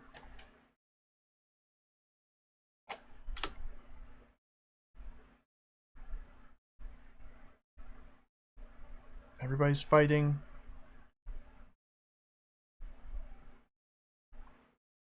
Okay, we're in the puddle of liquid mud. We need to do something. This room is very big suspicious. Big suspicious. Kick frog. Oh, I stabbed it!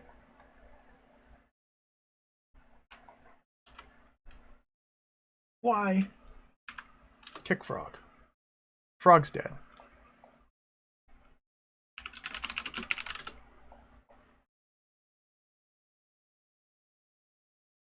It's a big fat amphibian covered with cute warts. In a strange way, it reminds you of your mother. It's dead. Take frog. Too heavy.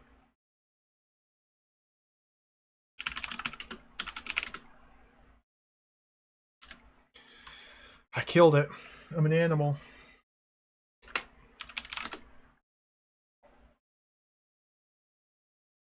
Robot frog. Hyperactive mechanical, jumping about like a good'un. It's dead. It's not jumping anywhere. I stabbed it. Now the story in the manual features a frog as a key character used to revert orcs that have been transformed into frogs back to human. Or back to orc. This could just be a reference to that. I feel like this is important though, this frog. Oh, should hopefully get revived. Hopefully.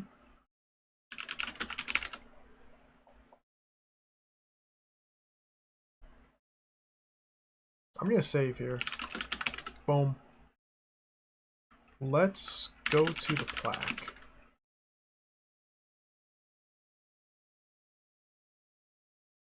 Can I examine the mud? Holy smokes, dude. It's a splendid land of slow growth and swift death, a liquid cancer resolutely gnawing at the face of the land. Its cool ooze is a refuge for tasty water-bred animals. Its drowning trees are decorated with gray webs and insect husks, sucked from the living mist which blocks out the yellow eye's glare. What? It's often said that this marsh is the only remaining refuge for corruption in Middle-earth. This is not Lord of the Rings. What are they doing?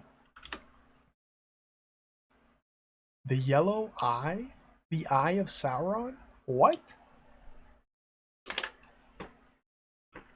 We need the plaque.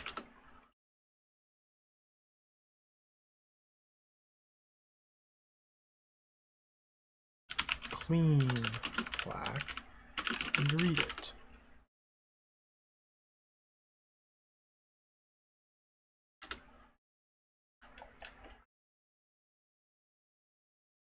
Freaking grabby hands, man. It's about to kill me.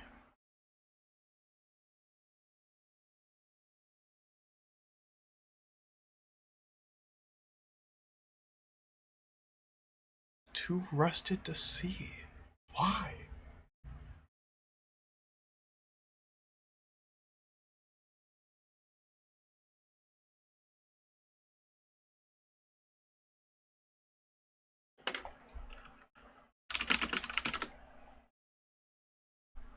I'm gonna get out of there before I die.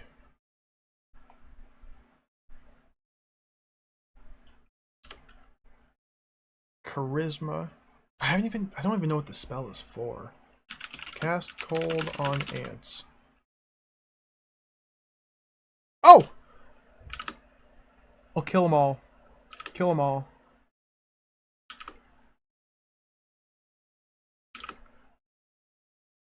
Oh, they're not. Nope. Can't kill the ants. Stomp ants.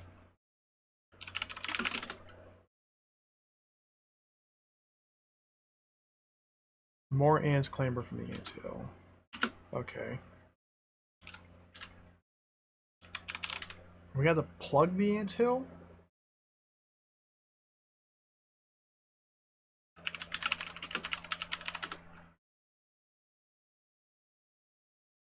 Oh, that's a disc of amber.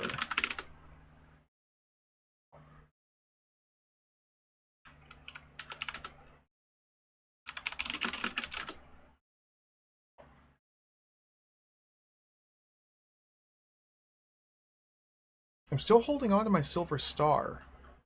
I've held on to that for quite some time now.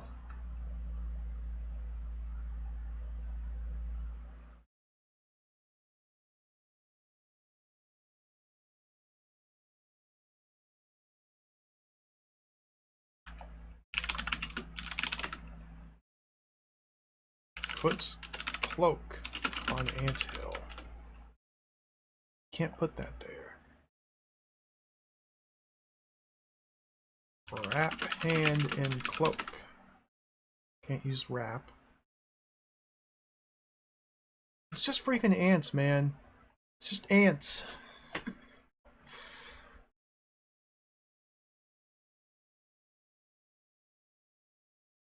Kick the amber.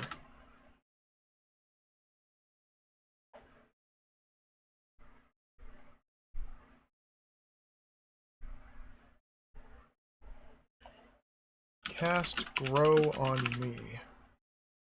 Already as big as possible. Cast grow on ants.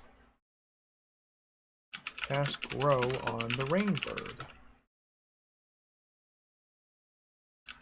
Cast grow on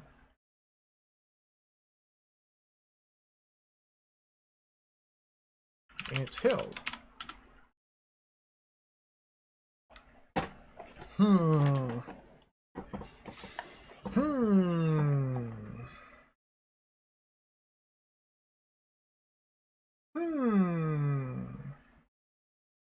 I'm kind of stumped.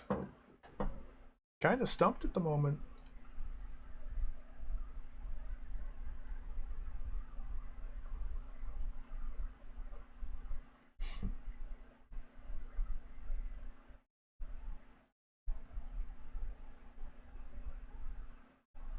So we can't kill the ants, even though it gives me a count.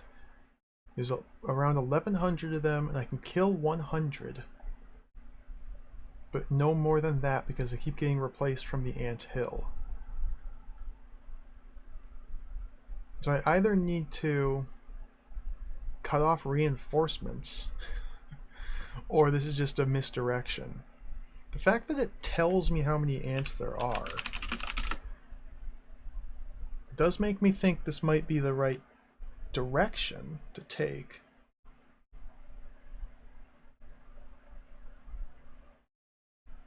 It says they taste awful. Let's eat the ants. You give up after a while. What's my score? Damn. It's going up. Number go up.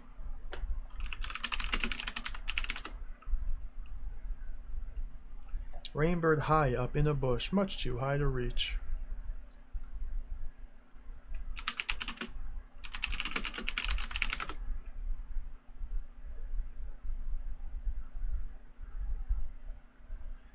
Throw knife at Rainbird.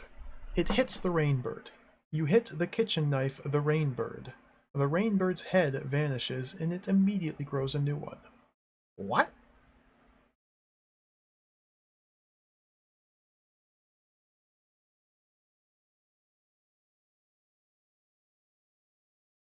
That doesn't make any sense. Take knife and put it in sack.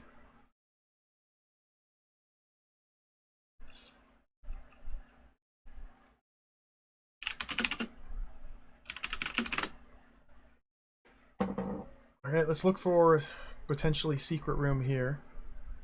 Oink! Oh, oink, you jerk.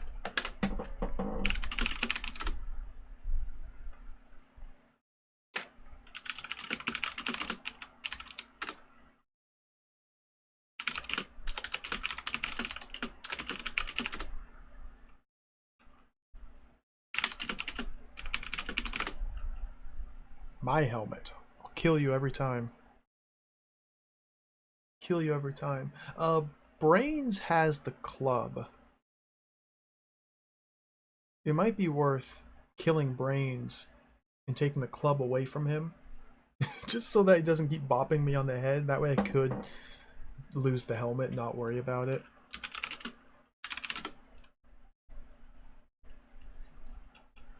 Alright.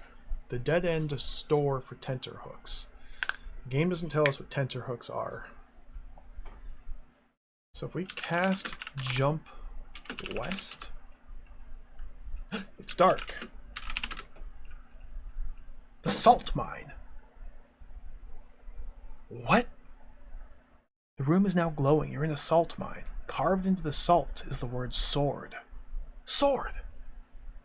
What?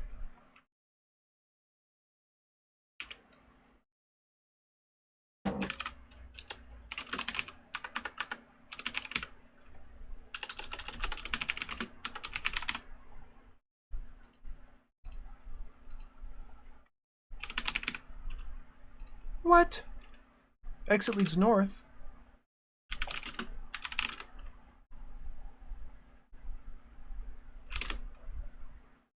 One way.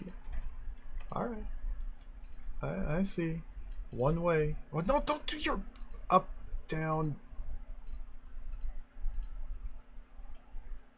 Plane. One way. All my goodies are in the dead end. Because that's where I jumped from.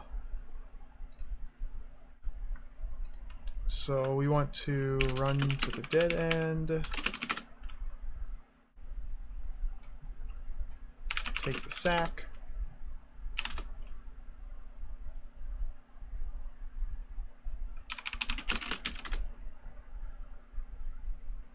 The cloak. I dropped my cloak. Let's kill freaking Brains. Kill him. Cast death on Brains.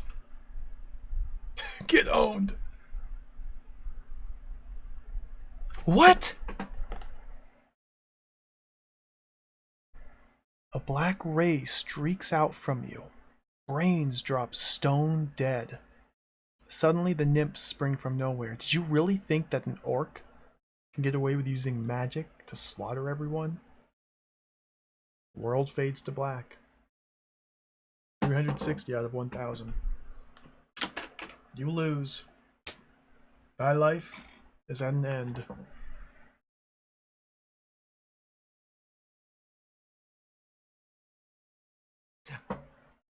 Well. Well.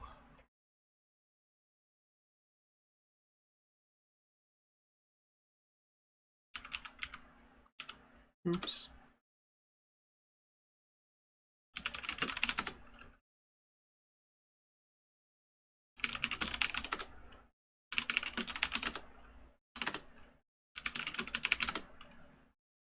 A broadsword appears in your hand.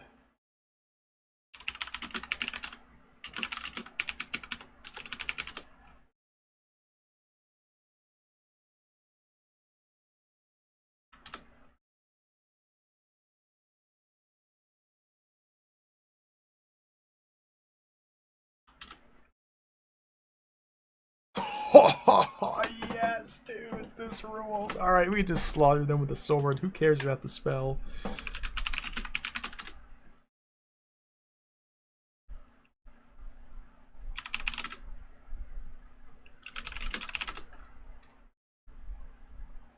Take club and rat pie.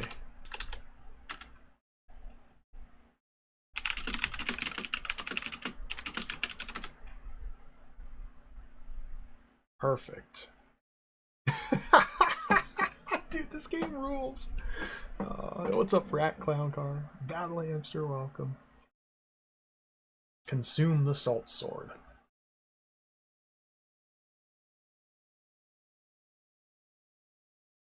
Let's cut the ropes now. Cut the ropes. Run to the drawbridge.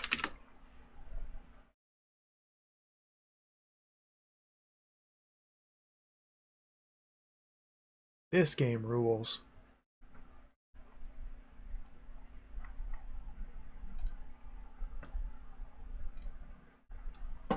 Cut ropes with sword. Cast sword. Cut ropes with sword.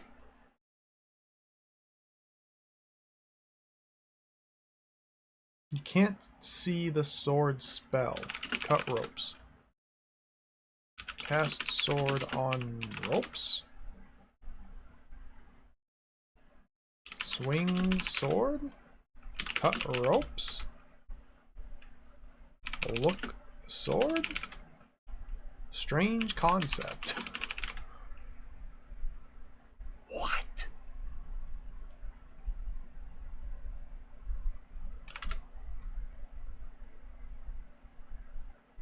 What? Broadsword.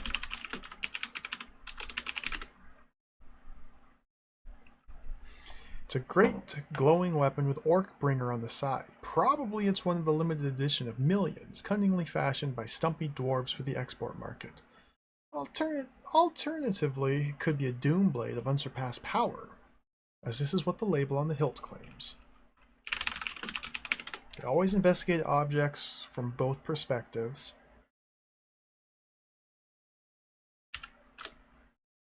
A rubber broadsword.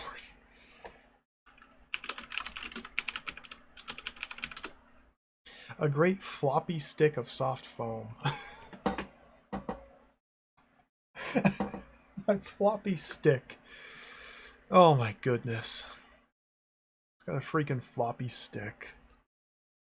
No wonder I can't cut the ropes. It's just a floppy stick.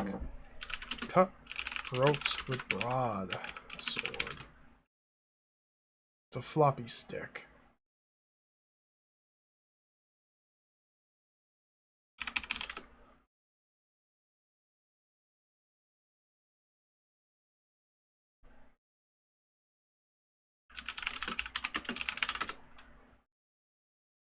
We can't jump into the castle.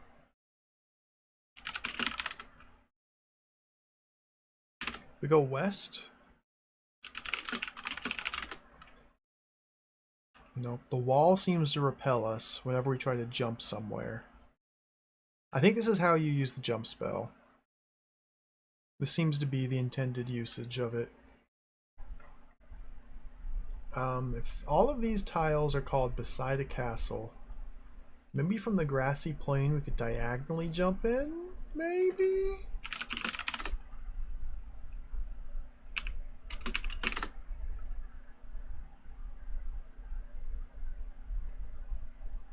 Girl in jeans.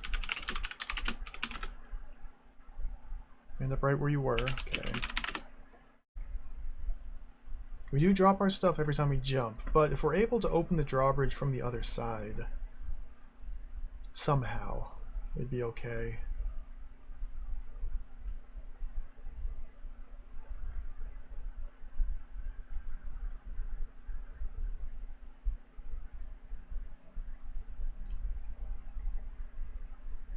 Maybe I can jump west from the riverbank, or east from the riverbank here, west from this one maybe.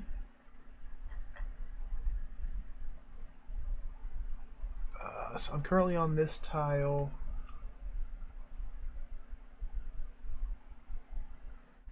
So we're going to go northwest, north, north, north, north, northeast, northeast, north.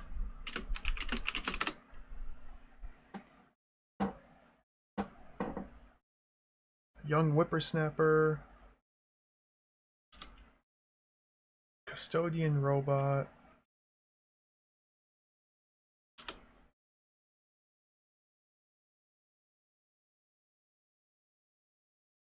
Silver plate.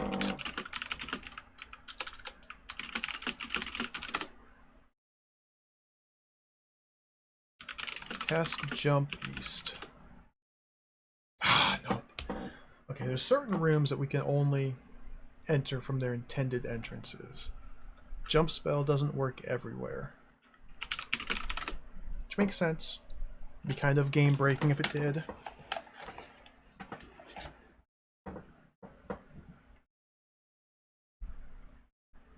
I think I'm supposed to jump behind the dragon. Let me try doing that now. The car. It's not a dragon, it's a car. Ah, which junction? There's like multiple junctions. I'm not sure where this junction's gonna place me.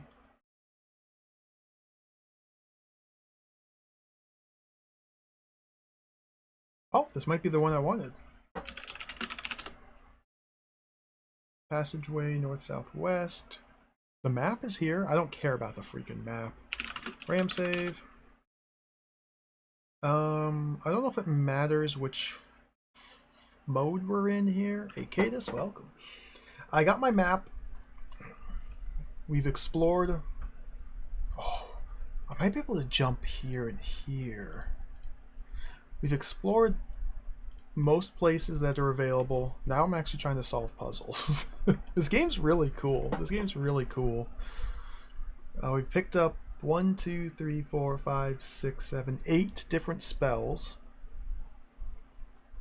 I still don't know how I'm meant to recruit people. That's kind of the next big step I haven't figured out yet. But we're chipping away. Chipping away. 360 points. Okay, so I'm standing on this tile. The dragon's to the south of me. I did stab a frog to death. That definitely happened. Dragon arrives in a puff of smoke from the east. Cast, jump, east. So now I'm behind the dragon. I don't have any of my items, but I'm behind him.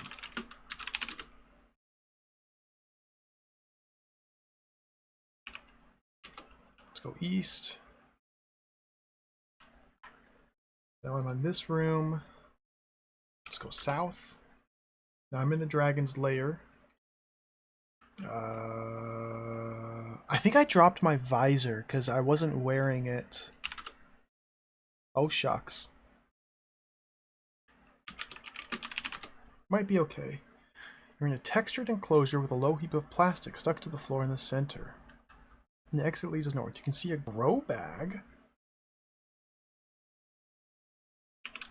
Huh? It's a virtually worthless heap for the dragon to guard. Too heavy. The robot reverses into the room from the west. Here we go, here we go.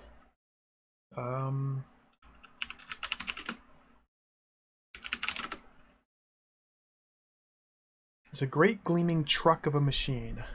All chrome and black enamel. It looks enormously powerful, but simply too massive to maneuver in a tight corner. Hanging from a wire. You can just see the place where a scale should be on the dragon's tail. Unfortunately, the dragon's facing you and is unprotected. Spot is a good hobbit throwaway. I think they're like mixing up some of the descriptions here. Dragon reverses away down the tunnel, tail first, going south. So I was in this room here. The dragon car backed up. It's facing west. It backed into this room and then backed down here. Because the dragon can't turn around. I need to figure out how, or what I'm meant to do here.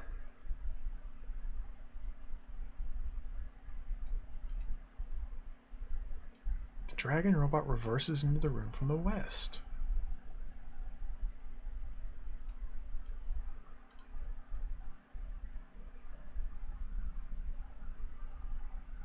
I feel like the scale is involved. Let's go west, west. Take all my things.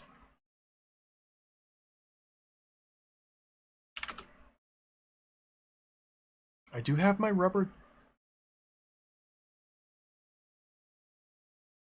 I don't know where the visor is.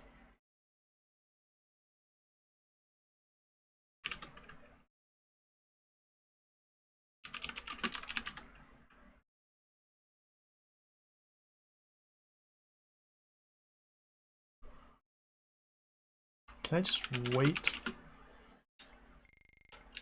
Go east. Drop the scale. Drop the fender.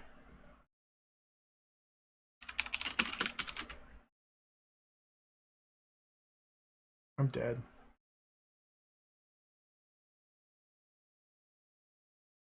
Fiberglass sheet. That's what it's called in this form.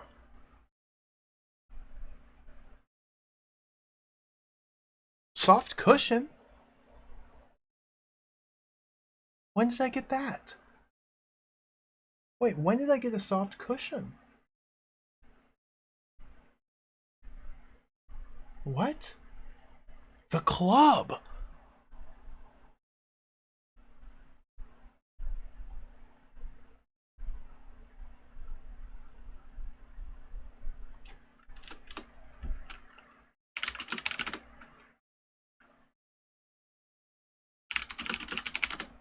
Go get my visor. Put the dragon on hold for now.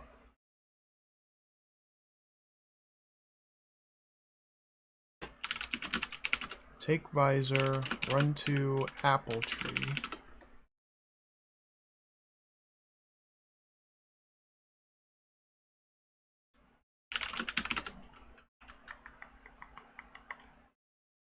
Drop cushion. How do you spell cushion? I don't know how to spell cushion. Oh, it's cushion. Shake the tree.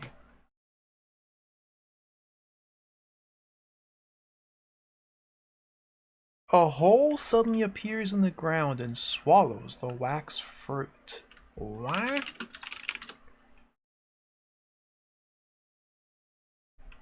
Excuse me?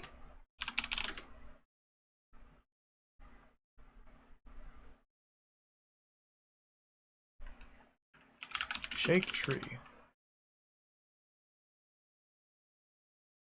The apple hits the ground and disintegrates, splattering everything. I'm thinking like, I think it's Zork. One of the treasures you're meant to collect in Zork is like a vase, or it might be Colossal Cave Adventure. One of the treasures you're meant to collect is a vase that shatters when you try to place it down at the treasure collection spot. So you have to put a cushion down first and then drop it. I'm thinking the same sort of thing here with the club, since the club doubles as a cushion. But that doesn't seem to be working.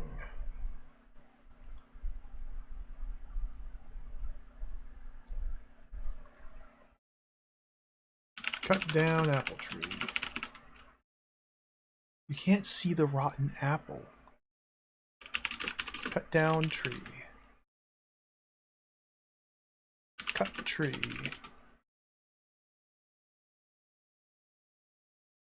Take apple. Find a rotten apple.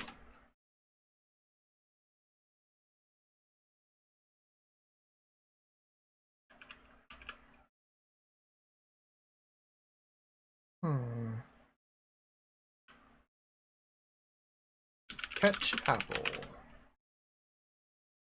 Climb tree.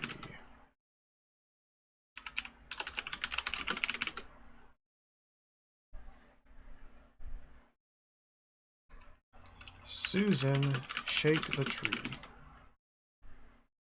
Bug off, you smelly little oik. Cast charisma on Susan. Susan's now more handsome. Susan, shake the tree.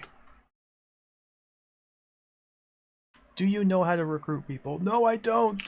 Recruit Susan. You don't have the recruiter.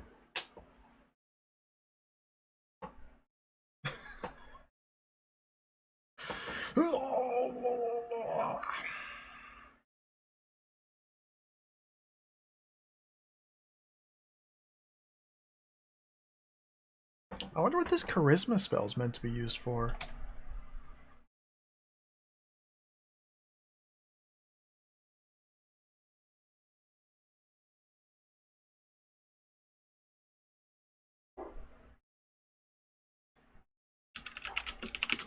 Cast eye.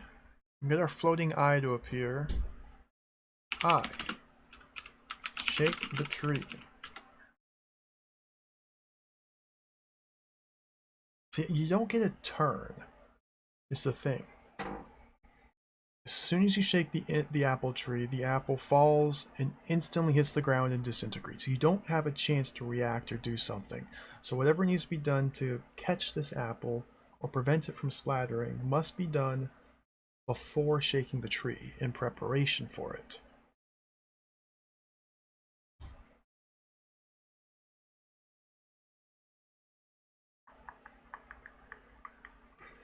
Place sack at base of tree. Put sack at base of tree. Now.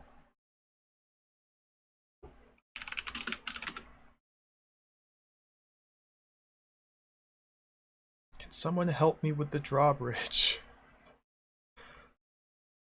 Vase. I haven't found a vase in this game. I was thinking of other adventure games. I don't remember exactly which one. One where you need to collect a vase as a treasure and then drop it at a specific spot, but when you drop it, it breaks. And so you're meant to, in that other game, find a cushion to place on the ground first and then drop the vase. And I have a cushion in this game. A club. A club cushion.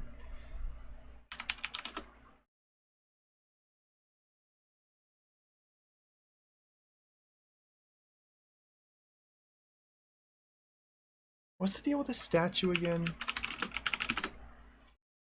It's small, unusually ugly. Cast grow on statue. It's as big as possible. Cast charisma on statue. beyond hope. Push statue. It's small and unusually ugly. That doesn't give me much to work with. It's small, but I can't grow it. It's ugly, but I can't make it pretty. With a spell, at least. I can't give it charisma.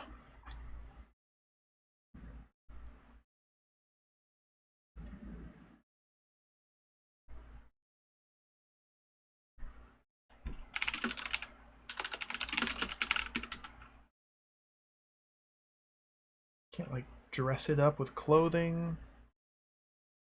I'm not really sure what to be doing. So we're right here.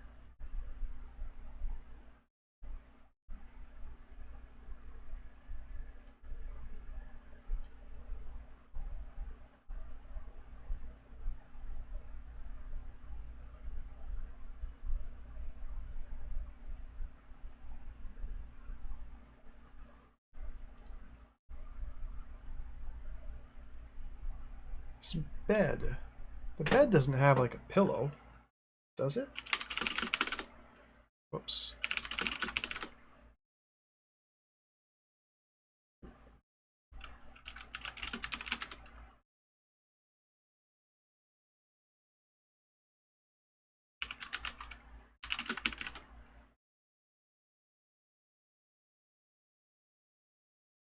It just says underneath the bed is a hole.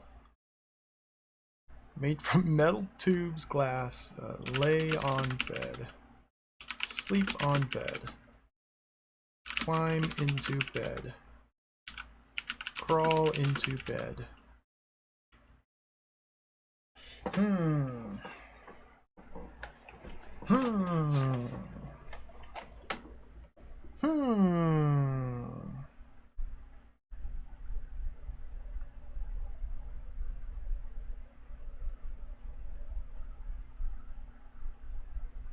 Sword spell.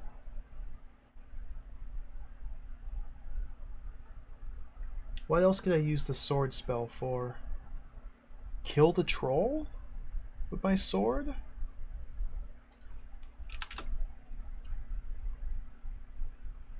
Seems foolish.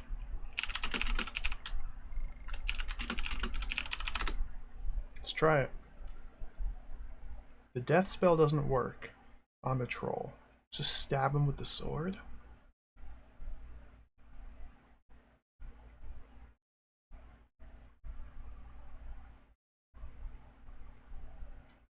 A hole suddenly appears in the ground and swallows the robot mouse?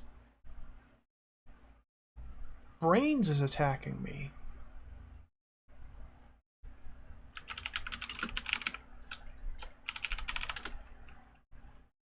Oh, I stabbed him with a pen.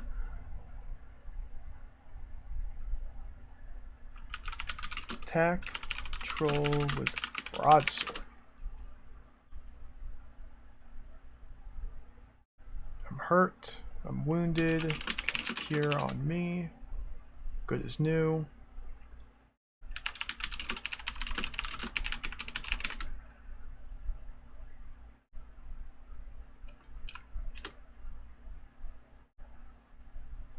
I'm getting somewhere.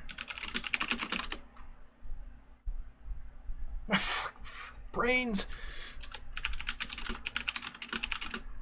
I'll deal with brains first. No, no, no! I'm being attacked from all sides.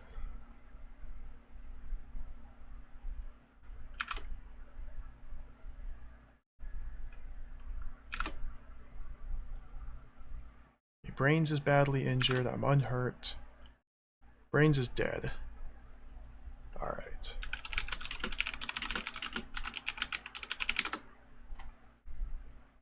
It's hurt. Hurt.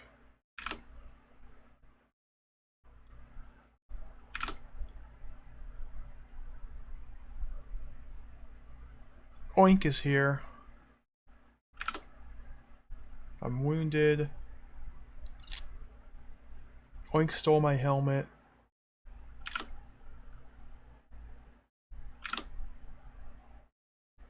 injured. I'm badly injured. Okay.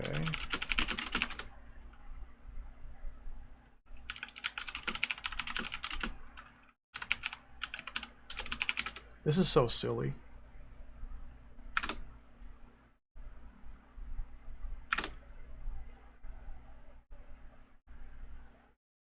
I'm hurt.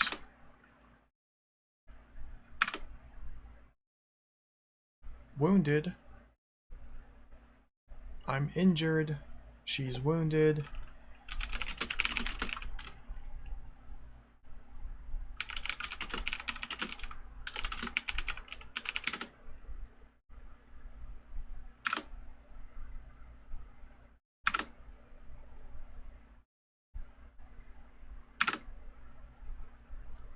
Badly injured. Okay, I think I'm getting somewhere.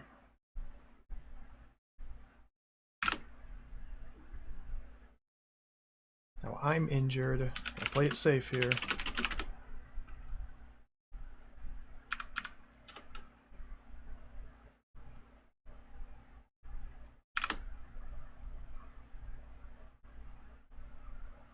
Robot Troll is a wreck. Brains is back. Ah, dude. Brains is jogging me. And picking his nose.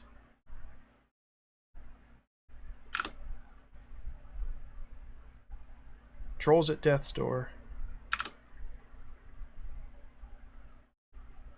I'm wounded. Okay, let's heal. This is insane. Got him. Immobilized. Okay.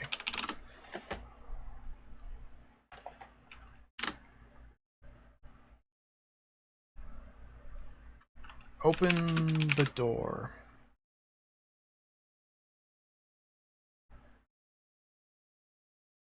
Squad of robot termites makes off with the robot troll.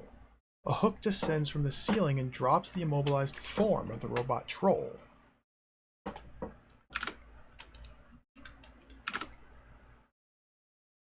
The robot troll enters from the east. Dude!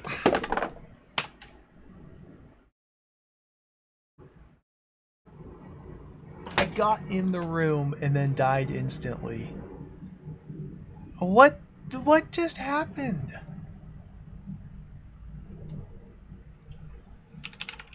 It oops it.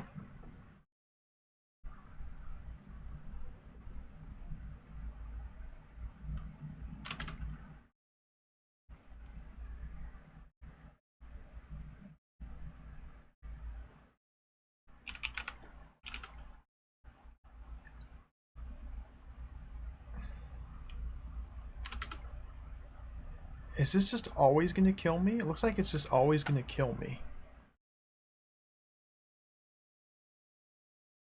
I need one more turn.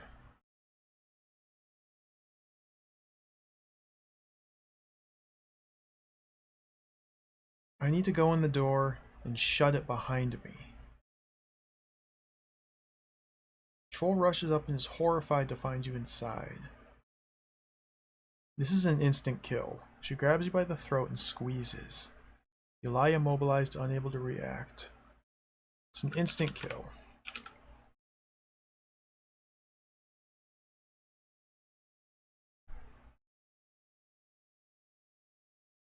I don't think I can attack the troll from here. Kill it again. Gosh, from inside. Huh.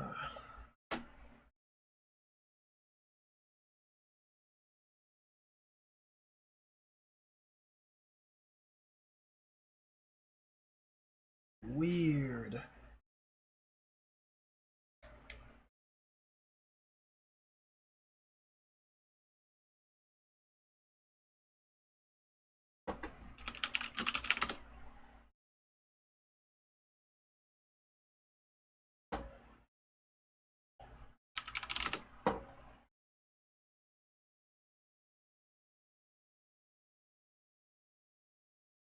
The liquidizer, that's the smart pensioner.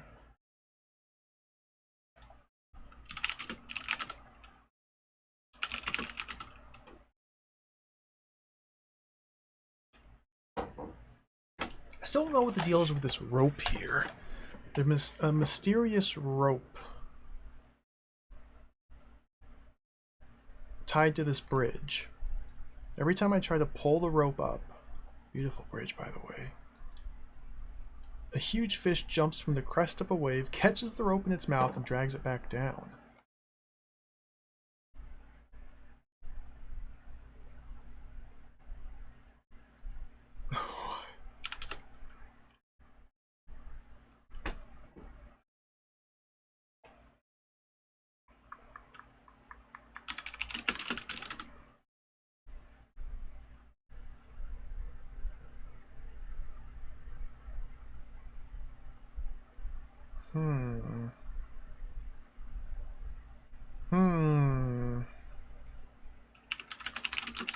The liquidizer?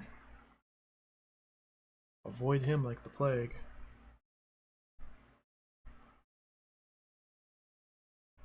Man, I'm not getting anywhere here. Can I cast jump north? End up right where you were, okay.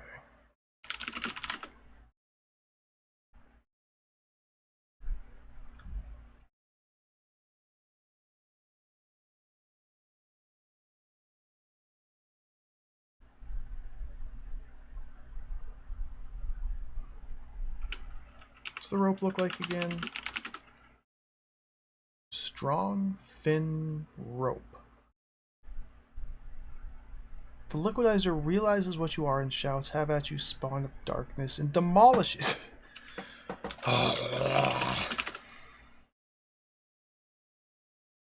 Die, mad orc, and thumps you. Run away.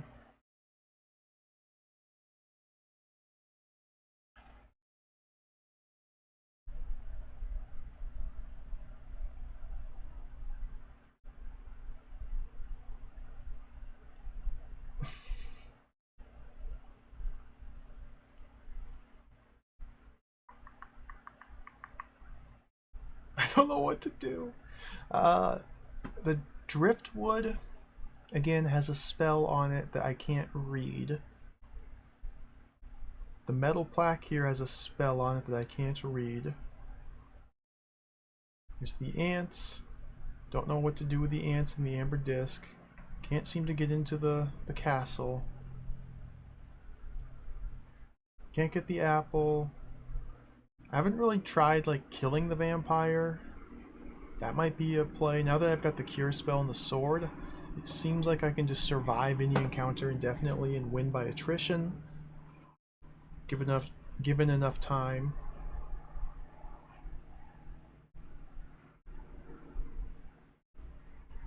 No idea what the dry bones here are for. Let's go to the exit ramp.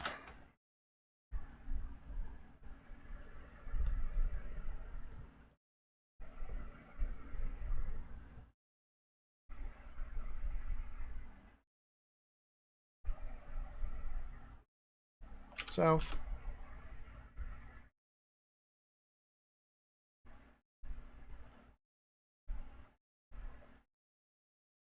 Okay, so we're right here.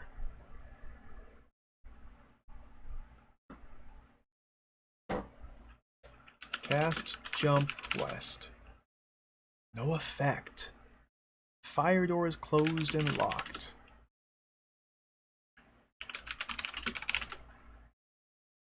Looks exactly as you'd expect.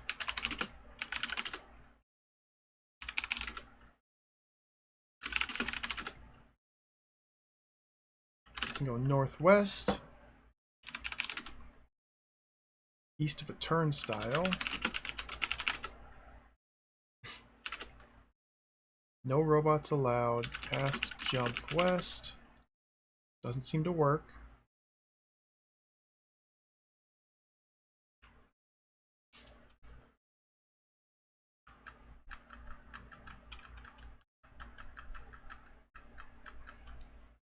Cast I. Hey, you like can't cast spells out here. Remove visor.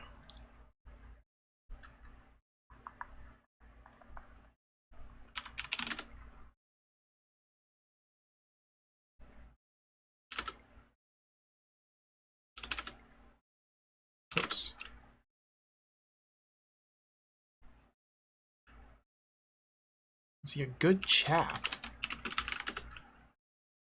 Oh, it's John Doe. Examine a sensor.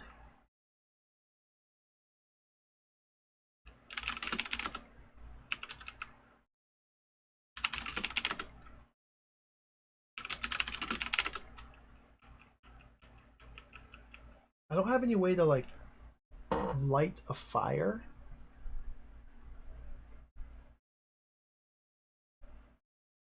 To set off this fire alarm. I'm assuming that would cause the fire door to open, giving me a way around the turnstile here. I'm also assuming that this is meant to be end of game sort of situation.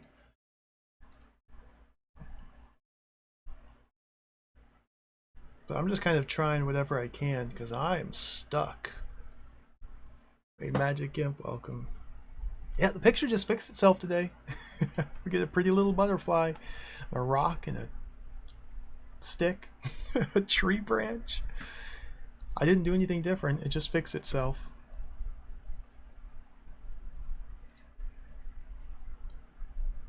I'm totally stuck right now. What does help do here? Nothing.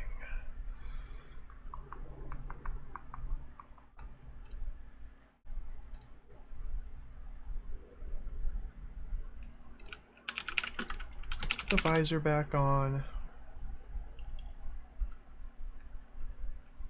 I want to figure out how to get into this castle.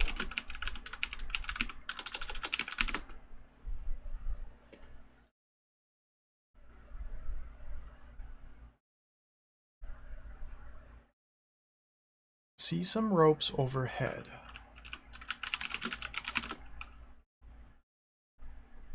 Can I climb the castle? Can't go that way. Can I throw sword at ropes? Too heavy? What? Broadsword at ropes?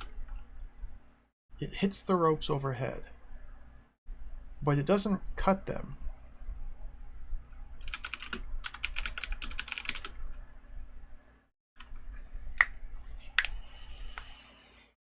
Can't untie the ropes.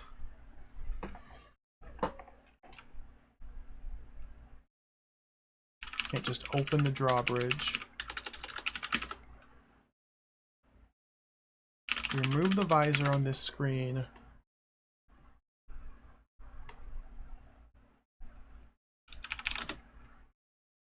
It's rusty scaffolding now.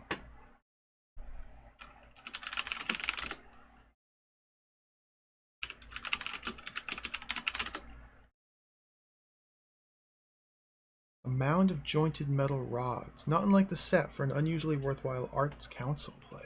Can I climb the scaffolding?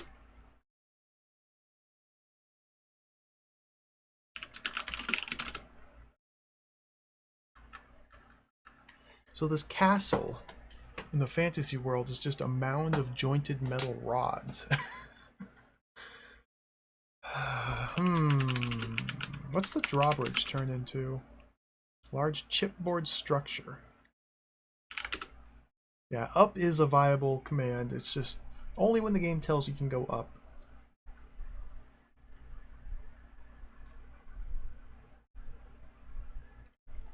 Can't untie the ropes in this mode. I can't cut the ropes.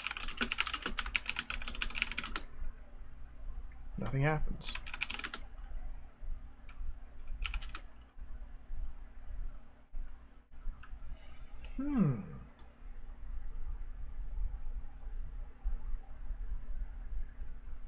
I can't cast Grow on myself to get tall enough to reach the ropes overhead. I'm assuming I can reach them as is. I can't jump into the castle. I've only tried jumping south from here and south from here and southwest from here. I guess I could just try each and every one of these adjacent squares. Might as well. It didn't work.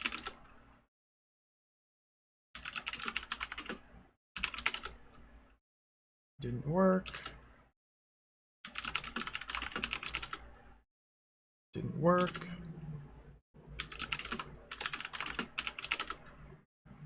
Didn't work.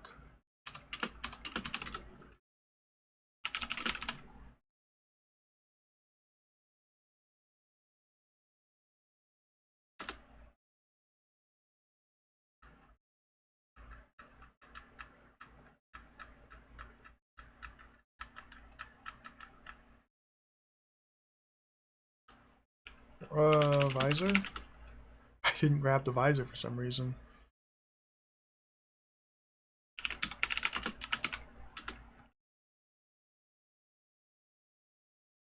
Don't have the reprogrammer. Find the reprogrammer. You'll have to find the way yourself, dude.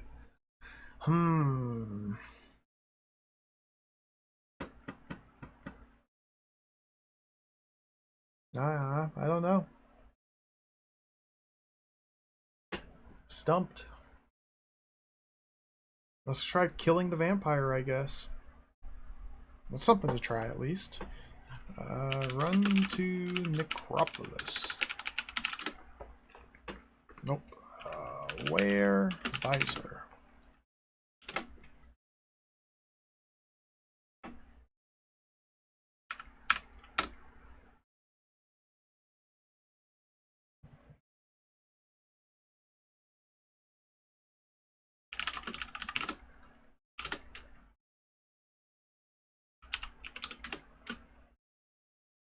Alright. Cast glow. There's the vampire.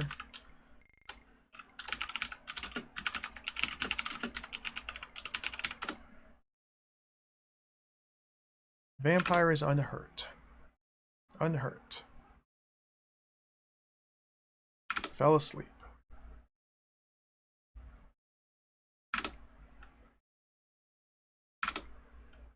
The vampire is asleep, but it can still dodge my sword.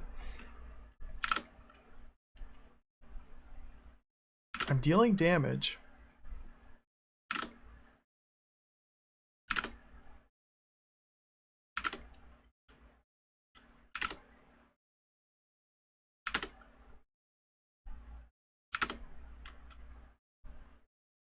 The vampire doesn't explicitly say what he wants,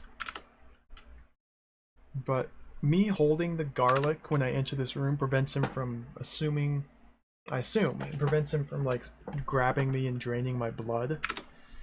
He says, oh, I can reward those who help me if you get my meaning. And then he falls asleep. So I think I'm supposed to try and find and recruit somebody else and lure them in here so the vampire can feast on them instead. But I just want to see what happens when I kill it. Vampire's dead. Alright. He's dead. That's it. Killed him.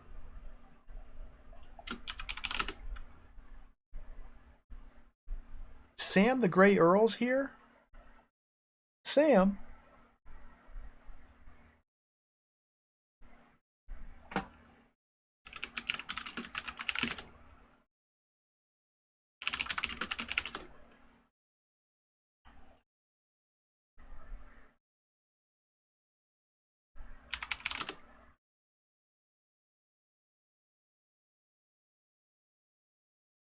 Exceedingly tiny schoolboy.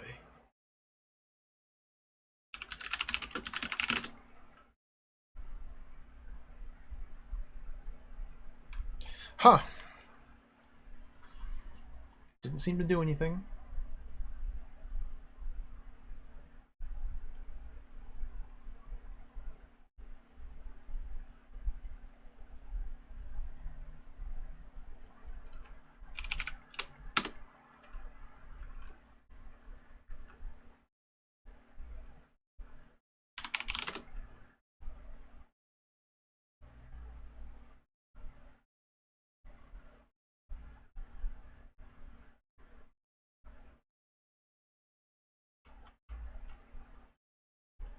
Maybe we could have fed Sam to the vampire. Yeah, I'm thinking that too. I'm just not sure how to make that happen.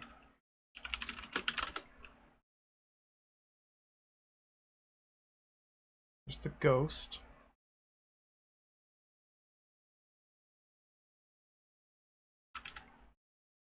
Sam, follow me.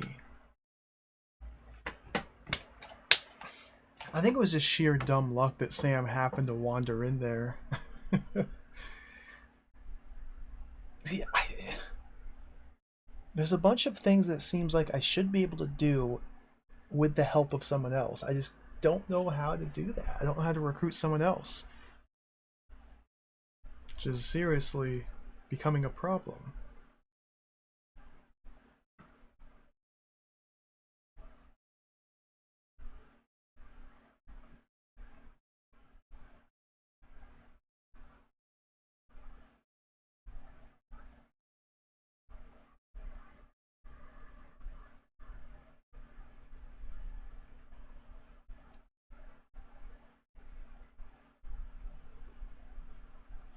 It's got to be one of the two spells. Two spells. Two spells. Whoops.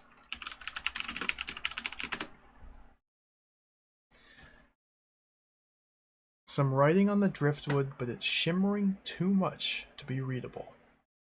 How do we unshimmer this? How do we unshimmer the driftwood? Make it wet? Soak it in water? There's a giant river running down the middle of the map.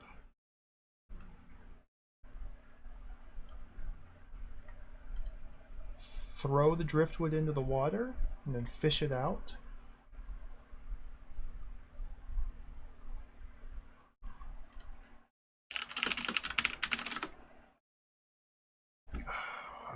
Where the? I don't even know where I am. Some grassy plain.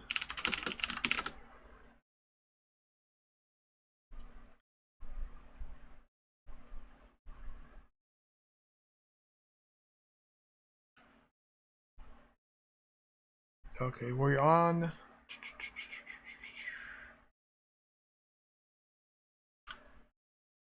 the east side of the bridge, so we're right there. Southeast from here is the water. South is the riverbank.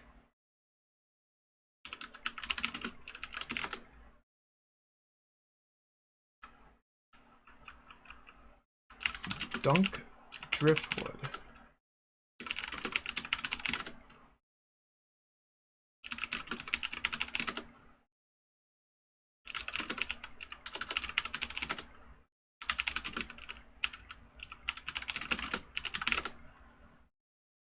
Can't see the bridge. Maybe I need to do that from the bridge.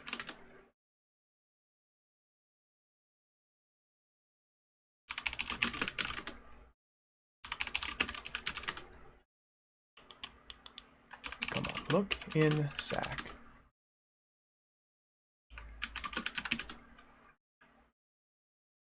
The troll's attacking me, dude. I guess I did kill it. Can I go east then? Troll won't let you pass. Give star to troll. Can I pay the troll toll? He's killing me. Cast Cure on me. Examine the river. Throw driftwood in river. It hits the bridge. What?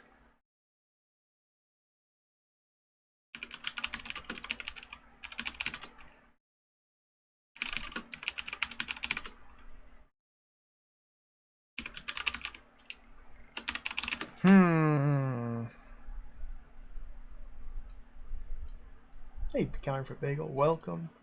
Yeah, the map is real. I made this myself. It's kind of insane. It's giant fields of open space with nothing in it, with a few key locations scattered throughout here and there.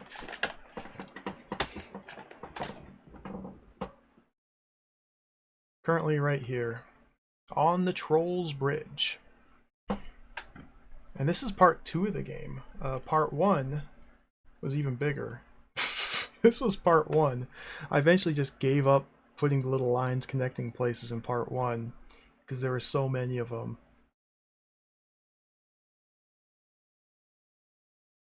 We're in this gigantic area here.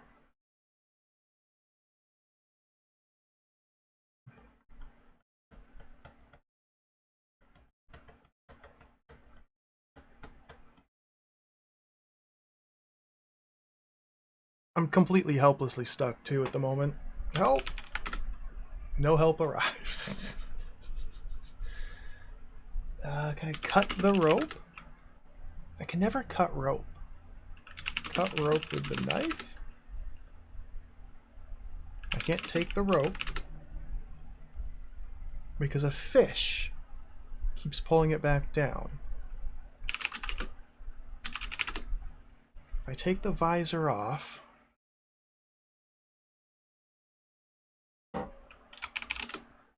now we're on a low ramp. And it's a string, not a rope. If I take the string, a mechanical fish jumps from the ground, catches the string, and drags it back down, under the ramp. I think I need to get under the bridge.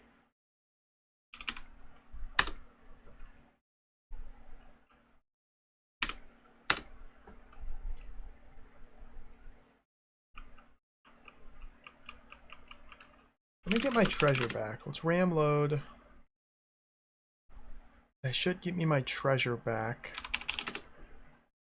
Yeah, this is before paying the treasure to the troll. Okay.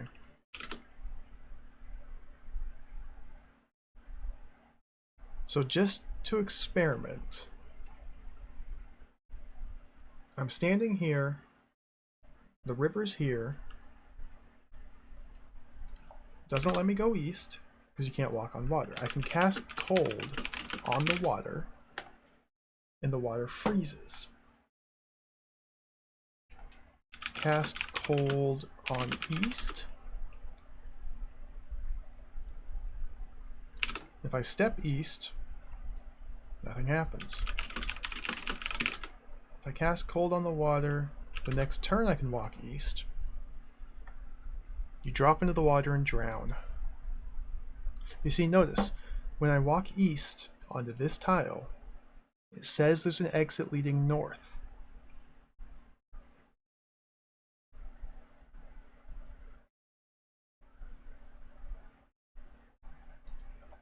The Valkyrie comes in, swoops us up, drops us unceremoniously in the middle of a big pink cloud, la la la. Ram load.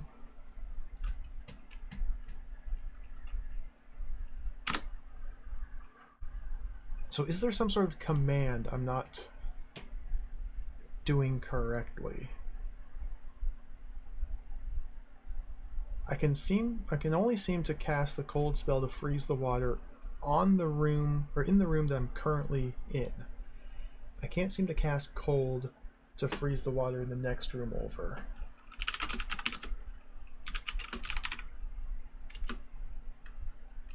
River? The game seems to conflate river with bridge.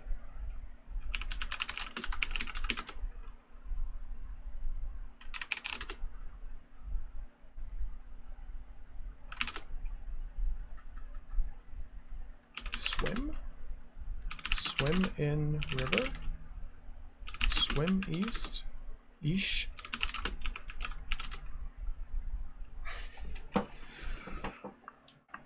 Huh.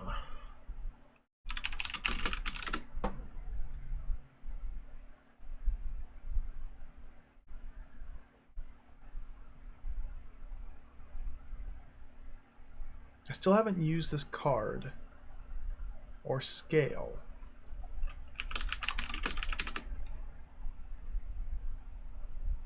Or the tray for that matter. Hedgehog-shaped piece of wood.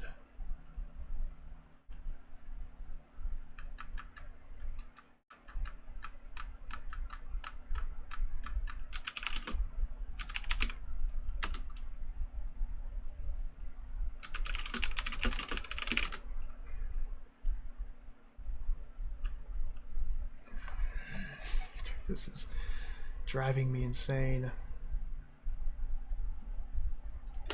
Can I cast Jump Northeast?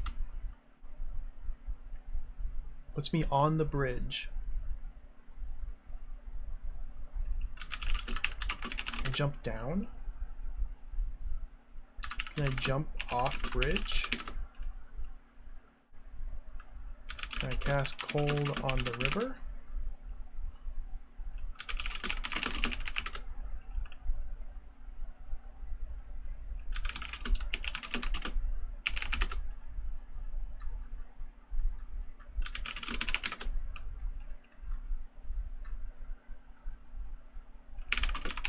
If I use my eye, my floating eyeball, cast eye. I go east, north.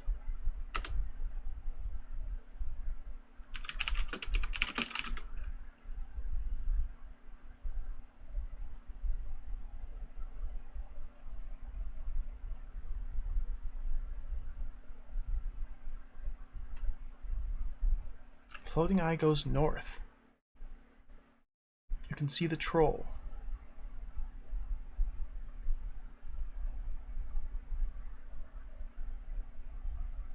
What is going on? Oh, John Doe's trying to kill me.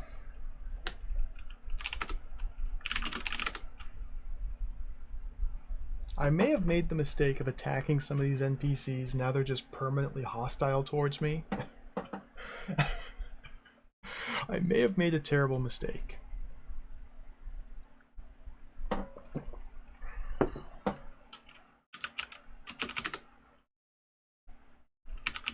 I go east.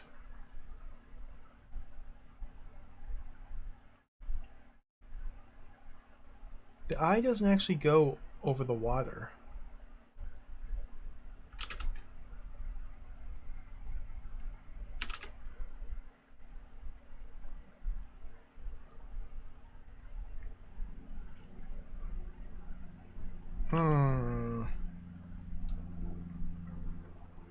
I think they remember me killing them, yeah. I think so.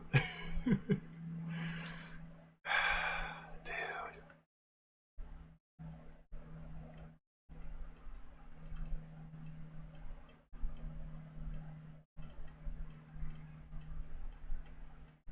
The dragon?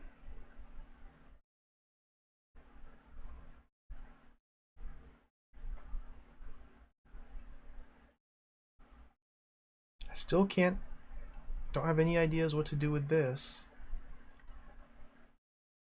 What if I freeze the mud here?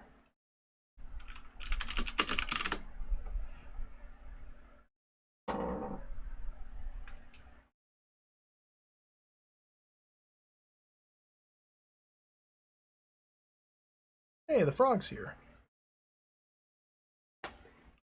Custodian. Clean the plaque. He's got better things to do. Okay. Cast cold on mud. The mud freezes over. Oh, this might be good.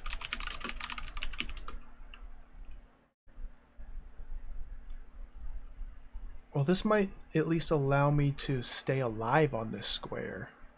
But the plaque still instantly corrodes. Cast clean. Cast cold on the plaque, maybe? Oh, we gotta freeze the mud.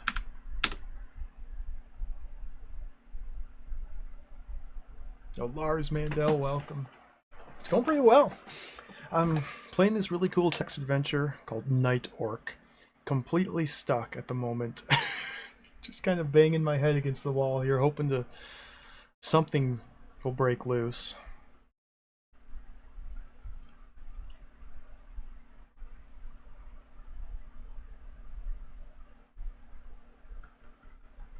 We've at least disabled the slimy demon. So now I don't have to worry about the demon killing me. So now this trick is, or the puzzle is, trying to read the writing on this plaque. It's a corroded plaque which may be covered with writing, but is too rusted to see. I can't clean it. The instant I clean it, that same turn, it corrodes again. Now if we remove the visor, because basically we're in a fantasy world, but it's secretly like a VR mud MMO sort of thing, and we're playing as a robot. A robot NPC who's sentient, maybe? We can take our visor off and see this fantasy world for what it really is. So every room has like 2 states we can examine it in. So this is a particularly damp place on woven matting. You can see a man with a beard, a snot-nosed kid, and a plastic plaque. Man with a beard? Who's that? Heathcliff. There's NPCs wandering around. Some of them are humans, some of them are robots. The humans are like people playing this game.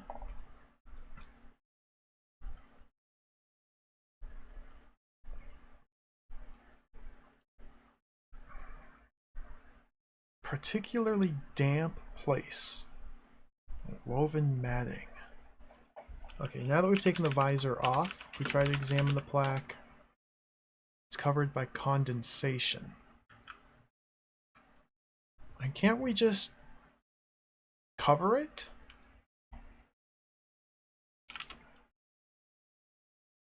I'm wearing a cloak. I remove my cloak. Put cloak on plaque. I can't cover it with the cloak that I'm wearing.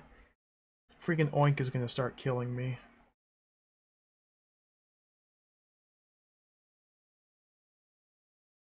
Can't clean the plaque because it mists over immediately. A hidden hatch opens, swallowing the robot mouse. Wait, what? What?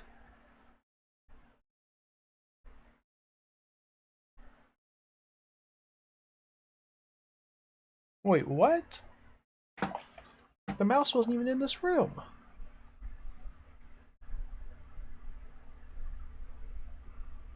Oink is licking the soya burger. He's just having some fun.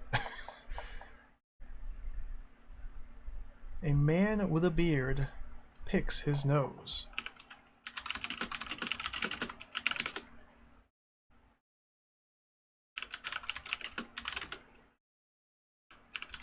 I don't know how to look at this man with a beard. Oh, he's just beard.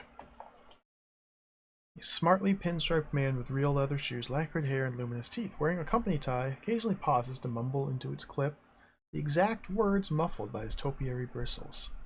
Oink picks his nose.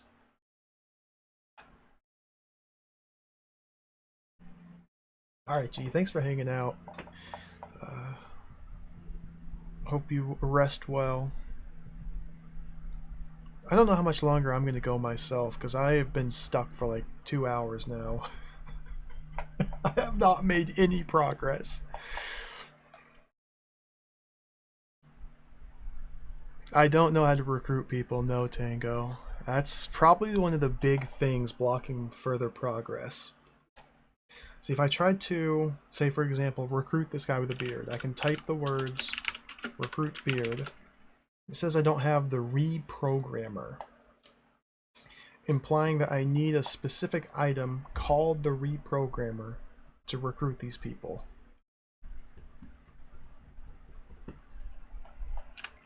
I can't find the reprogrammer.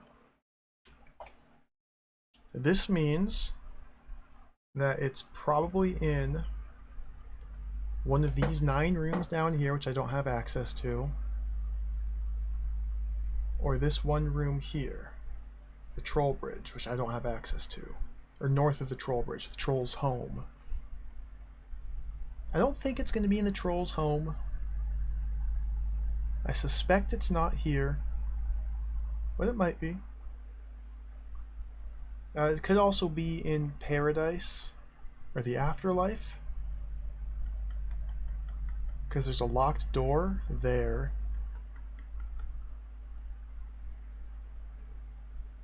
Could also be down here past the fire escape or the turnstile. But this message just means it's in a room I don't have access to.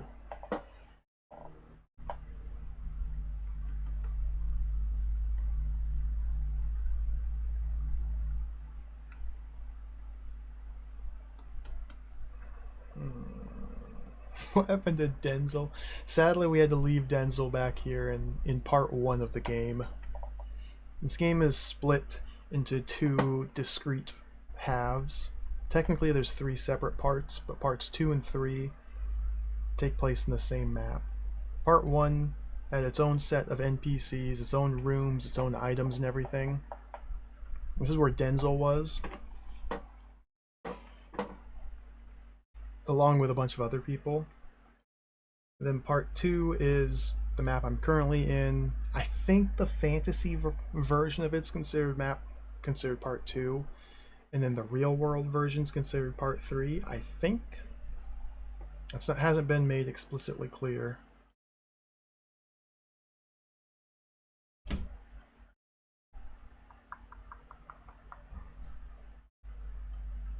Let's just try casting all my spells on this plaque.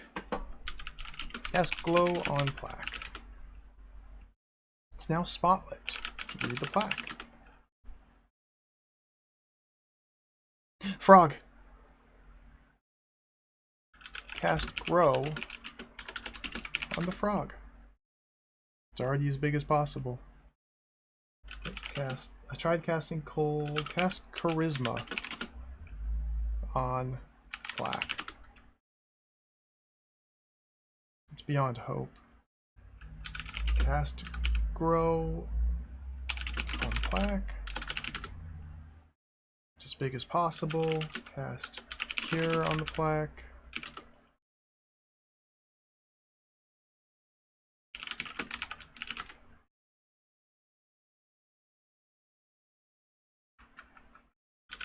Cast eye on the plaque. Maybe we can get the eye to clean the plaque. See, again, the same thing keeps happening here.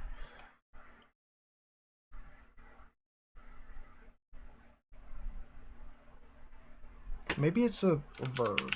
Scrub the plaque. I'm not given a turn to act once the plaque has been cleaned. It instantly mists over, implying we need to somehow prevent that from happening. Can I move? Can I just pick up the plaque and move it to a different room? No, it's too heavy. Push plaque. Kick the plaque.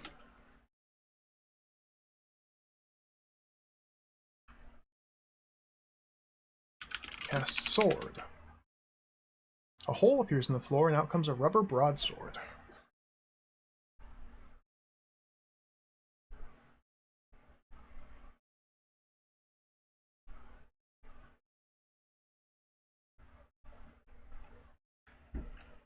I clean the plaque and clean the plaque, clean the plaque.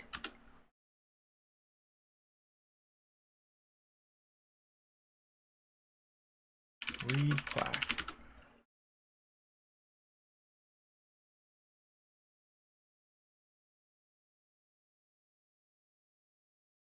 Nah, I don't. Hey, Costin, welcome. This game's really cool. I'm liking this a lot. I'm also completely stuck. It's going pretty well, except for the fact that I'm totally stuck. Don't stop making it clean.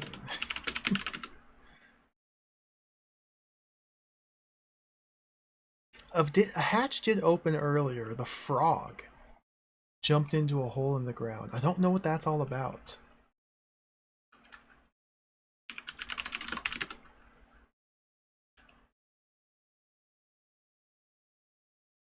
A massive damp straw, crudely woven like a giant doormat.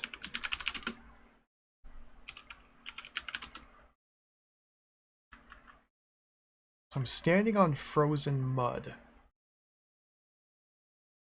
in the fantasy world. In the real world, it's a massive damp straw which is frozen. If it's not frozen, then a robotic arm keeps coming up and tickling my leg, and eventually it tickles me so hard I die. So the only way to prevent the arm from tickling me to death is by freezing the mud.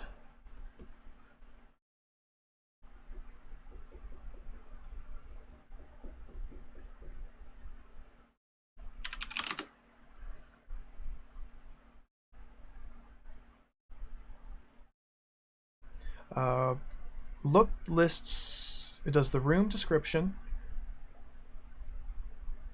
then lists the exits, and then the objects. And NPCs are considered objects, so schoolboy's an object, man with beard, snot-nosed kid, vidcam on string, that's my eye, familiar, and plastic plaque. So far 90% of the time, everything I can interact with is specifically listed as an object within the room, but sometimes there's things in the room description that you can interact with as well that aren't listed with the rest of the objects. That has happened before in this game.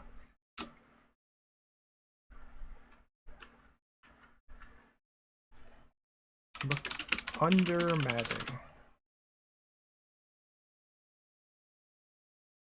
Kid, clean the plaque. Nobody does anything I ask them to.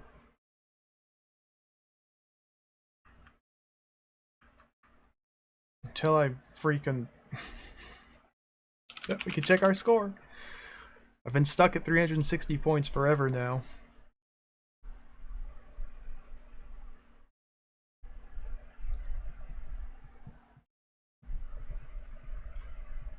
I don't know how to recruit people. I think that's what's got me stumped here.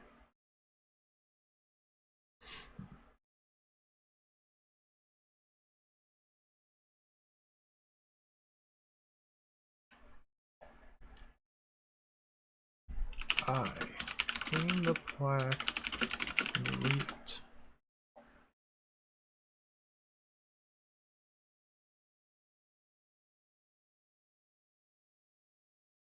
Girl in jeans enters from the west.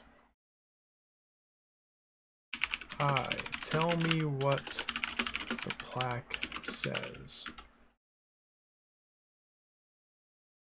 It looks baffles. Oh, what? A snot-nosed kid is trying to kill me.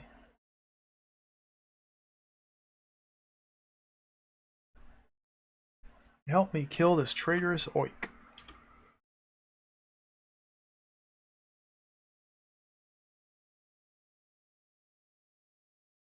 Vidcam on a string examines the plastic plaque. Wait a turn. Oh, the kid killed me.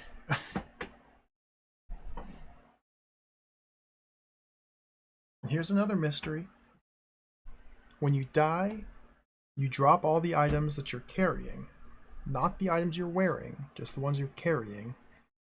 And you get teleported to this repair shed. In the fantasy world, it's like a misty pink cloud. Since I wasn't wearing my visor, I've dropped it.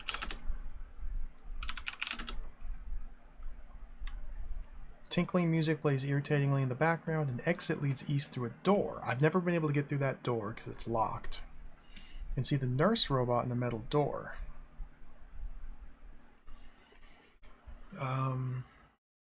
You can't open the door because the camera scans you looking for identification, but the door remains firmly shut.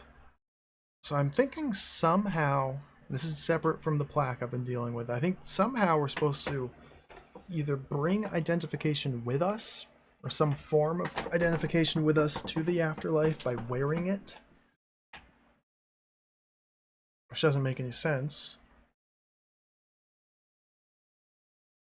Or some way to trick The camera. Can we examine the camera? Nope. Doesn't recognize the word camera.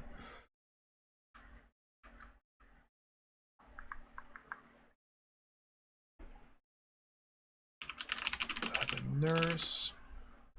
An ambulance on legs. You can't cast any spells here, because this specific area spells do not work. I can't cast my eyeball spell.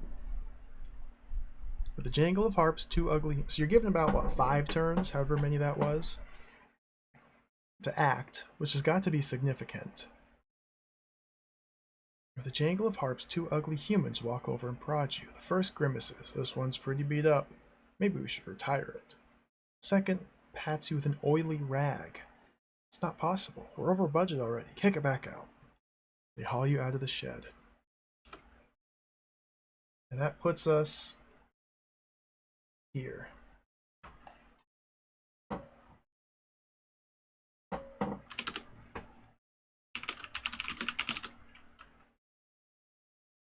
Heavy ceramic gate.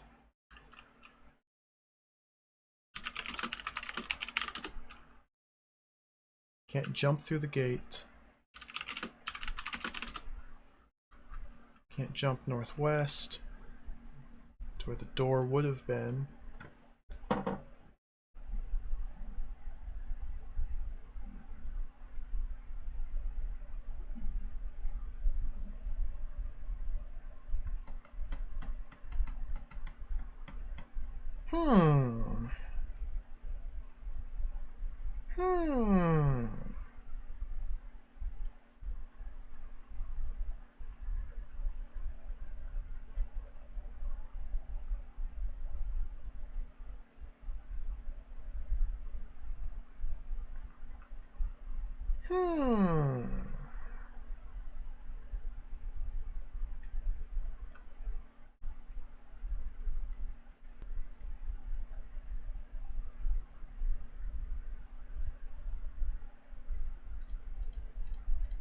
Maybe I can use the eye to do this.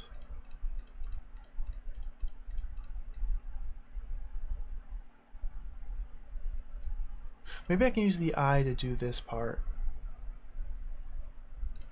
Okay, let's restore to before I died.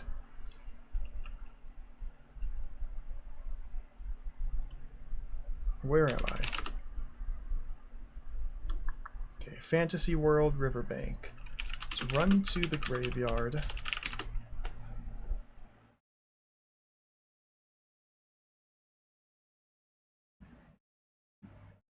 There's a gravestone here. A lump of hacked about marble inside it's a recess. A D-shaped hole in the stone. Let me think about this. Let's do a new save here. So there's a D-shaped hole in the stone. I have a half coin. I can put the coin in the recess, and I hear the grating sound of a tomb swinging open. If I go south,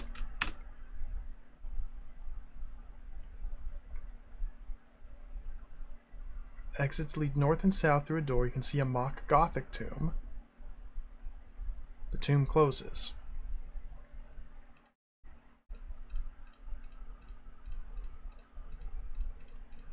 So now if I cast Eye while standing in this room, Eye, go north, take coin, put coin in recess.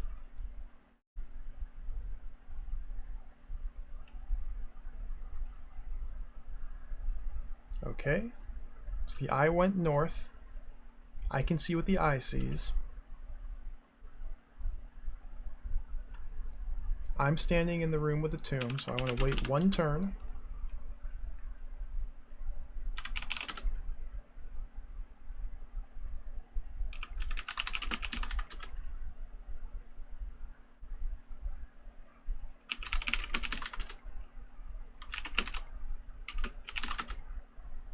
Whoops.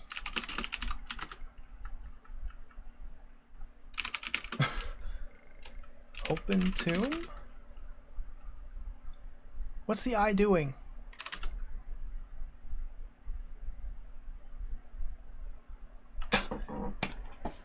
It waited for me to walk onto its square. You can hear the grating sound of a tomb swinging open. Why did you wait? Oops. Back up. Okay, wait 1. The tomb beside you opens. The tomb closes. What?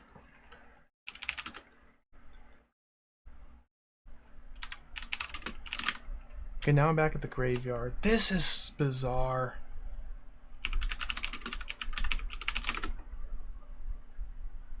The tomb closes. What is going on?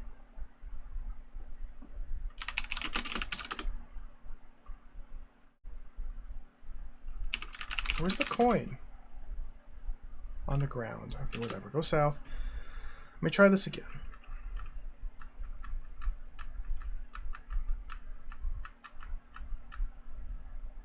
Maybe I need to do it the other way around. No, the eye is capable of putting the coin in the hole. I don't know why it just took 17,000 turns to do it. Cast eye. Eye. Go north. Take coin. Put coin in recess. Okay, it went north.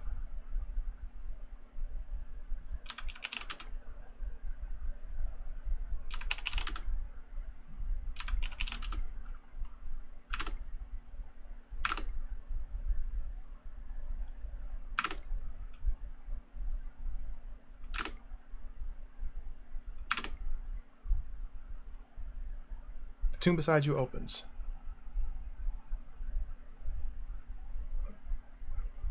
Go in tomb. You can't go that way. What direction did I need to go? No. No! That doesn't tell me which direction the tomb is. It's beside you. Oops.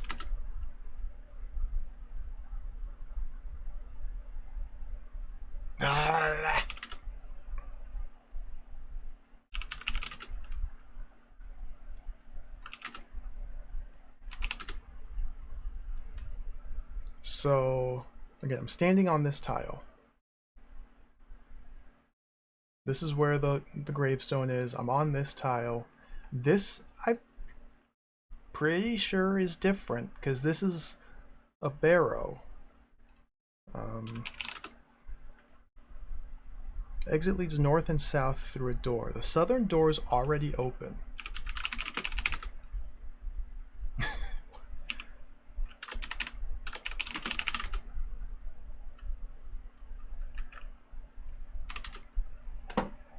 And that's where the vampire is.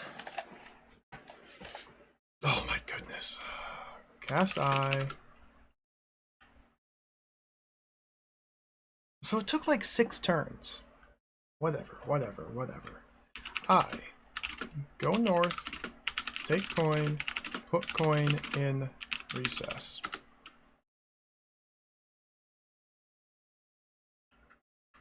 Okay, let's ram save here.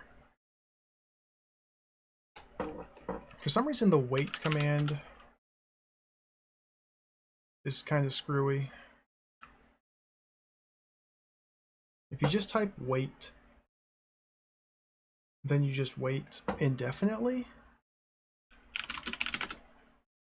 If I type wait 1, I feel like it's waiting more than 1 turn. So that's why I was just looking over and over again, because it seems to be a guaranteed way to pass just 1 turn. So I'm just going to wait for the door to open and then look.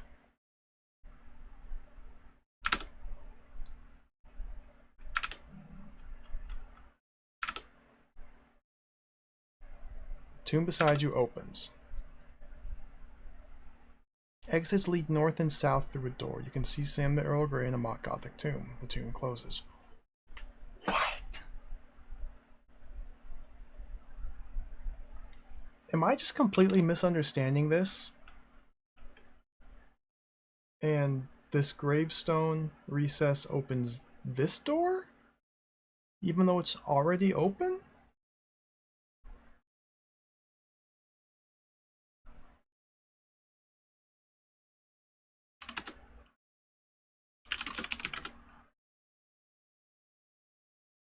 I'll try to list out the exits now. See if the different exits change. Typically the exits don't change based on actions taken in a room. All the exits are listed. But if you try to take them, it says it doesn't work or it's blocked. I'll try it though. Maybe just enter tomb. That's another good idea.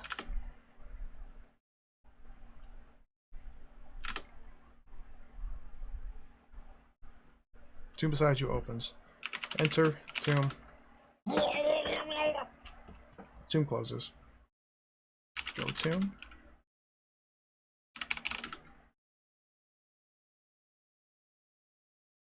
Amazon Grace is trying to kill me.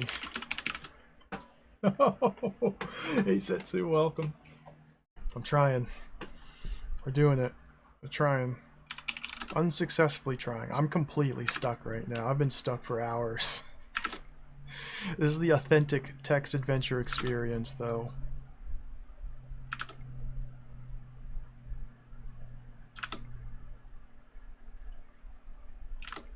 Okay, we'll try listing the exits this time.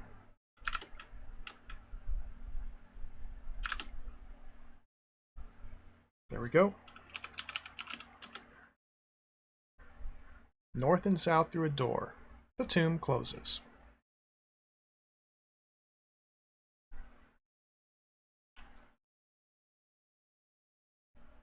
Surely this mock Gothic tomb is what they're talking about, right? Because what else could it be?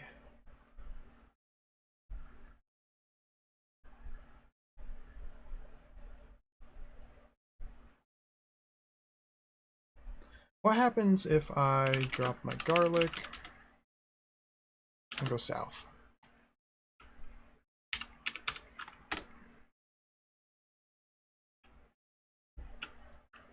Door shuts with a solid clunk. You realize with alarm that the door can't be opened from this side. Okay. Cast light, or cast glow. You can see the vampire.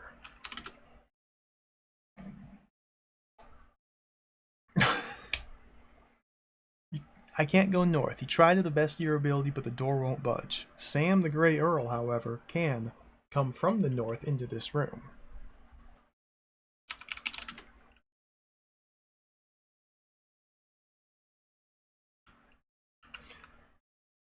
Vampire wakes up and stretches. Ah, dinner. I'm starving, he hisses. After a quick meal, you feel rather drained. You lie there, unable to move, till the Valkyrie arrives, dead.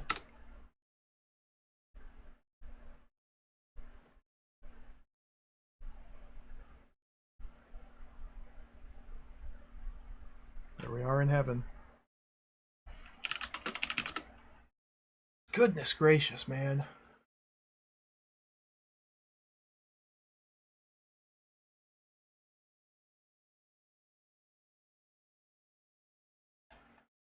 Let's go south with the garlic. Let's get trapped in. Let me see if while I'm in here, the door just automatically opens. That way I can at least determine what exactly is going on. A little bit better. Cast glow. We can examine the vampire. Ugh, garlic. I have the power to reward my friends, you know. He smarms. Those who help satisfy my needs, if you take my meaning. He reaches out and opens the door. Can I close the door?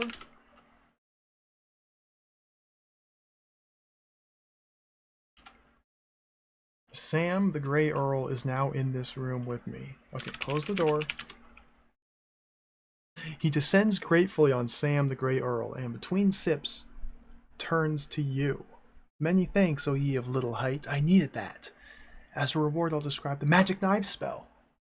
The few quick gestures, he explains how knives works and opens the door for you.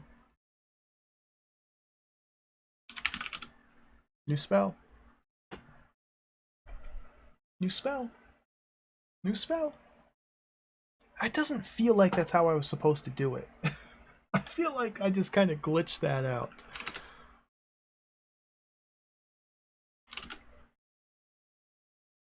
I'm taking it though.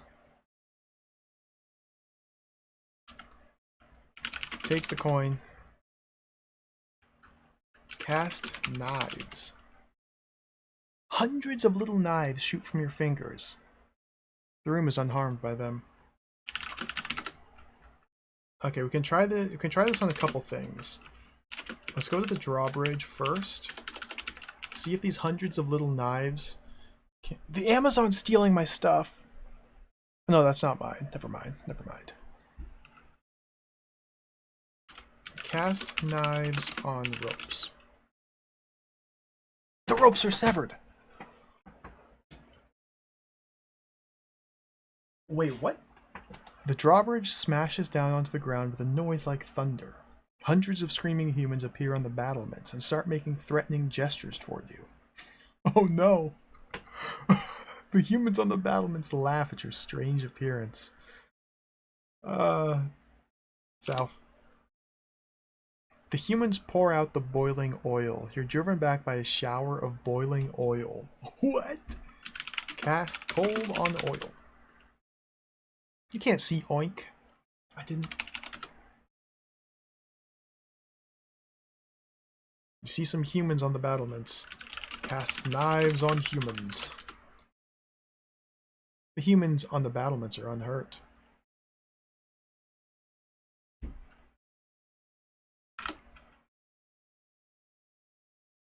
I'm hurting them. We're gonna kill them. They grind their axes and argue the best way to fry orcs. They're injured. They're wounded. Badly injured. Uh-oh, Thud the Barbarian's here. They're on death's door. They're dead. Oh, they pour out the boiling oil. The wily wizard realizes what you are and demolishes you. I'm badly injured. Dang it. Dude, so close. Instantly. Another puzzle. I think we need to charisma.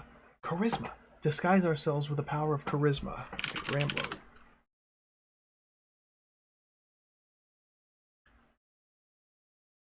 I have the coin already. Yeah. Run to the drawbridge.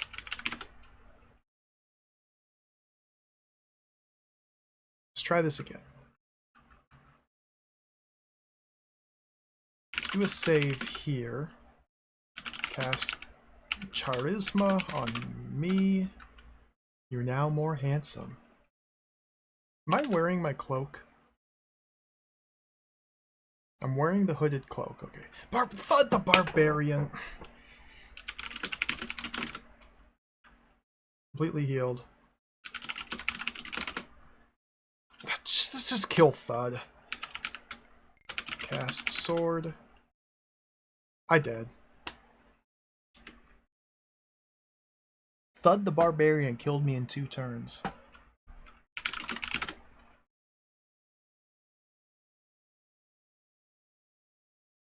Can see Thud. Okay.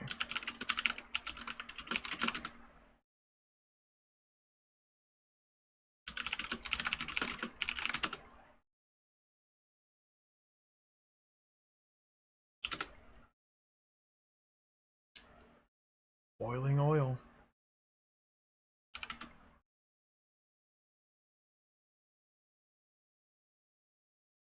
Let's take the visor off and see what's happening.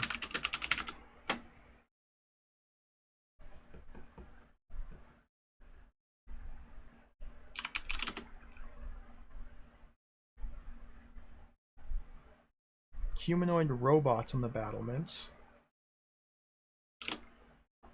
You're driven back by something.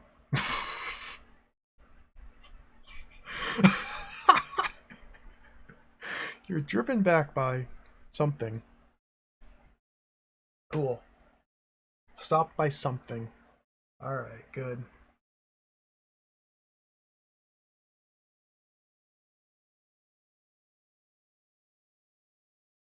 something.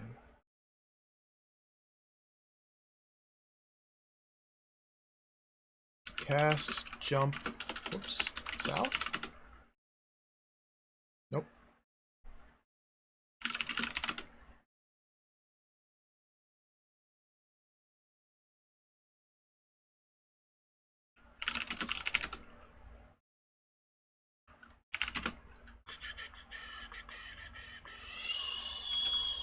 What's the chipboard again? The driftwood.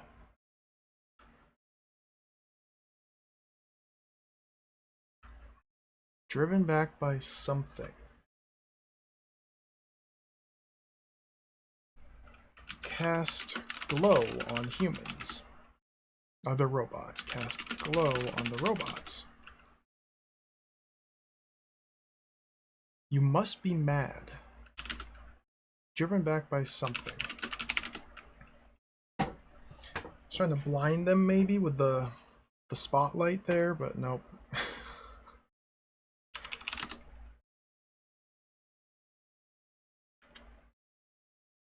John Doe, Thud the Barbarian, lowered drawbridge.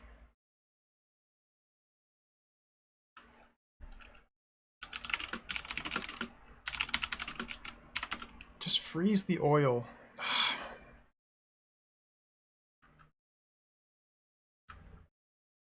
Alright, cast eye.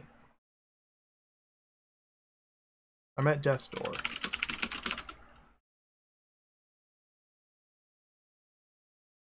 I go south.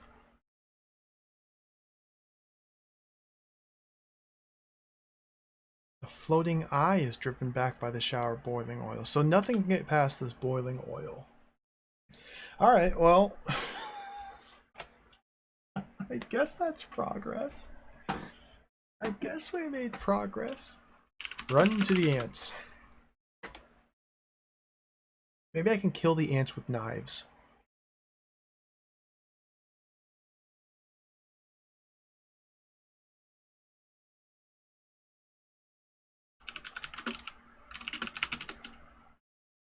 A mass of fiery little insects which taste awful. About 1,100 ants here. That's knives at ants. Hundreds of little knives shoot from your fingers. You kill about 100 ants. More ants clamor from the ant hill. Now.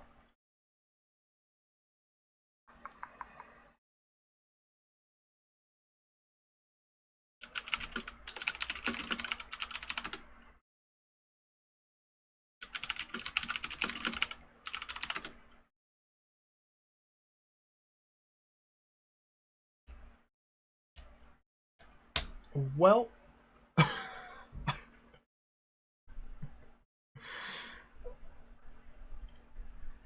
I guess that's progress. Instead of a closed drawbridge, now we have boiling oil. I need like an umbrella or something. I need to turn invisible, maybe. I need to disguise myself as a human, perhaps.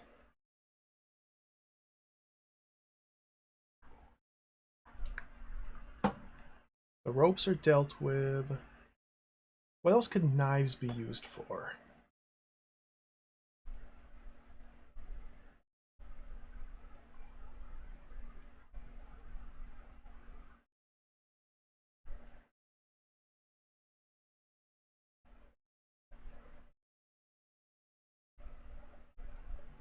I don't know. I guess maybe this rope on the troll bridge? Potentially. There's another rope here. I don't know why I'd want to cut it.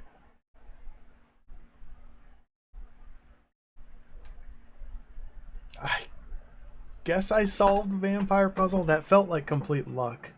And I'm still not entirely sure I solved everything over here. So I just walked into the vampire's barrow and just hung out there until some guy just followed me in. Like I didn't direct him to do it. I didn't ask him to follow me. I didn't have any input in his actions whatsoever. He just followed me into there after a few turns, and the vampire sucked him. Sucked his blood, sorry. I felt like that was not the intended way to go about that. Maybe it is. I still don't know what the heck was going on with this whole put the coin into the hole deal. Maybe that's still something unrelated to the vampire. Wait, this isn't a dark room.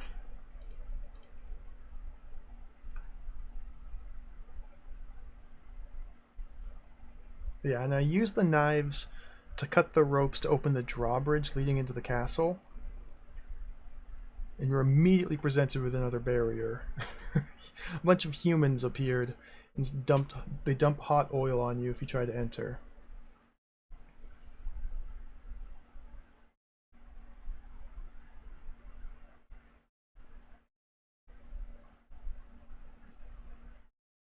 Knives.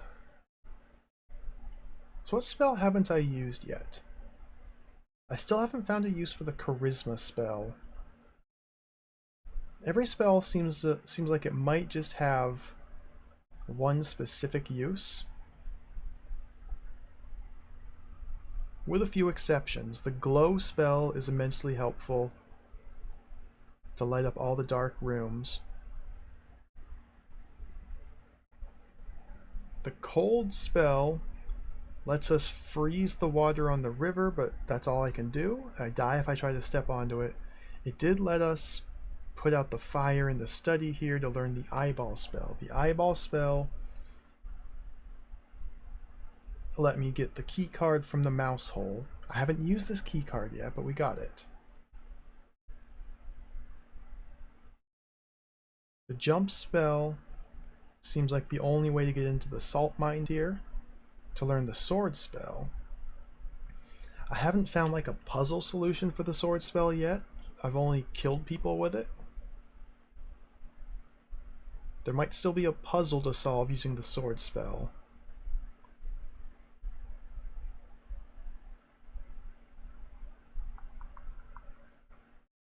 The grow spell was used on the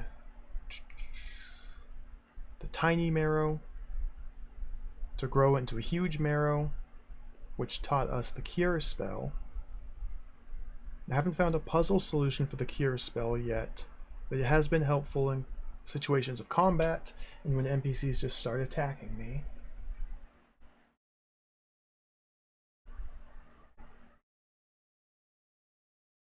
The death spell, I don't know if I can use death anymore without getting a game over. I might be soft locked or dead man walking because I cast the death spell too many times. If it ends up being required to progress somewhere, I might be screwed. Which wouldn't be the end of the world. Like, redoing all of this would be fairly trivial. It's a little unfortunate if it comes to that. Dragon is a big question mark. I feel like I have what I need to deal with the dragon, I just don't understand how to yet.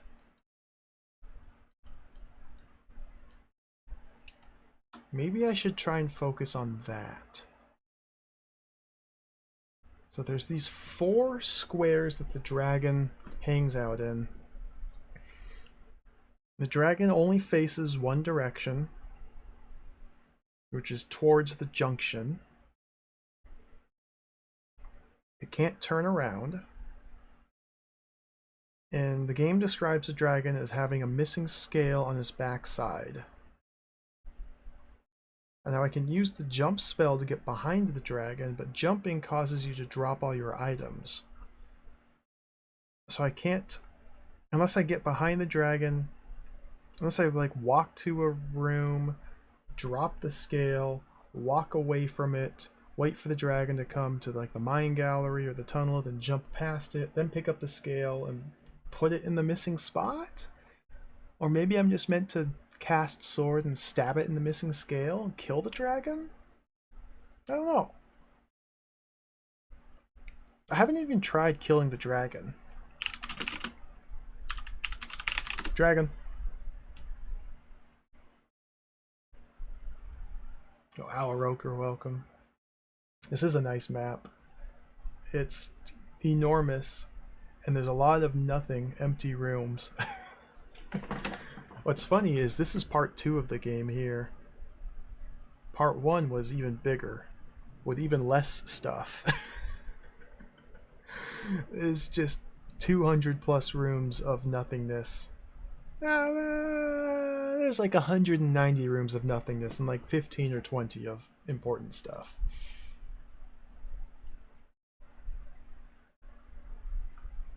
Let me try and figure out what the heck to do with the dragon here. Okay, so we're in the junction. Save here. Cast glow.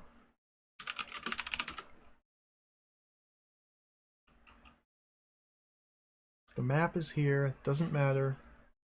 I don't care about the map. The map just shows us about the points of interest, which I've already found just by exploring. I want to try to jump behind the dragon.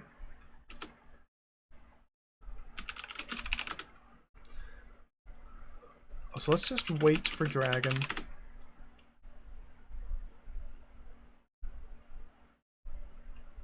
Dragon arrives with a flurry of smoke from the east. Can we see the dragon, please?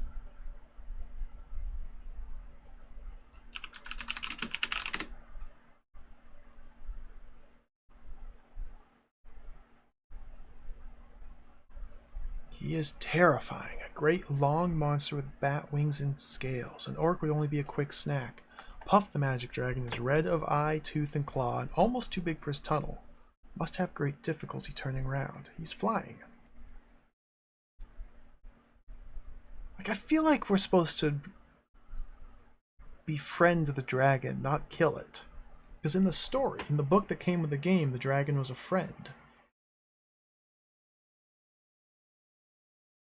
And like, if the dragon can fly, then we could ride the dragon to the castle and just scorch all those humans. That'd be so cool. Maybe I can kill him. You can just see the place where a scale should be on the dragon's tail. Unfortunately, the dragon's facing you, and the unprotected spot's a good hobbit throw away. I didn't get the picture of the dragon. Let's follow him.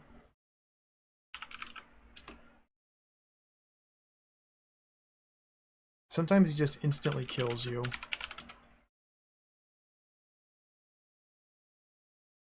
Let's do another save here. If I wait for the dragon...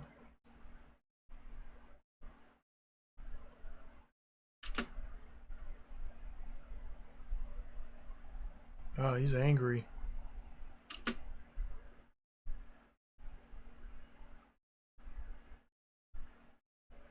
What? Okay, I give up. Let's go east. Dragon arrives with a flurry of smoke from the south.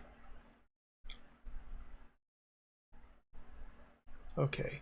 Dragon sees you trying to sneak behind him and reaches out an armored foot. Dragon crushes you.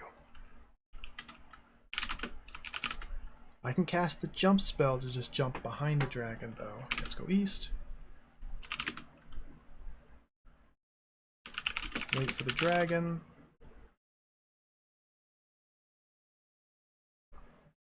Come on.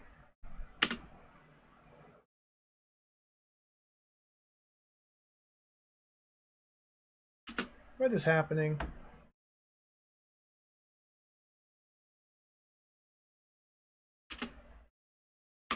Stop. So I'm in the sandstone excavation room. Go west. Now we're in the mine gallery.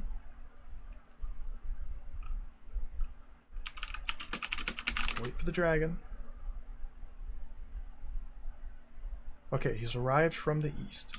Cast, jump, east. So now I'm in the sandstone excavation.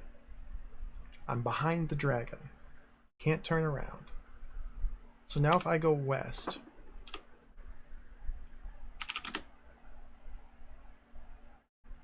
dragon crushes you.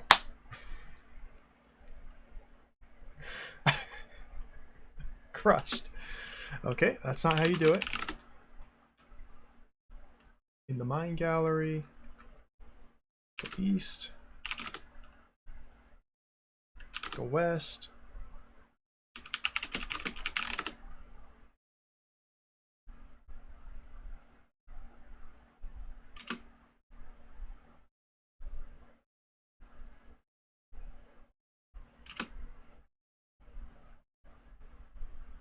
Goodness gracious.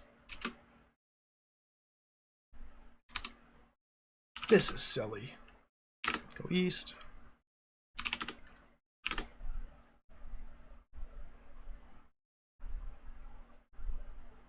If I go south to the lair, I think I might just die instantly. Dragon crushes you.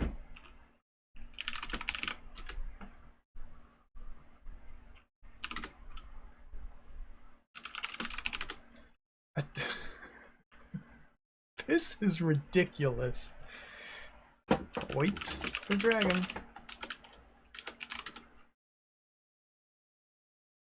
Faint snoring. Dragon fell asleep. Go east. Loud bellowing. Oh, he's awake.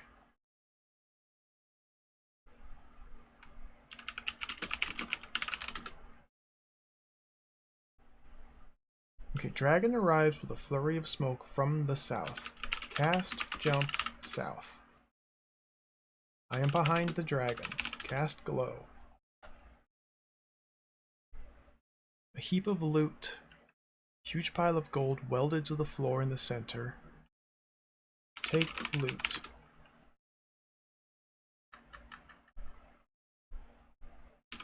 Wait for dragon.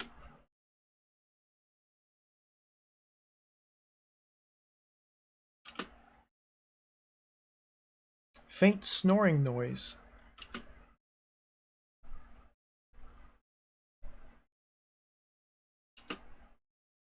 The dragon backs into the room, tail first, from the north. Cast knives at dragon. The dragon's unhurt. He growls, "You're gonna regret that." Examine the tail. Examine the dragon.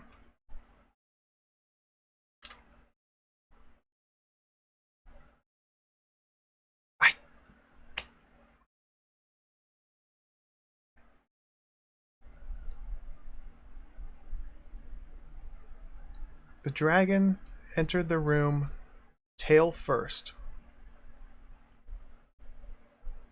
The dragon is facing you. The dragon enters the room, tail first. The dragon is facing you. Must have great difficulty turning round. The dragon is facing you. He enters the room, tail first, facing you. What is going on? Maybe we're supposed to sneak up on him while he's asleep? Which seems to be completely random.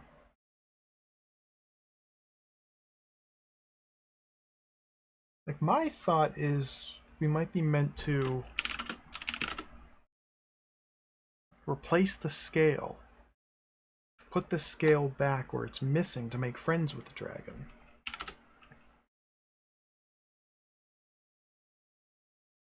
If we remove the visor, the dragon's secretly a car. Let's try doing that. Let's try removing the visor. Maybe that changes its behavior. It gives us another option that's not immediately clear. RAM save. Wait for dragon.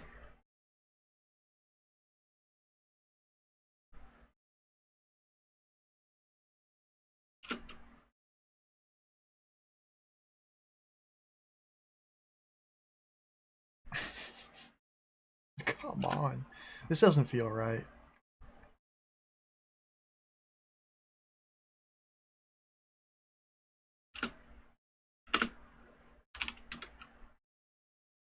west.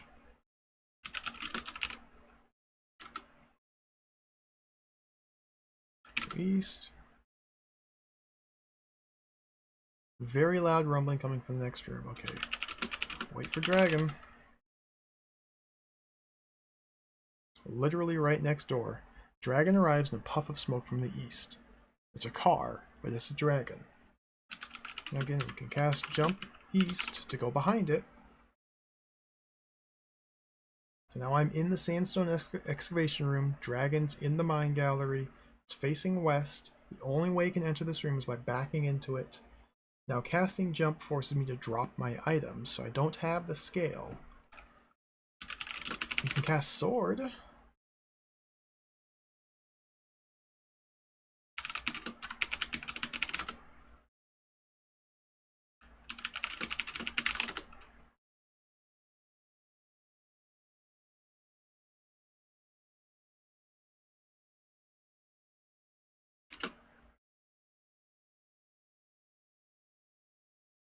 The dragon robot reverses into the room from the west.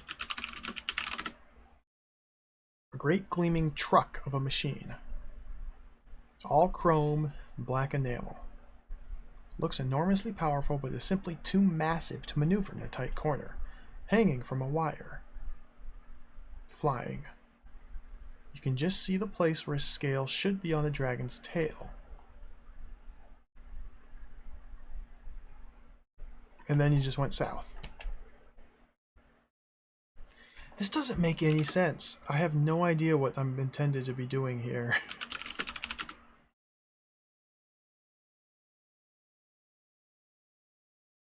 A foxy minx wrinkles her nose? What the heck? The sort of woman who can only be described with sexist language. Oh dear. You gonna help me fight this dragon? If we look in the... what's it called? The bag. Take sheet. So this fiberglass sheet is a chunk of the dragon's rear fender. Let's go east. Drop the sheet in here. We go west. Wait for the dragon. So I've planted it where I want it to be. Dude.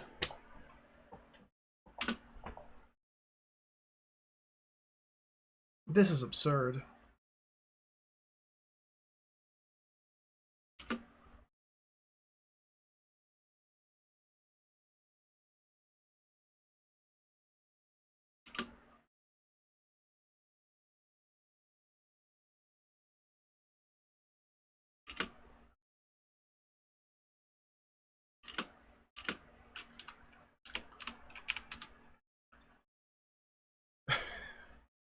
Oh!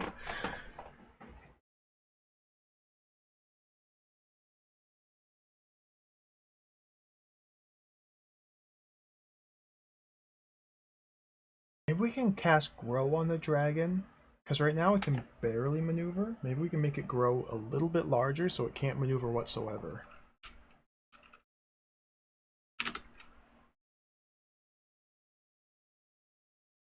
It's just so annoying waiting for the dragon to appear.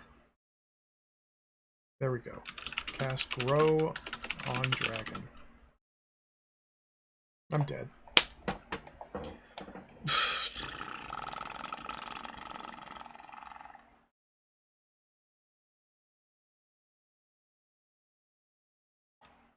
Huh. Well.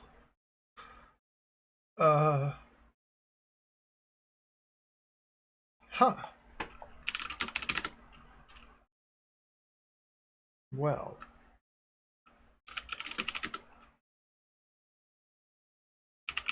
A robot truck drives past, dropping off a vidcam. Oh, that's my thing. I go to dragon.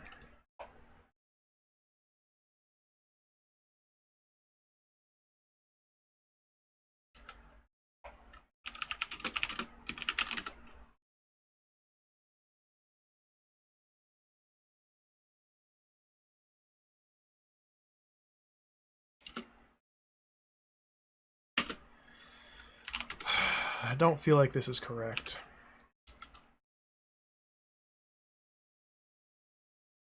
There is a strange noise.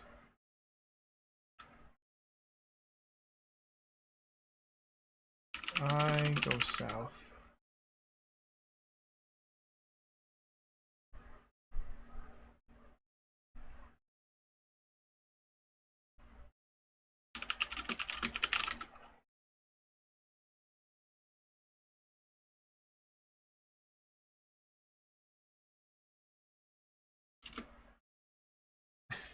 It's not falling asleep.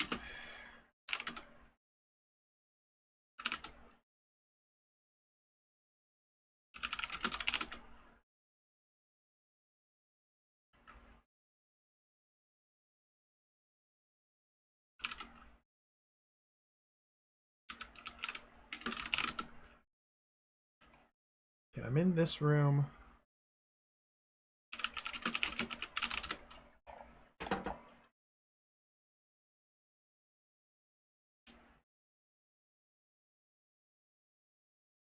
A metal hand lowers from the roof and removes the robot mouse? What?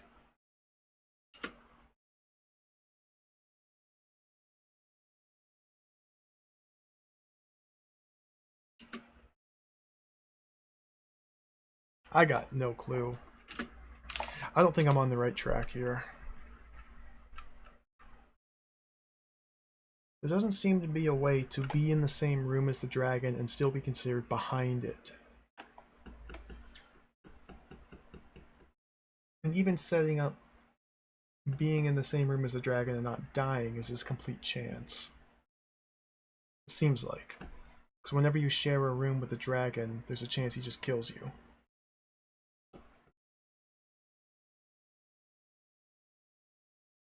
Surely there's something I'm meant to be doing with the dragon. Maybe I can cure it?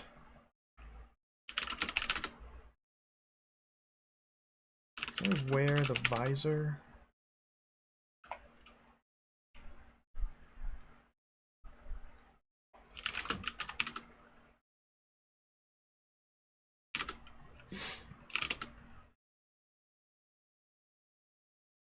South. Cast Cure on Dragon. Dragon is completely healed.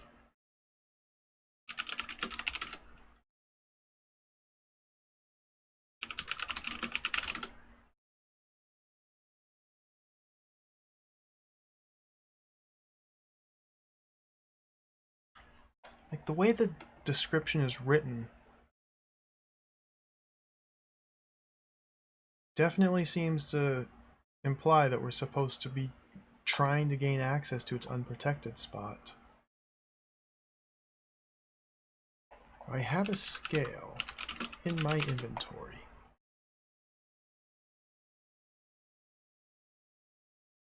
I can't just talk to the dragon. Dragon, tell me about the scale. Just who the heck do you think you are?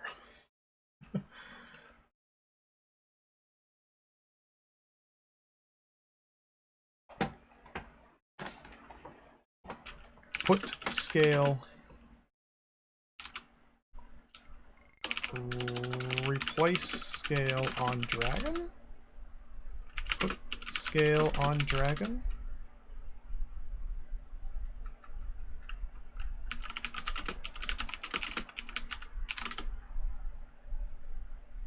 Dragon rattles his scales. What are you doing, dragon?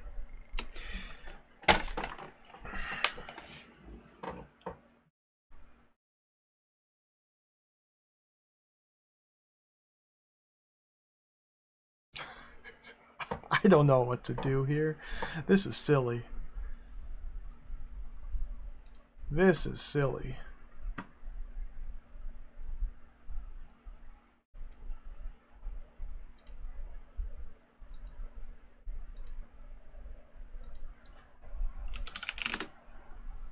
Did get more points. Dude, I'm not even halfway done.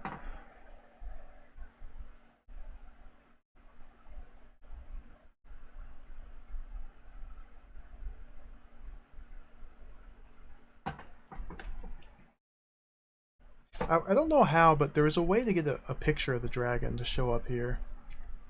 We got it last time. Yesterday. I can't seem to get the picture of the dragon to appear.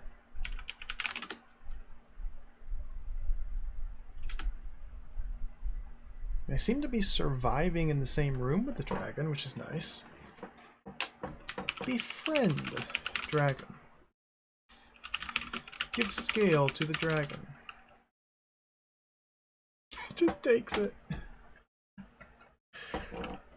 Examine the loot.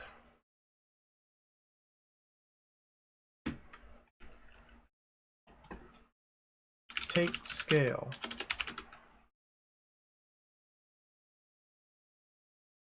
The dragon's enraged by the theft. He snarls, "So you want to fight? Die, mad orc." Demolishes you.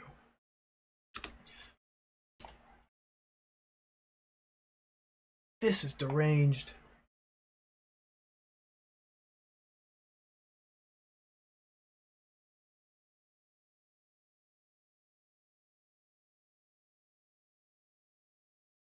This is mental. I don't know what's going on.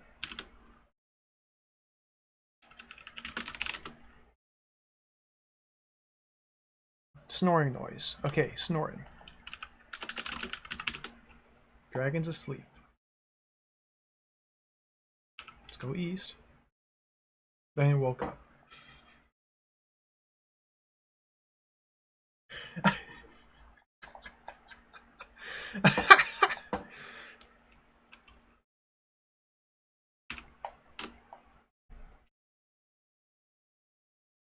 Dragon is just camping in its lair.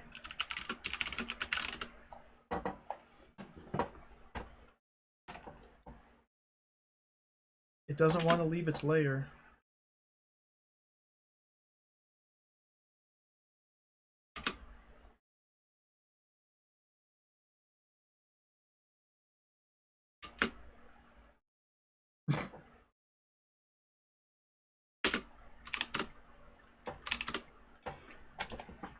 Well, I don't want to try this. I'm getting nowhere here. Getting nowhere with this dragon.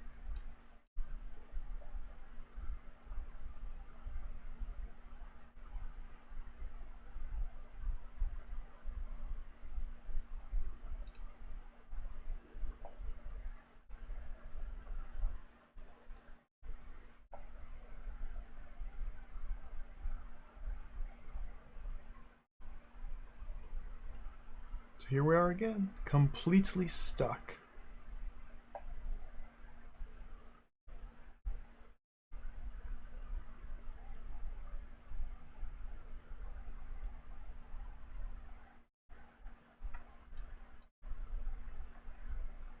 This freaking metal plaque here.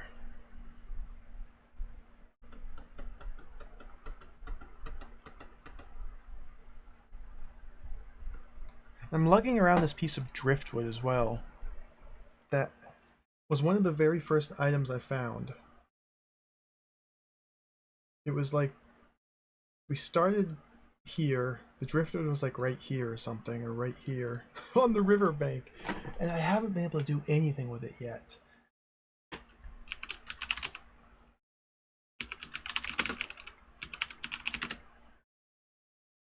It's shimmering too much to be readable.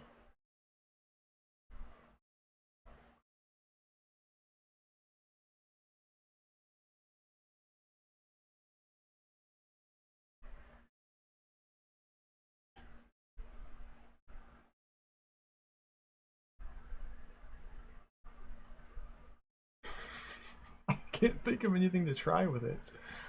I can't cast cold on the driftwood. It's unaffected. Even in dark rooms we can't read it, light rooms we can't read it.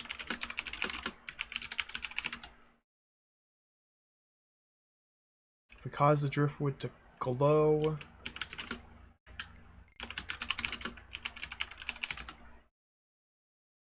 can't read it.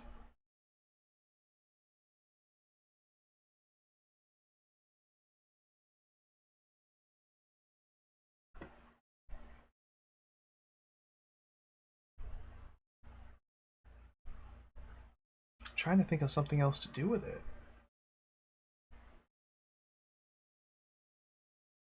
If something's bright and shimmering, you'd want to try and obscure it somehow, or like throw it, dunk it under the water. I haven't been able to do that. Can't like use the mud in the marsh to cover it with mud, because mud's not an object we can take or interact with.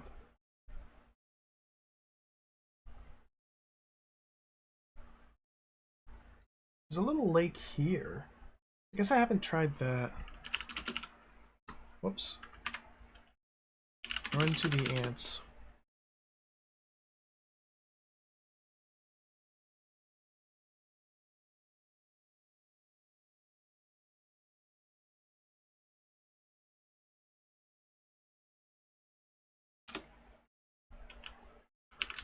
Examine the lake. An open space amongst the gloomy trees. Drop driftwood in lake. You can't put that there. Soak driftwood in water. Take water. Too heavy. Oh, Thud's here. Thud's gonna kill me.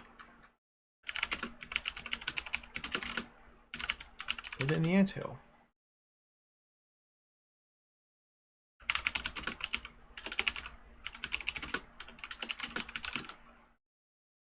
It hits the clearing.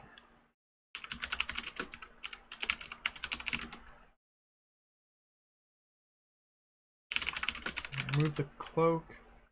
Put cloak on driftwood. Can't put that there.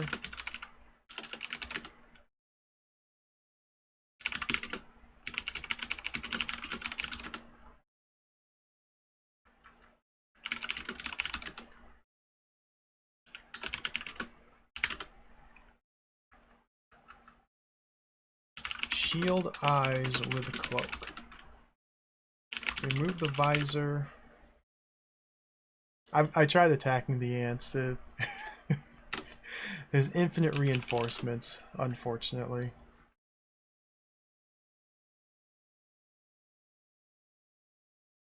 Plastic ants, chunk of chipboard, that's my driftwood, flying trapeze, broadcast mound.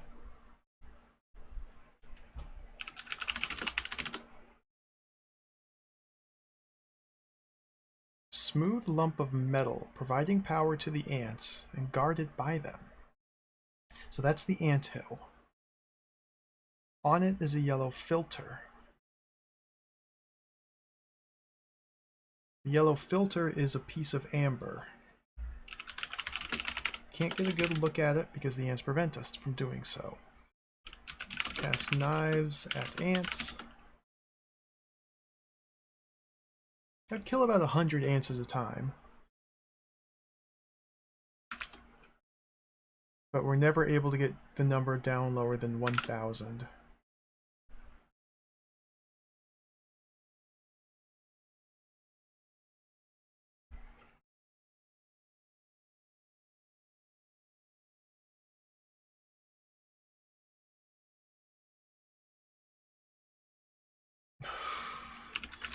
Examine... What was the other thing? Pedestal.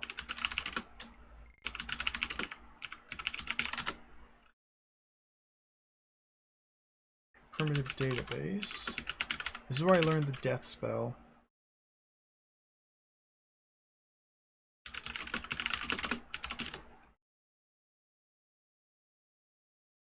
The plastic ants are as active as ever. Oops.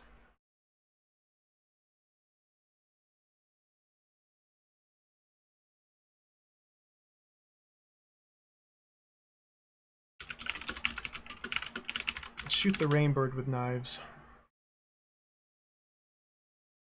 The rainbird's head vanishes, and it immediately grows a new one.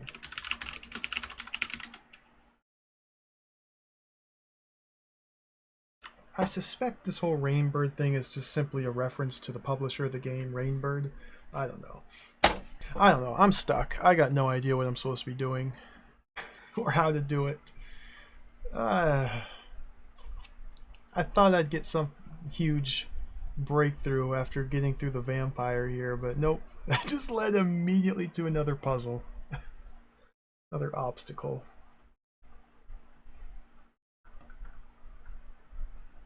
I think we'll pause it here. I've played this enough for one day. Let's save. Save disk in.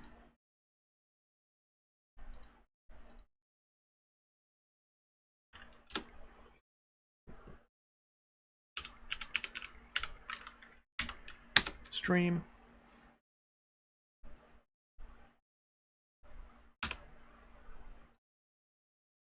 Put the Night Orc disk back in.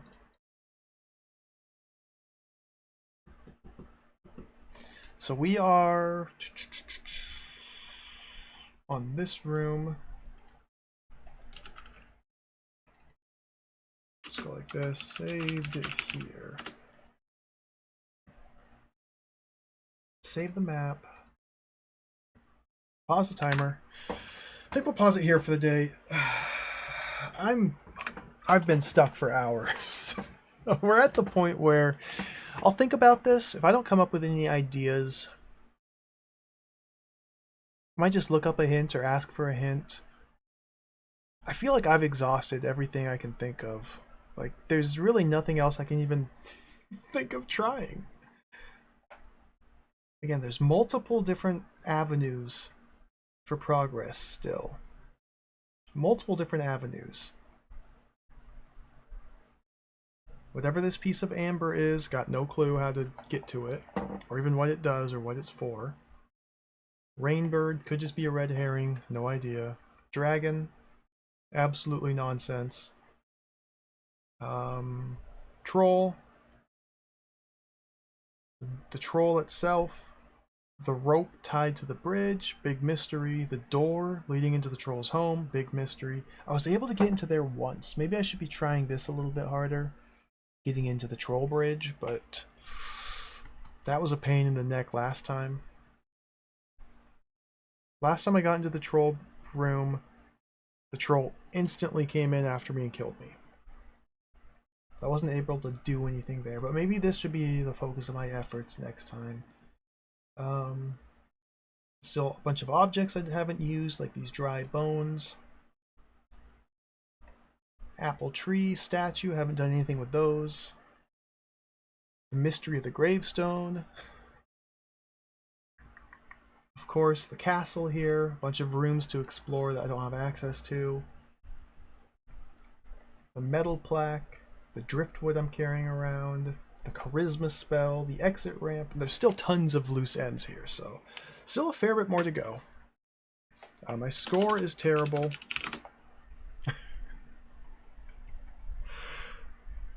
I guess we're almost halfway. This might be a long game. I feel like once one thing breaks loose, there's like a whole sequence of puzzles I can progress through. Really, the fact that I haven't been able to recruit anyone to help me, that's probably tripping me up quite a bit here. But anyway. Thanks for watching, everybody. Let's go back over here. Ba-ding. Oh, hello. Welcome to the stream. Thanks for watching. This game's still really cool. I like it a lot. I like it a lot. The setting is very interesting and unique. It's still been a lot of fun just exploring and seeing the absurd nature of the world and the NPC interactions. It's endlessly entertaining. I still want to see where things go. I'm just stuck. I got nothing else to think of.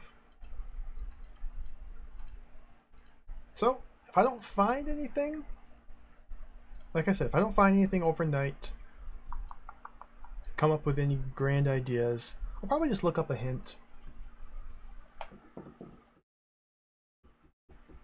Maybe. I don't know. Thanks for watching, everybody. Let's find something to raid. I should go move my legs. Been sitting in this chair typing for too long. Who's on? Bunch of people on. Holy smokes.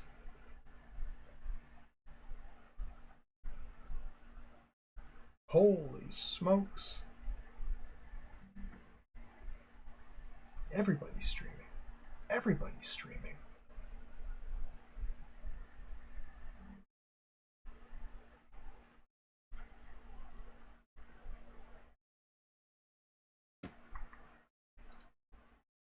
Where's the buttons? There's the buttons. Duke is just starting up his stream. The wonderful Duke Donuts. Duke Stream? No, that's not his name. Duke Donuts. Duke Donut. Alright, Duke. Take care, everybody. Thanks for watching. I will plan on being back tomorrow. I will not be able to rest easy until we figure out the riddles of Night Orc.